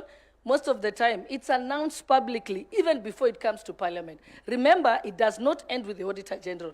That report, the Auditor General must bring to the National Assembly, then the relevant committees review them, and then are able to give sanctions where required or give recommendations where required. In the past, Parliament was behind in about 6 or 7 years. But today I can confirm to you as chairperson of the Liaison Committee, the chairpersons have confirmed that Public Accounts Committee is now at 2024-2025 financial year. PIC, the same thing. So we have managed to review the reports. And the challenge had been before that there was only one committee dealing with it. After that, the PIC committee was split. into thematic areas so that they can be able to work faster. We've deployed several staff to them to be able to do that. So yes, oversight is live and indeed, and today we go on recess as Parliament, and people think that we go on holiday. Actually, every single committee is sitting for 3 straight weeks to complete their reports, because we are also alive to the fact that it's a year. So yes, I can confidently say that Parliament has done its job, continues to do, and and we have had continuous improvement. We recently had a state of Parliament report, and we're able to see that we've done this much and we need to make certain changes. Like now we know the outstanding orders have to be changed so that we can have the Public Accounts Committee can be in four of them in thematic areas so that we can work faster for better oversight and accountability. Thank you. Thank you very much, Madam Deputy Speaker. And let's account for that. Parliament has passed legislation. The question is, has Parliament processed legislation or passed legislation? When it comes to executive oversight, is Parliament oversighting the executive, or is Parliament, for lack of a better word, tapping the executive on the back? Not or at on all. the wrist? I think, when you say that we are passing government bills, you must remember we have someone called the majority leader in Parliament. The single job of the majority leader is to table government bills, because if the government has to work, the laws have to be passed. So that is his job. Then there is private members' bills, and then the minority also are able to bring various bills, like the bill on the Basic Education Amendment Act yesterday was by Honorable Olwoch, who is from the minority side, and he has been prosecuting it for almost 2 years. So yes, Parliament is not a rubber stamp, as you try and say. That's a rumor by the media. All right.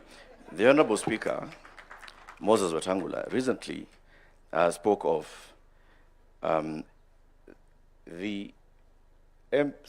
MPs receiving letters for appointment of teachers. And I know that matter was live, even in Parliament, by some members of Parliament yesterday. As the head of Parliament, how do you respond to this? Is Parliament an extension of the executive, or the recruitment agency of the executive? Okay, Latif, let me remind you again politely that we're here to discuss and take stock of Katiba at 16. Indeed it is. And so I have not come here to discuss rumors that are out there. What you can do, when I come to your TV station, that will be a valid question to ask. So I politely decline to answer. Okay. Let me remind all of us that we are here to account for Katiba at 16. It is our constitution. The offices that we created are accountable to the people of Kenya in all things that they do, whether they are passing laws or blocking laws. So, the Honorable Deputy Speaker, respectfully, I tell you that the question I'm asking is about accountability. No, it's a valid question, Parliament. and as you said, and as I've told you, that for today's session, there's no answer to that. But I can confirm to you that yesterday, the Education Committee was waiting to summon the Teacher Service Commission, because that is the independent commission that is charged to do with the recruitment of teachers. If they are doing it in a different manner other than provided by the law, then they are the ones to be called to account. And that's why I'm saying that's a conversation for another time, not today. There's no better day than today, but let's move to the next one. Honorable Speaker, Amason Kingi, you're Speaker of the Senate. You served as the county governor for 2 terms, and you know the role of the Senate that we, the people, established is to defend and promote democracy, devolution. And I want to ask today, is the Senate protecting counties? And can you give us examples where the Senate has actually protected counties, and from what? Thank you for that question. Indeed, the constitutional mandate of the Senate is basically that, to protect the interests of the county governments. And it does that in different fronts. First is when we are doing the division of revenue between the national government and the county governments. That is where the Senate then pronounces itself as a defender of the county governments. you will note that since inception of devolution, because of the the spirited fight by the Senate, the shareable revenue going to the counties has gradually been increasing. So yes, we have been fighting so hard to make sure that the county governments do not get a raw deal when it comes to sharing the revenue between the national government and the county governments. The other instances, of course, where the Senate comes in to protect the county governments. You've heard of this issue that is, I believe, still very much alive. That touches on the roads, for example. There has been a push from the national government on how to reclassify roads beyond what is presently provided for under the Constitution. And I think the Senate has taken a very firm stand on how we should handle that matter, again, protecting the interests of the county governments. So yes, the Senate has been there fund on behalf of the county governments. Have there been instances, Honorable Speaker, when the Senate has felt the national government overreaching its mandate to claw into functions of devolution? Well, if you look at Schedule 4, for example, which demarcates the functions that are preserved of the national government and the functions that are preserved of the county governments, for the period that we have experienced devolution, there has been, of course, a delay in unbundling these functions. And, but by and large, as we speak today, at Katiba at 16, a lot has been done. And unbundling has been done. What I think is remaining is costing of those particular functions. But again, under our law, a county government can enter into an agreement with the national government. Maybe a function is a preserve of that particular county government, but they can enter into an agreement with the national government to allow the national government to actually undertake that particular function. In such a case, we cannot say the national government is overbearing. All right, I want to just progress that conversation to, of course, the Chair of the Council of Governors, Honorable FCP Abdullahi.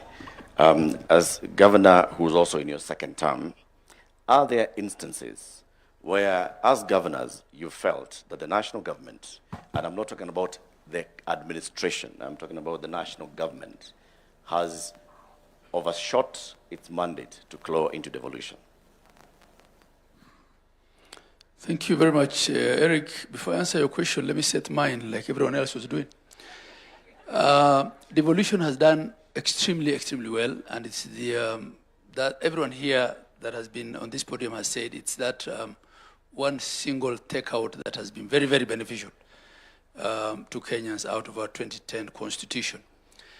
And without giving numbers necessarily, if you just look at the expansion in healthcare, in agriculture, in early childhood education, the distances that have reduced for fetching water, and all the number of hospital beds, and I have the data here in a very refined manner, devolution has done extremely well. Now, on the issue of national government and the whole matter of clawback, you'll have to understand that in a robust democracy such as ours, and where we came from, you know, we were not 47 countries coming together. We were one country, and we were not coming out of war, right? We had a very strong centralized government.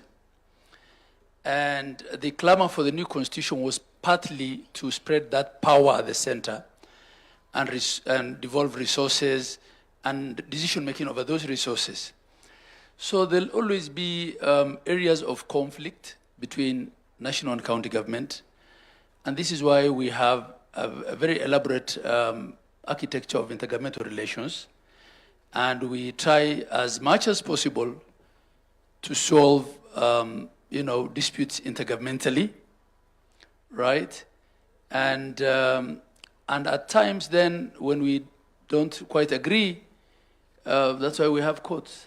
And this is the same everywhere.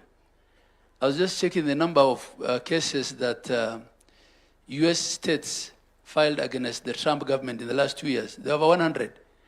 So this is normal. And two, clawback globally of decentralization, because devolution is a form of decentralization, doesn't really have to happen through change of law. It mostly happens through, administrative procedures, right? Bureaucrats, sometimes even middle-level bureaucrats at national government might send out circulars and do certain things which then impede or gridlock implementation by decentralized units.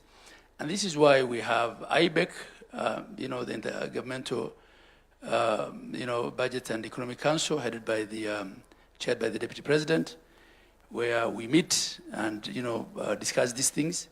And many times we disagree, many times we agree.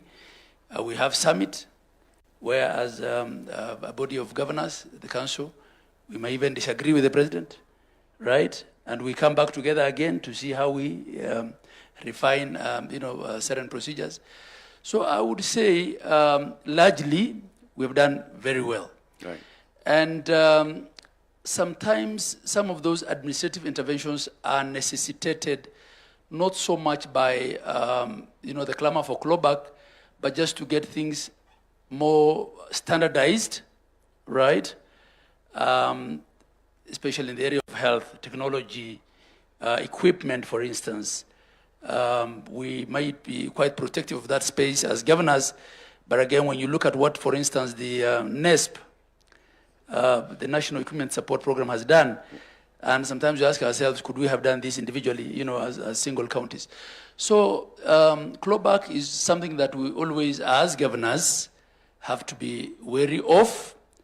But this is why then there are these elaborate arrangements of intergovernmental architecture. And this is why also sometimes we go to the Senate and tell the Senate, this is not acceptable to us. And the Senate, much as we have a lot of other differences on other things, still remains and is the key protector of counties, protecting counties against Big Brother, protecting counties against themselves. So this is part of the robust architectural framework that we have. We have over 42, I think by the last time I checked, intergovernmental partnership agreements between county and national government. And we take this through a lot of, legal procedure. We get, lawyers to look at them to see, how it could end, whether it is a clawback through the back door. And by the time we agree to sign those intergovernmental partnership agreements at a full council, then we are fairly confident that it's an arrangement that works for us. Of course, clawback is not only by national government, or the fear of clawback is not only with respect to the national government. Increasingly, it's also with the National Assembly. And because the National Assembly is also becoming quasi-executive by virtue of the funds they handle, CDF, I don't want to get to the politics of that. There's Matters Equalization Fund. It's the day for accountability. Right, Matters Equalization Fund. So the strict, what do you call, separation of powers between executive, legislature, and the judiciary, and especially between executive and legislature, and the realities of our political patronage. I think those are things that will be with us for quite some time. But generally, I think this current administration has respected our space. Thank you. We, the people, have created layers of accountability for the devolution unit, the devolved units. There's the county assembly, there's the Senate, and of course, there's directly the people of Kenya. You have a council of governors. Do you use that council of governors as an accountability tool where you self-check and you self-call out for, I don't know how else to put it, for bad behavior? Yeah, that's a good question. You know, as chair of council, I don't have the, constitutional office powers that the people sitting on this panel with me have. I'm just a first among equals. I get elected. So the next year I will be elected on the 8th of October. So I'm more of a union official. But having said that, we also have, benchmarking and best practices and advisory and conversations that, out of respect, I can have as chair with individual governors. But I get this quite a lot when I visit counties where the public complain to me about their governors. So that's not my role as chair of council. But we try to do this through benchmarking, by sharing best practices, by not reinventing the wheel, and by also having honest conversations in our, council meetings. There are things I have publicly said as council chair, that as a leadership we will not, protect non-remittances of statutory reductions, or continued budgeting of pending bills. And these are conversations that we have as governors, but the architecture is not such that the COG is not an oversight body, right? It is an intergovernmental relation outfit. Thank you. It's an association, a club. Yes. And then the other question of the layers of oversight, this is a live debate that we're having now. Where does the oversight role of county assembly end, and where does that of the Senate begin? And I know there's a panelist who said county assemblies may not have, what it takes to oversight. I mean, it probably is. Then what are the requirements of being a county assembly member? Until very recently, the only positions that required any qualification was president and governor and their deputies. Everyone else could be elected with an ID. Now the courts have also said governors, like everybody else, need not have a degree. So those are debates that we have. We try to resist, as a council, appearing before the Senate for day-to-day operational accountability, and argue that that is best left to our CECs and the Assembly, and that the Senate comes in on big matters, on policy, when there's a crisis, when there's impeachment. But the court disagreed with us, so we have to appear before Senate as governors, and at times get asked why a bean card in a facility 300 kilometers from where you are has not been signed. So, the interpretation of law is done by the courts. We stand guided by the decisions of court until such a time when that changes. Thank you. Thank you very much, Governor. Your Excellency, honorable panelists, you'll acknowledge that we are actually making reference to the supreme law of the land. And the fact that we actually have a supreme law of the land that is so well known by many people is a big gain, like we've all said. And the fact that we can have such a day to hold ourselves accountable for what we are doing with the office, the high office that we've been given, is also a big plus. I'd like to come final round as we conclude this panel to look at institution level and the Constitution. And I'll start with you, Honorable Deputy Speaker. You understand this Constitution very well. You participated in making of this Constitution well, as did the President and the Honorable Speaker and the Honorable Chief Justice, everybody. But looking at the Constitution as it is now, and the institution of Parliament as we have created it, are there aspects of the Constitution that we have not gotten to the full realization of, whose benefits we are not yet reaping from Parliament? And are there ways in which the Constitution ties your hands as representatives of the people? Thank you, Latif. When we take the oath of office, we swear to uphold and protect the Constitution. It's an obligation under Article 3 for every Kenyan, including yourself. You're bound to protect, uphold, and defend the Constitution. So that is something we must do. But as legislators, Yes, there's ongoing discussions constantly. We have a committee on a constitution implementation committee in Parliament. Its job is to constantly review various departments of the executive to find out if they have implemented the constitution. So they're constantly bringing reports, and a lot of them, a lot of their recommendations have helped because they're able to look at the list on the schedules, what should have been implemented by what date, and they are ensuring that that is actually happening. So that is the role of Parliament. So Parliament can't just amend the constitution, but our job is to have the constitutional implementation oversight committee. But yes, there is also conversations in the Justice and Legal Affairs Committee. I know which I sit on, when we have met the Electoral Commission and so on, and other arms of government, they say this probably needs to be changed. And what we have done is we normally give that report of requests to the implementation committee, and they are keeping a bank of that, so that when the time comes, when the Kenyans think that we should change the constitution, there will be a reference book and a reference document. So that is available in Parliament.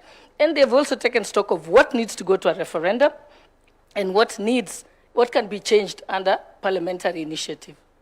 What fruits are we not reaping from this constitution? Sorry? What fruits are we not reaping?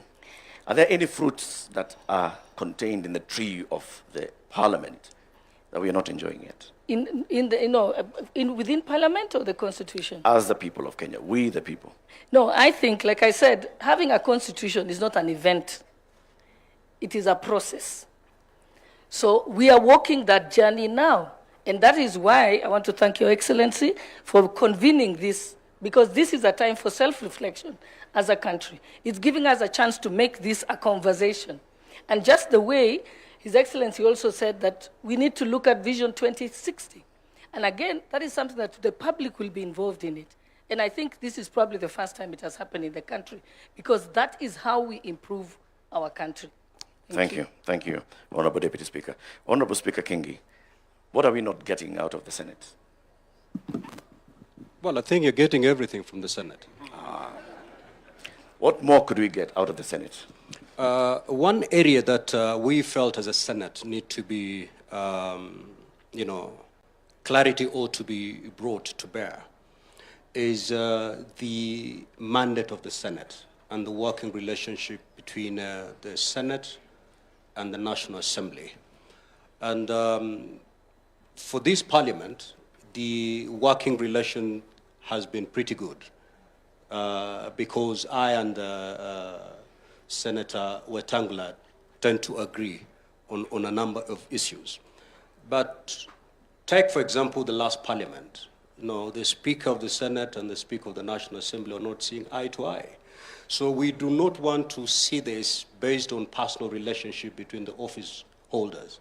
We need a clear law that will define how these two houses work. And that's why the Senate has come up with a constitutional amendment. One, to expand the mandate of the Senate, and two, to bring clarity on how we can work together with our sister house, the National Assembly. Thank you very much. I'll just skip to Honorable Governor Abdullahi, and then we shall conclude with the Honorable Chief Justice and His Excellency the President. From our wordings and the spirit and letter of our Constitution, when we said we'd like to devolve power and to devolve some functions so that we have closer governance and closer decision-making to our people, in your experience in the last 10 years as governor, what are we not benefiting from yet from the devolution as envisaged in the Constitution? And what can we do to get there? Thank you. Eric, as I said, in many ways, devolution has done its bit to equalize this country. The kind of devolution we have is not one of political power in that sense. If I look at it rightly, it's one of economic devolution. It is of service delivery, the things that matter. Given our diversity also, it might have been the right thing to do, because I know countries next door where there is ethnic federalism and states sometimes fight. You know, one state picks up arms against the neighboring state. I think it's good that we didn't go that way, and that what we devolved is basic services and resources and decision-making over those resources. Of course, even for functions that are devolved, policy and standards are still with the national government. And the question of accountability, which what we are discussing here, especially with respect to fiscal management, at times also may limit how much you decentralize decisions with respect to resources. Because if you take them then very low and you're responsible for answering the audit queries in the houses of Senate and Parliament, or whatever, and the Assembly, it can look a bit counterproductive. And counties have been accused of not also devolving certain decision making much lower. I think the other thing that I'll probably speak to is the nexus between county service delivery, county government enforcement, and enforcement generally, because the level of enforcement that our people know generally is uniformed enforcement. County askaris can only carry rungus. So at times, we may increasingly are seeing that bylaws made by counties may not get as much support in enforcement as national laws would. I think this is probably an area that we need to look at, and that probably also speaks to why the county policing authorities are not enforced up to now, because of resistance from police operations teams. So those are areas. How can we strengthen counties to have better enforcement? How can we require them to devolve their services further? Those are conversations that we can have. But generally, I think a lot has improved. As I said, our intergovernmental relations is much better today than when we started 13 years back, right? But overall, of course, expectations also shift. You know, the expectations that there were in 2013 are not the same expectations.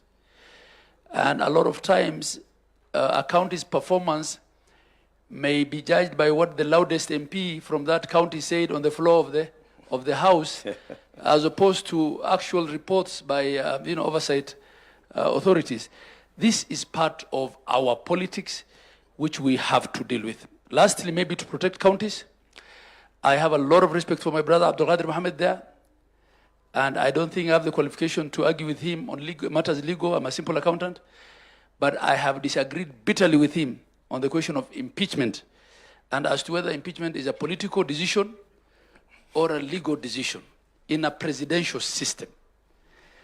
And also, I might be clouded by the political realities of our counties. We have had a governor who was impeached before she formed her cabinet. And she kept being impeached until she was finally impeached, right? And had to go home.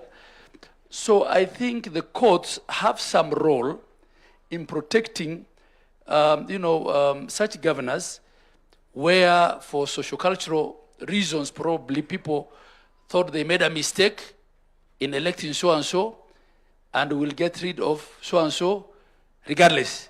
Yeah. So I think, it's not fair that you cannot recall a member of parliament for the first 24 months, and then you can't recall them for the last 12 months.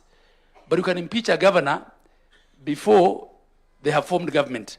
Those are some of the things we need to look at. Thank you. Thank you. Thank you very much, Honorable Governor. I want to come to you, Honorable Chief Justice.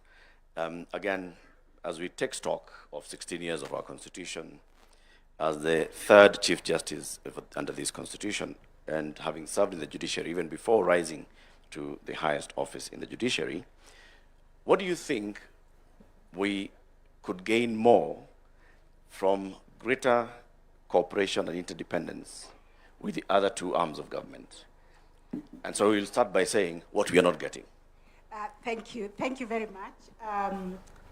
Just like the Deputy Speaker, what I can say is that our mandate as the judiciary is always to breathe life and spirit to the Constitution as it is.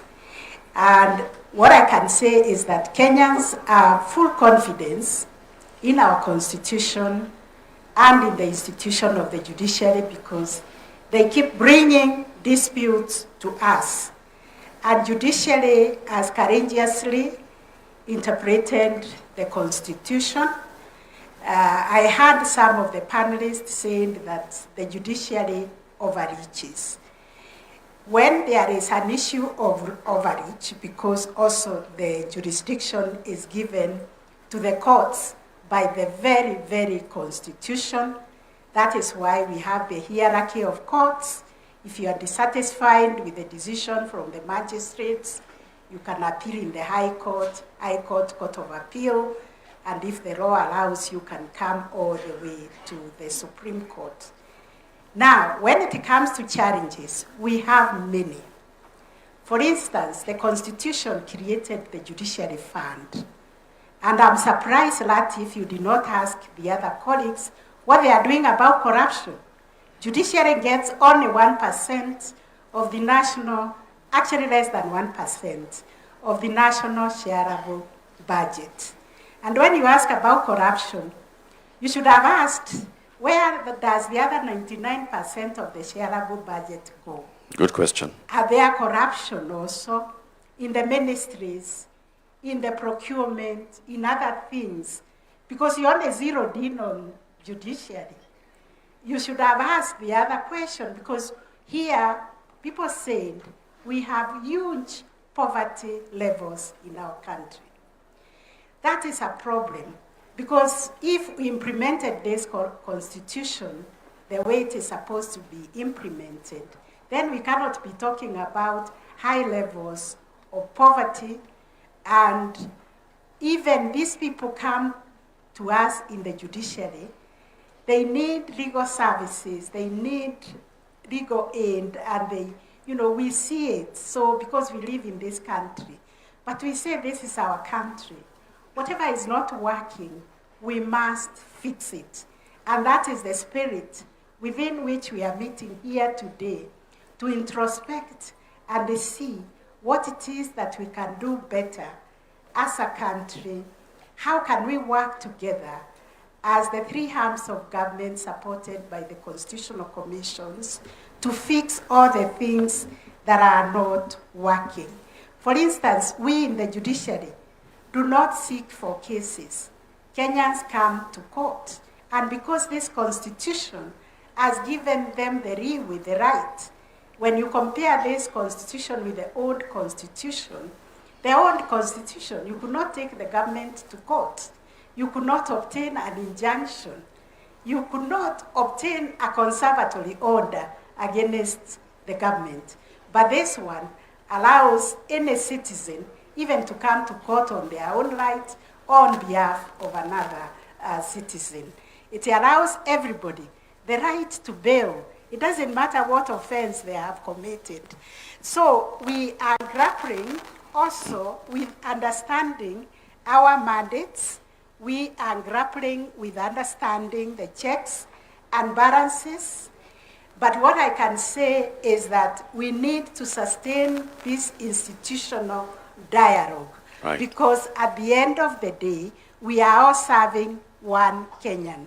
And one Kenyan who is failed in the delivery of service anywhere, be it at the police, be it at the court, be it in the hospitals, they say the government has failed us. So we have to continue with this dialogue and see where we need to put resources. In the judiciary, you can see the Supreme Court. It looks actually very dilapidated. Your Excellency, you renovated the State House recently. Look at the Supreme Court. We need institutions that can even reflect the power, the authority, and the mandate that is given to the institution of the judiciary. Our budget is so meager so that even as we say we want to reach the last mile, we have now 60 small claims courts. Everybody in the 150 court stations we have is asking for a small claims court, because this is how you reach the ordinary mwananchi. But the budget does not allow us to do that. We are required to have courts in every sub-county, and that I understand it to be a constituency. We only have 150. We still have a long way to go, and this is because of the budgetary constraints. But recently, we came up with a master plan and a roadmap of how we can reach to all these counties, sub-counties, with the High Court, with the Magistrates Court, and small claims courts, and with the alternative justice system. We have mapped the whole country. We understand where we need to go. And now, because we understand the budgetary constraints, and we are also Kenyans, we live here. Our country is like your mother. You know what your mother can give you, Yep. and what your mother cannot be able to give you. But there are certain priorities, especially when it comes to justice needs, that we need to address through more budgetary allocation. Thank you very much. That is the problem I have found with the implementation of the mandate of the judiciary to access justice to everybody. We are not able to reach everybody because of the budgetary constraints. Thank you. Thank you very much, Honorable Chief Justice. I want to conclude with you, Your Excellency, President. You occupy a very high office, head of state and government. Head of state means that you are a symbol of this republic. And I want to speak to you from that level, looking back, because you have participated in this constitution journey, before Bomas, into Bomas, out of Bomas, into Naivasha, into parliament, into the referendum, into implementing it as the first deputy president under this constitution and the second president under this constitution. So far, what are the gains? Because we've talked about the gains that we have, and we can all acknowledge the gains that we have, and you reflected on them in your opening remarks. What are these things that we are yet to realize, we the people? And how can we get there? What do we need to do to get there, to realize the aspirations and the great dreams of our Constitution? Thank you very much, Eric. And because I don't intend to make any further remarks, including what was listed as closing remarks, I will just finalize on my statement now, so that we can bring this occasion to a close. First, let me say the following as I come to answer what you have asked me. That I'm very proud that we are able to sit down in the manner in which we have done and ask ourselves very candidly, very pointed, accountability questions from what you have asked me about the matter of cabinet, to members of parliament on the letters, to Madam Chief Justice here. It just goes a long way in, putting in context the great country that we have, that we can stomach any inquiry into what we are doing as citizens and as leaders. The fact that, this occasion, the Katiba Day, when I thought about it, and I thought about this in the context of what you have said, I participated in Bomas, I participated in Naivasha. There was a Kilifi draft. I was the first deputy president under this constitution. And today I have the privilege to be the second president under this constitution. There is a journey that we have traveled as a country. And as head of state of this country today, I am very proud that this Katiba Day is not just another occasion. It's not just another celebration. It is a place where we call ourselves and ask ourselves difficult questions. Have we done what the Constitution expected of us? And why I am very proud about this moment is because I have managed to bring the country to a place where we can candidly ask ourselves questions. Last week, I was here in KICC on one of our primary subjects, that is universal health coverage. And I spent 5 hours the first day, 5 hours the second day, answering citizens, having an engagement with citizens. As president, that does not happen in ordinary circumstances. No other president has done what I have done. I have put myself at a place where I can be questioned and taken questions and answered. So I think this is a good place for us as a country, number one. Number two, we have made very good progress. As somebody who worked under the old constitution and the new constitution, I can proudly say, as others have said here, Mutava Mushimi, all the other good people, including Abdikadir and all the other people, that we have made progress. Of course, we could have done better, but that does not discount the progress that we have made. In different spaces, devolution, for example, which is probably the biggest gain that this constitution brought. There are many arguments as to whether devolution has worked or has it not worked. From where I sit, I think we were right to have devolution. Devolution has served this nation. Could it have been better? Yes. Are there challenges? Yes. But that does not discount what devolution has done to our country. Specifically, for example, the biggest subject, health. I see many people trying to argue that maybe health should be reverted to national government. I am completely opposed. I think health is in the right place in county governments. Why do I say that?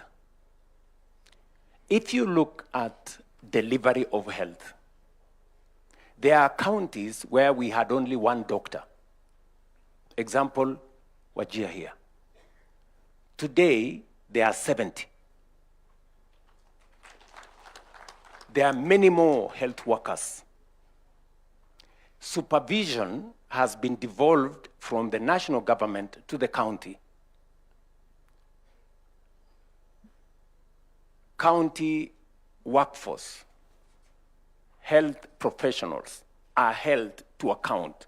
In the past, there used to be doctors who never reported to their stations for 10 years and nobody knew. That is no longer possible. The county governments have appropriated that space properly. And so, have they done many other things better than was the case in the old system? Let me also say, having served as the first chairperson of the Intergovernmental Budget and IBEC, that we started off with a lot of territorial fight between the national government and the county government, and rightfully so, because there was still a hangover by the national government to try and control counties. And then there was also, a bit of that, I must admit. But progressively, we have come to appreciate that there are roles assigned to counties, there are responsibilities and mandate assigned to the national government. And that way, we have found a way of living together. In fact, I have had a wonderful 4 years working with county governments. Maybe because I had the benefit of what happened in the last 10 years. And we have signed, as Abdullahi has said, many intergovernmental participation agreements. We have done, for example, the registration of farmers, which was a very big thing. Now we have a register of all farmers. It was a joint project between national government and county governments. We have community health promoters. Today, we pay community health promoters jointly. The community health promoters are doing a fantastic job. Today, we have signed an intergovernmental partnership agreement on matters health. I would have chosen, for example, to say health is a devolved function and I should have nothing to do with it.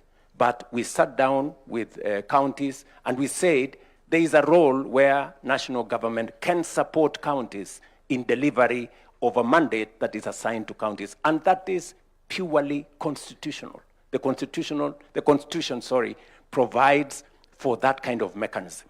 And we use that mechanism to improve health outcomes. Today, we have more citizens registered on social health. Today, we have more citizens treated. Today, we have better delivery of equipment. We signed a partnership agreement with counties. Today, they get equipment that they don't have to pay for because of the agreement we have signed, and they are using those equipments to deliver health and get paid for by SHA. So I can say confidently that counties are better placed when there is a better relationship between the counties and the national government. That is not to say there are no challenges. Yes, there are challenges here and there, but continuously we keep resolving those challenges.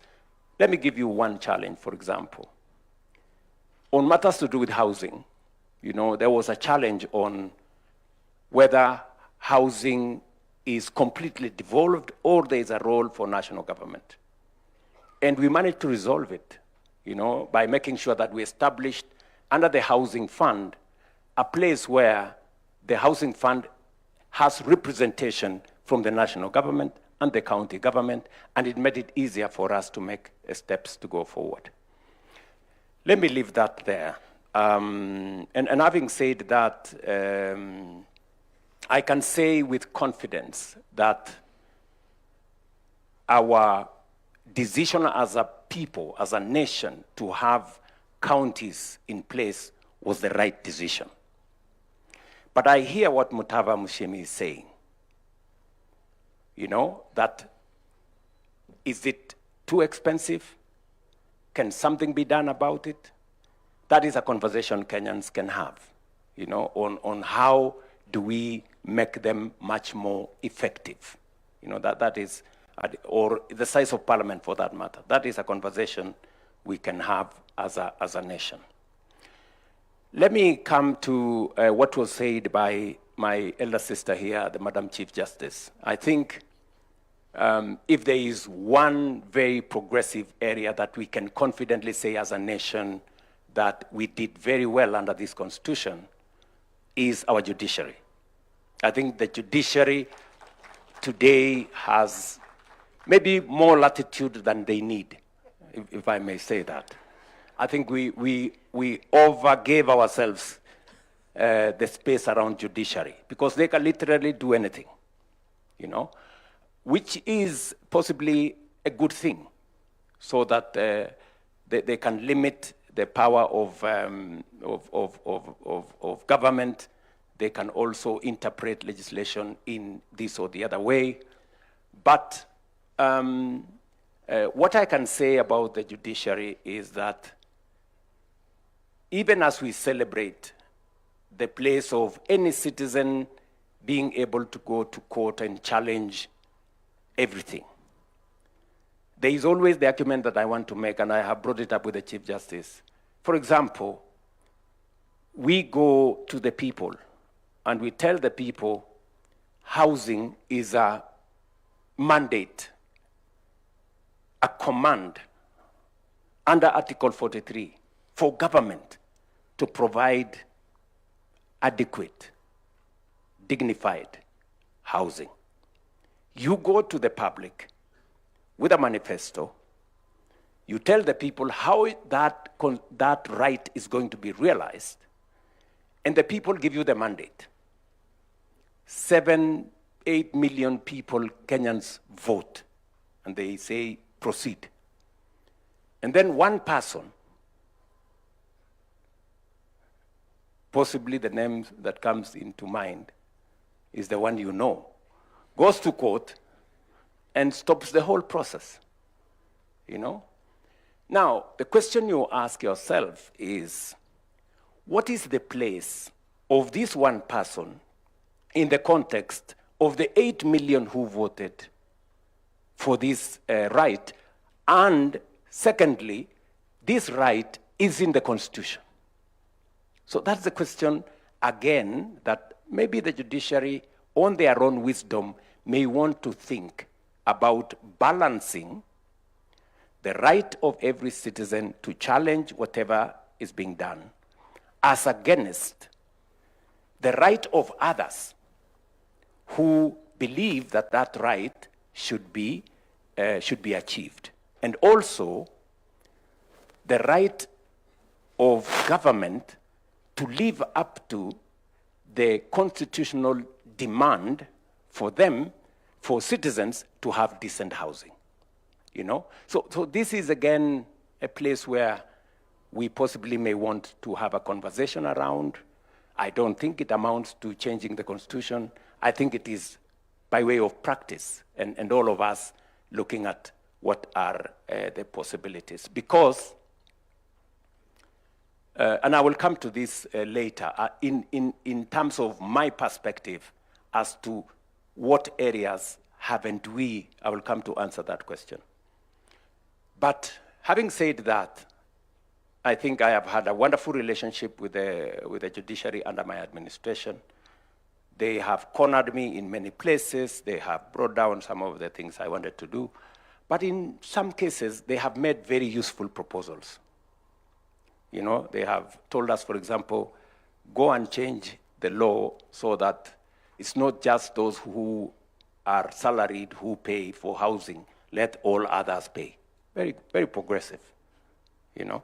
They have also told us in other areas, maybe change the law so that you do this. So again, I cannot wholesome say they have done something that has stopped us. They've, in very many cases, enriched our, you know, proposal on how to get things done. But to the words of the Chief Justice here, and she has said, and rightfully so, that there is a budget issue, which is an issue, again, we must have a conversation as citizens. Should we pay taxes? Should we not? Should we borrow more money to do what we have to do? Or how do we borrow responsibly? So this is, again, another conversation, because the bottom line of all this thing about budget is taxes. Yes. I mean, we must have a candid conversation. Today, there is a big argument that Kenyans are overtaxed. We need to have a conversation. Is it based on empirical evidence? To my reflection, we are at 14, maybe 15%. Our taxes are 15% of GDP. The highest country, France, is 45% of GDP. They pay 45% of GDP. We pay 15%. South Africa pays 25% of GDP. So is the argument that we are overtaxing ourselves right, or is it not? And is it possible for us to provide for every service that we need without thinking of where we are going to raise the revenue for us to do that? This is, again, another conversation that speaks to what Mutaba Mushimi was saying, as to affordability of government. But to my defense, I can say here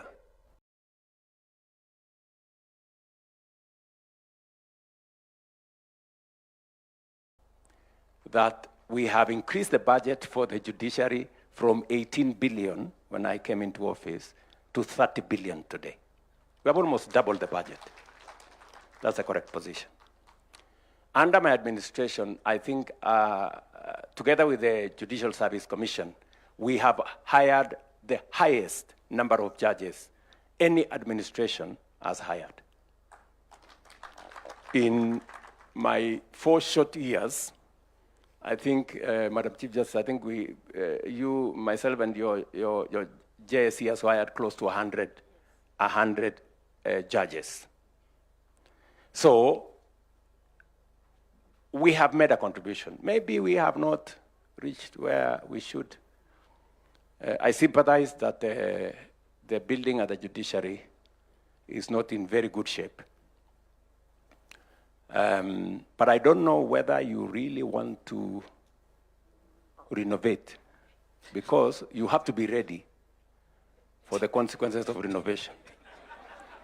The audit out there is very vicious. You know, you don't know how much shit I've gone through on lectures on whether it was the right thing to renovate the State House. I've tried to make argument that this place was leaking. This is the address of the people of Kenya, any citizen, any, but I don't know whether I've succeeded. So as you think about renovating and rebuilding judiciary, I will warn you that there will be consequences for that. But I guess you have the mettle for it. And I think with the new facility that we have negotiated with yourselves and the World Bank, we now have a facility of about 20 billion shillings to be able to rethink about how we can empower the judiciary to do more. I think we have done a couple of other things, including looking at the retirement benefits of judicial officers, their transport, and many other things, which I don't want to say. But I think we have tried to make a contribution in that direction. Let me say finally that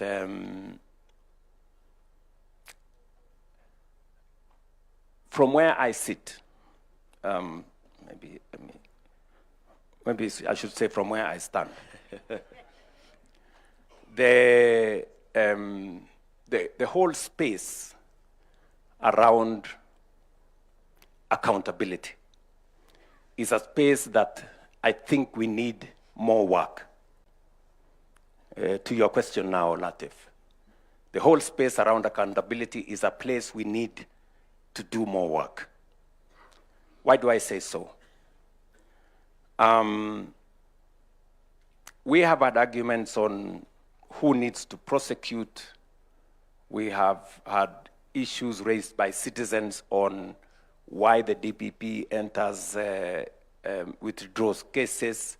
We've had issues, what the chair of the Ethics and Anti-Corruption has said here, on prosecutorial powers to be given to the EACC, the delay in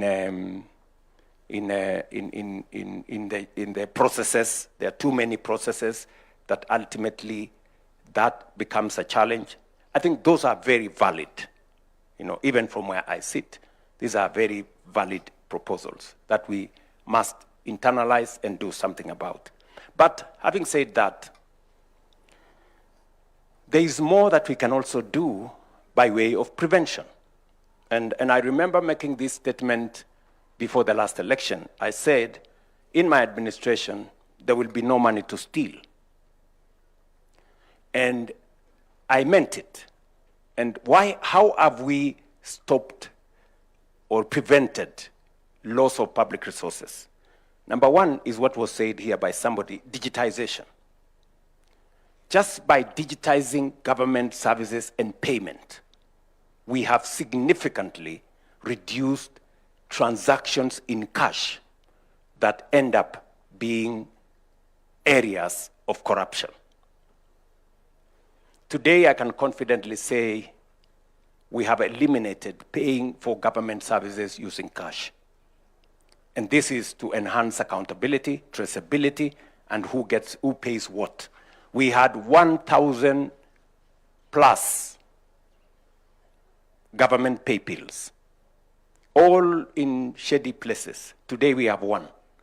And the Treasury can see all government payments and where it is going. Number two, we have implemented what we call Treasury Single Account. Treasury Single Account enables government to see how much money we have in which places and how much idle money there is in government. We used to go to borrow using the instruments that we have, and most of the time we borrowed money which we had, you know? And sometimes we went to the market to borrow our own money. And it was not very intelligent. I don't want to say it was foolish. So we have eliminated that, and John Buddy is here, and we have made huge savings just by making sure that we have all our money with our visibility. Number three, and by the way, this single treasury account was a conversation that was there for almost 15 years, but there was no courage to implement it because there were people benefiting from these dark places. Number three, we have implemented what we call electronic EGP, electronic government, electronic procurement. We've made the whole procurement of government services transparent. John Buddy was telling me, an item, say for example a pen, procured by government on 17th floor was different price procured by another ministry on 10th floor. That is no longer possible because we have standardized procurement.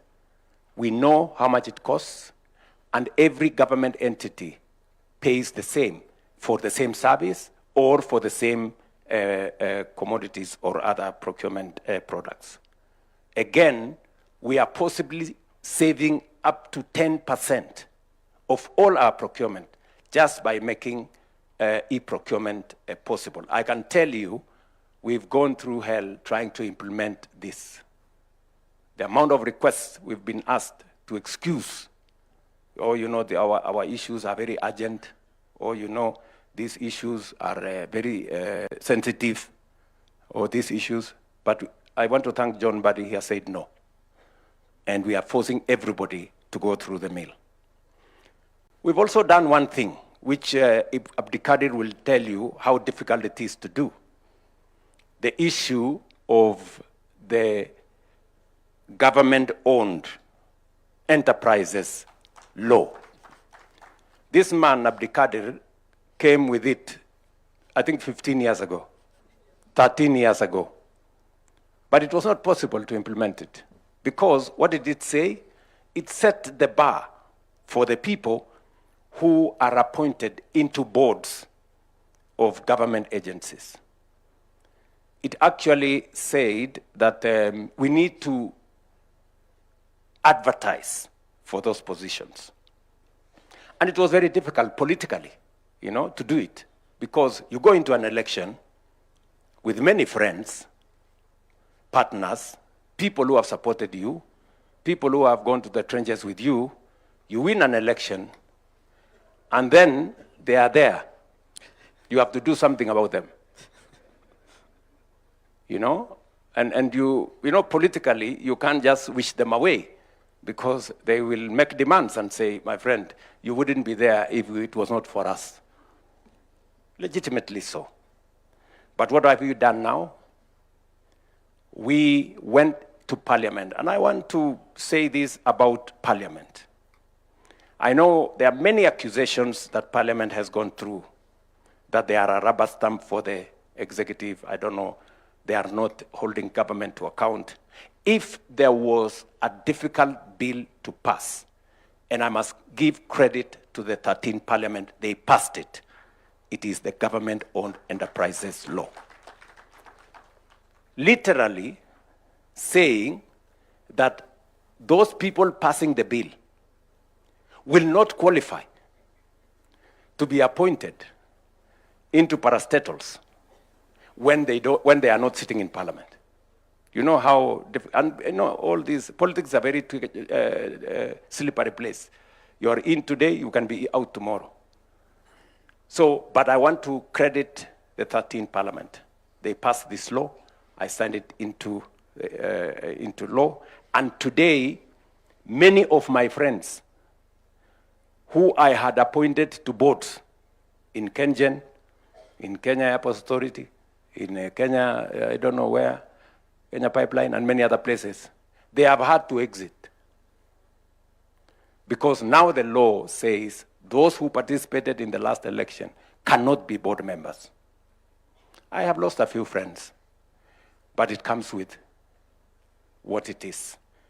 And why are we doing this? We want to, as much as possible, professionalize the running of government agencies and to depoliticize those boards. And again, I must say that has worked in a very significant way.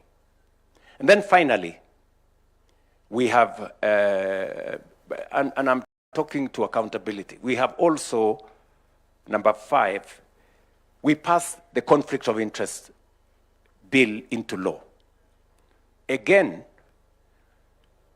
very many members of parliament, members of Senate are very unhappy about this bill because it literally says members of their families cannot participate in procurement or supply of goods and services to government. Again, it was to establish a distance between those who wield authority or power, whether they are sitting in parliament or they are sitting in the executive. I don't know whether we extended to the judiciary, I don't think we did, cannot participate because they have the propensity to influence those contracts this way or the other. Again, I can confidently tell the country we passed that law. And we are progressively, pushing corruption to the limits, even as we do the other things. You remember it was said here earlier, what about the ethics part? What other, apart from prosecution and all this, are there other things being done to deal with corruption? This is part of it. And we've worked with the criminal justice system to work on this. And then allow me to say 2 final things, which, speaking to what the other panelists have said, I agree entirely with the assessment of Mutava Mushimi on the subject of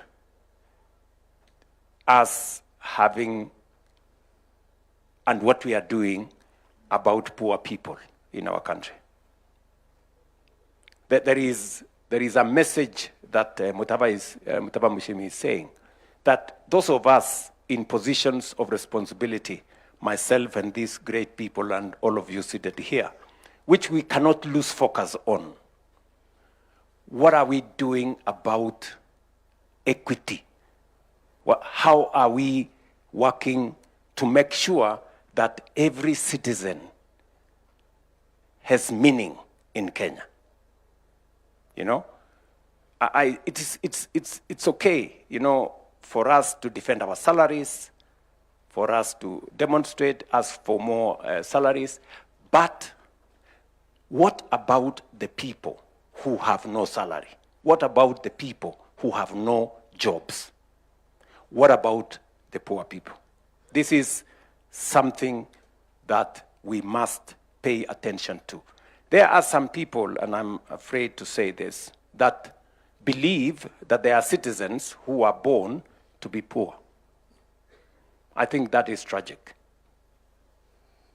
Because I hear arguments when I was pushing for the housing levy. And many people were telling me, how is it our business to make sure the people living in slums who have no decent dwelling places, how is it our business to assist them to get decent housing? You know, it's a very, reasonable question, but looking at it from the other side, it's very callous. I mean, it shows how insensitive we are, that we have people who live in slums, that it doesn't concern you that there is a citizen who uses a flying toilet. It doesn't concern, you're not bothered. I mean, you really have to have a heart of stone not to think about fellow citizens who have to pay to use a toilet. I mean, it is something that must concern us. And that is, I think, what my good brother there was saying. Or a citizen who decides to stay at home, they are sick, but they prefer to stay at home and die because they have no means of getting medical treatment. I think that is something that should concern us. And as a result, it takes me to the place where we've not done very well. We've done very well with what Abdikadir said, political rights. We are a robustly democratic country. We vote whoever we want. We can picket, we can demonstrate, we can do whatever, literally, whatever we want. That we have done very well, and we must credit ourselves for it. But there is the other side of it. What have we done to make sure that every child will go to school? Everybody has medical attention. We have decent housing. We have eliminated hunger. And we have done all the other constitutional commands. That is the place that we haven't done very well. And that is where we must focus going into the future. And that is why I am inviting all of us to have a national conversation, on the future of Kenya, a development charter for ourselves, so that we can enjoy our democratic rights, but also make sure that every citizen lives a dignified life. I think these are the two, sides of what we must achieve. And I say this with a lot of humility, that it's upon us, to do whatever it is that we can to make sure that we deliver on these two commitments. Let me say this. Our right to choose, our democratic right to choose, must be exercised in choosing what is best for everybody, or what is best for us. We should be able to make the best choices for Kenya. And again, let me paraphrase what Abdikadir said. If you choose a thief and expect that they will not steal from you, you are not being intelligent. If you choose somebody who is incompetent and expect them to deliver on anything, then you are not being serious. If you choose a person who has no vision, who has no plan, who has no agenda, and expect them to take your country anywhere, then you are not being serious. I think these are the choices that are on the table for us. And finally, I have spoken for too long.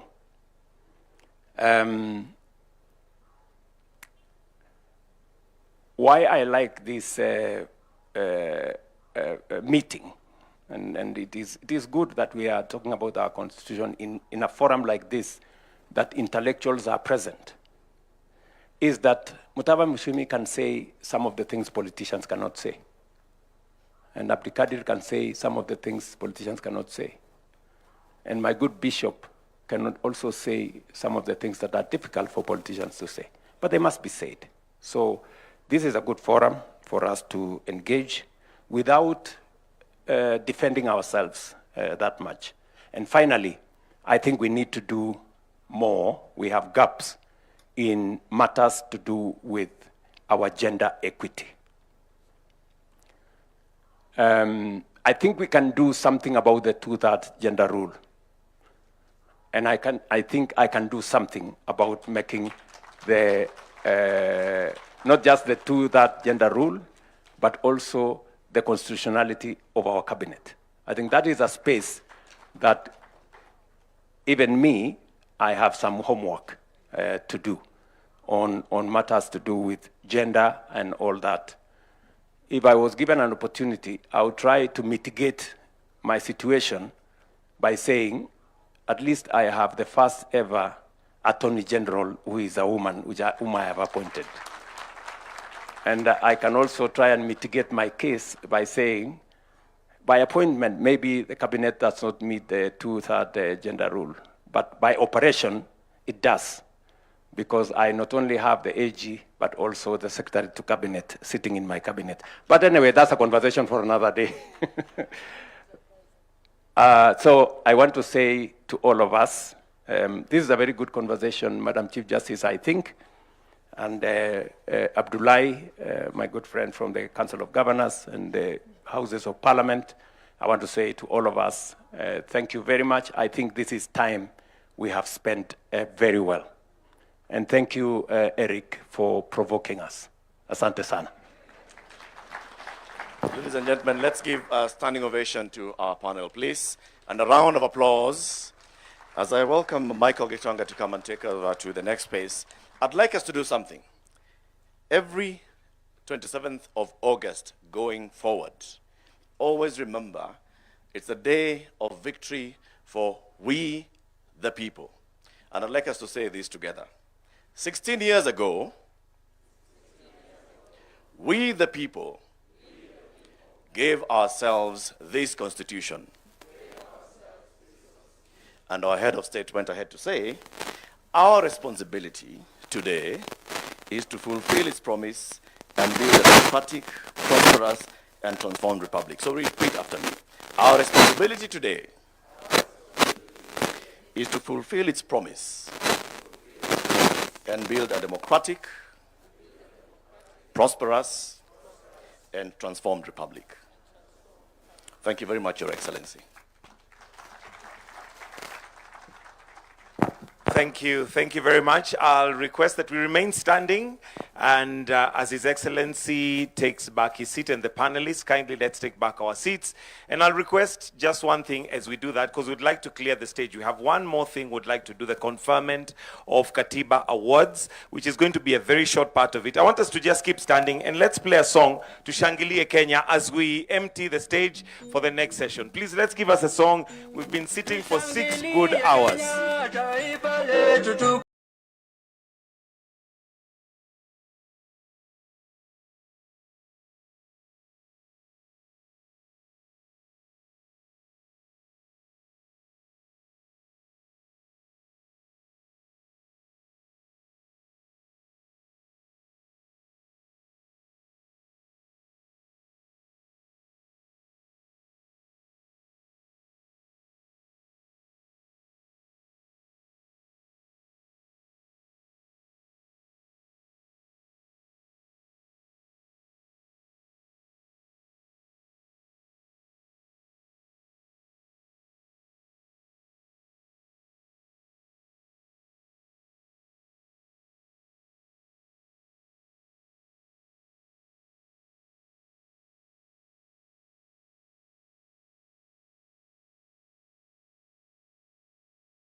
Your Excellency, we only have one more item on our program, and that is the conferment of the Katiba Awards. So with your permission, allow me to invite the Head of Public Service to lead us through a brief state of investiture ceremony for conferment of Katiba Awards. Welcome, sir. Tumkaribishe kwa makofi tafadhali. Thank you. Thank you. Your Excellency, distinguished ladies and gentlemen, this part of the Katiba Day commemoration is convened pursuant to Article 132(4)(c) of the Constitution and the Kenya Heroes Act 2014 to recognize 3 eminent Kenyans whose service has left an enduring mark upon our nation's constitutional journey. On this 16th anniversary of the promulgation of the Constitution, the Republic pays tribute to those who devoted their intellect, courage, and conviction to its making and have remained steadfast custodians of its promise. In recognition of that distinguished service, their names shall be entered into the roll of national heroes under the category of statesmanship, and each accorded the title Shujaa wa Katiba. This recognition carries forward a tradition inaugurated at the promulgation of the Constitution in 2010, when a special Constitution promulgation commemorative award was conferred for distinguished leadership in steering the Constitution through Parliament and towards promulgation. Your Excellency, today's honorees join the Honorable Abdikadir Mohammed, the first and until today only recipient of that special constitutional recognition. Together, their service is firmly inscribed in the constitutional history of our republic, and a grateful nation now accords them their rightful place among its heroes. May it please Your Excellency to take your position in the arena for 1 minute, Your Excellency. And in the name and on behalf of the people of Kenya, formally recognize the following Mashujaa wa Katiba.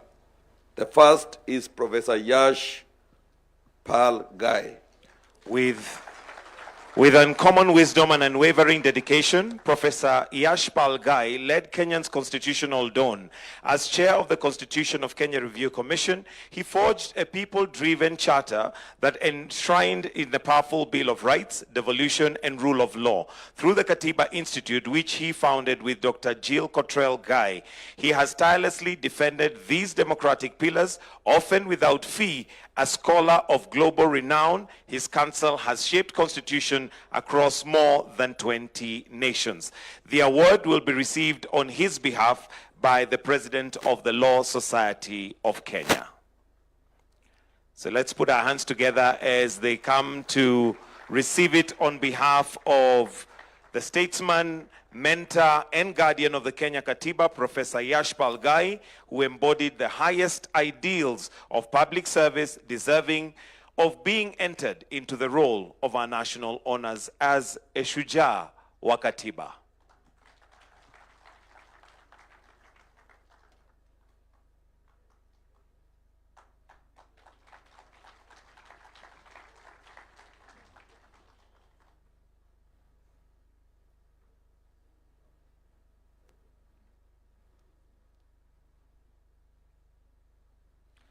Thank you. Thank you. The second person to receive this award is the Honorable Dr. Willie Mutunga, Senior Counsel. With fearless principle and lifelong commitment to justice, Dr. Willie Mutunga stood at the vanguard of Kenya's democratic transformation. As for the first indigenous Kenyan to teach constitutional law, he nurtured generations of legal minds. He gave voice to the voiceless through the Kenyan Human Rights Commission and Kituo cha Sheria. As the president of the Law Society of Kenya, he became a steadfast champion of the multi-party democracy. As the inaugural Chief Justice under the new constitution, he reformed the judiciary with integrity by professionalizing its ranks, combating corruption, and issuing the Mutunga rules that anchored the constitution. A round of applause for Honorable Dr. Willie Mutunga.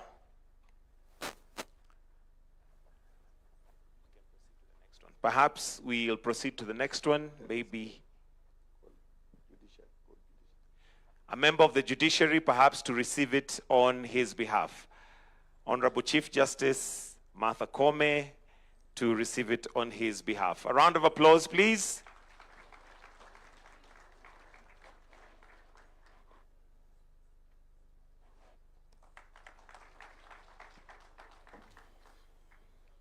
The third and the final Shujaa wa Katiba is Professor Wanjiku Kabira. With intellectual rigor and unshakable commitment to women's empowerment, Professor Wanjiku Kibira helped give Kenya its transformative constitution.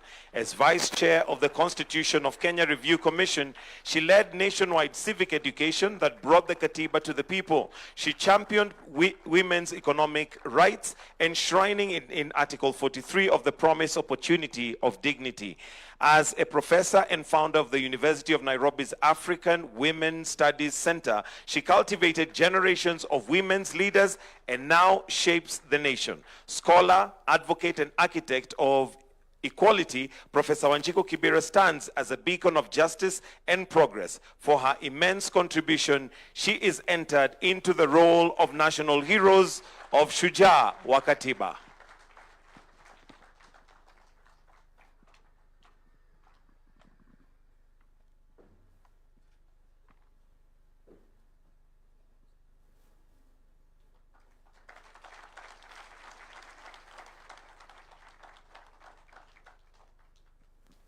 Your Excellency, sir, you may now resume your seat. Thank you.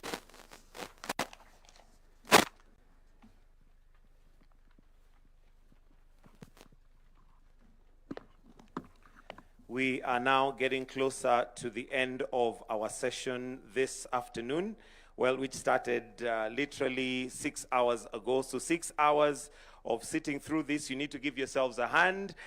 Also as Mashujaa wa Katiba for that protection of the Katiba. Your Excellency, sir, it is now time for us to retreat of the instruments of state.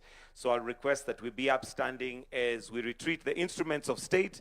I invite the band to give us the song as we now withdraw the instruments of power that are here before us.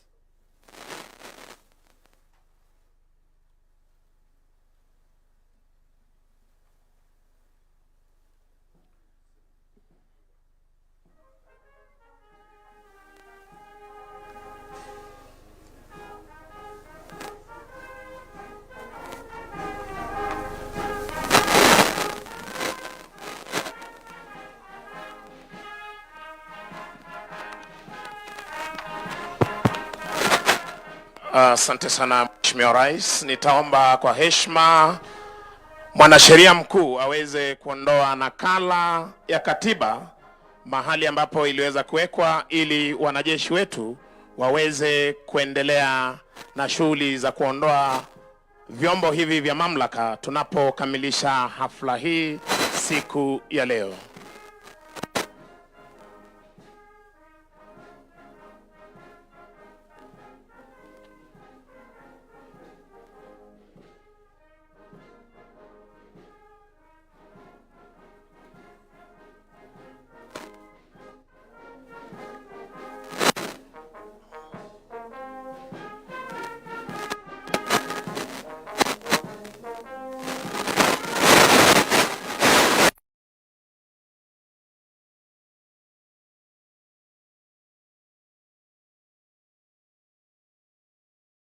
Weza kujiuliza ni kwa nini katiba ya Kenya inaondolewa na mwanasheria mkuu. Kenya ni nchi ambayo inatawala ama utawala wake ni wa kiraia.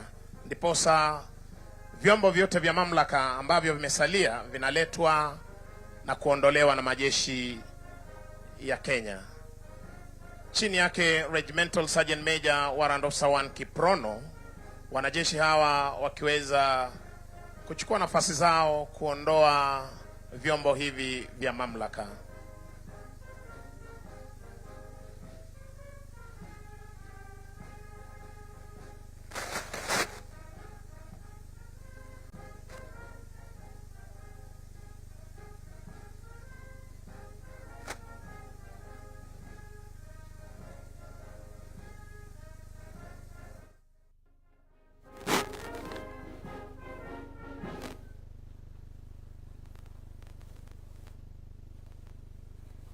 Kiweza kutazama Mheshimiwa Rais, hapa awali ni kwamba muhuri huu wa umma ni muhuri mzito ambapo utaweza kurejeshwa, utaweza kufunika kisha vyombo vingine vya mamlaka viweze kuondolewa.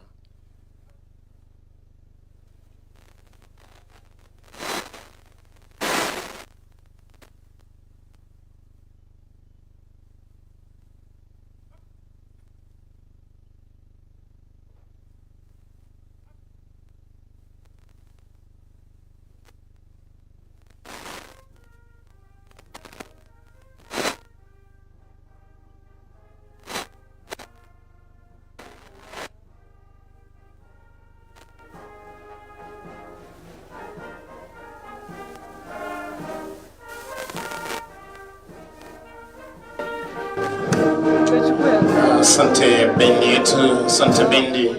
Mheshimiwa Rais, nitaomba kwa heshima tubaki tukiwa tumesimama kwa wimbo wa taifa, wimbo wa Jumuiya ya Afrika Mashariki, kisha baada ya hapo atatupa itifaki ya kufumukana sehemu hii.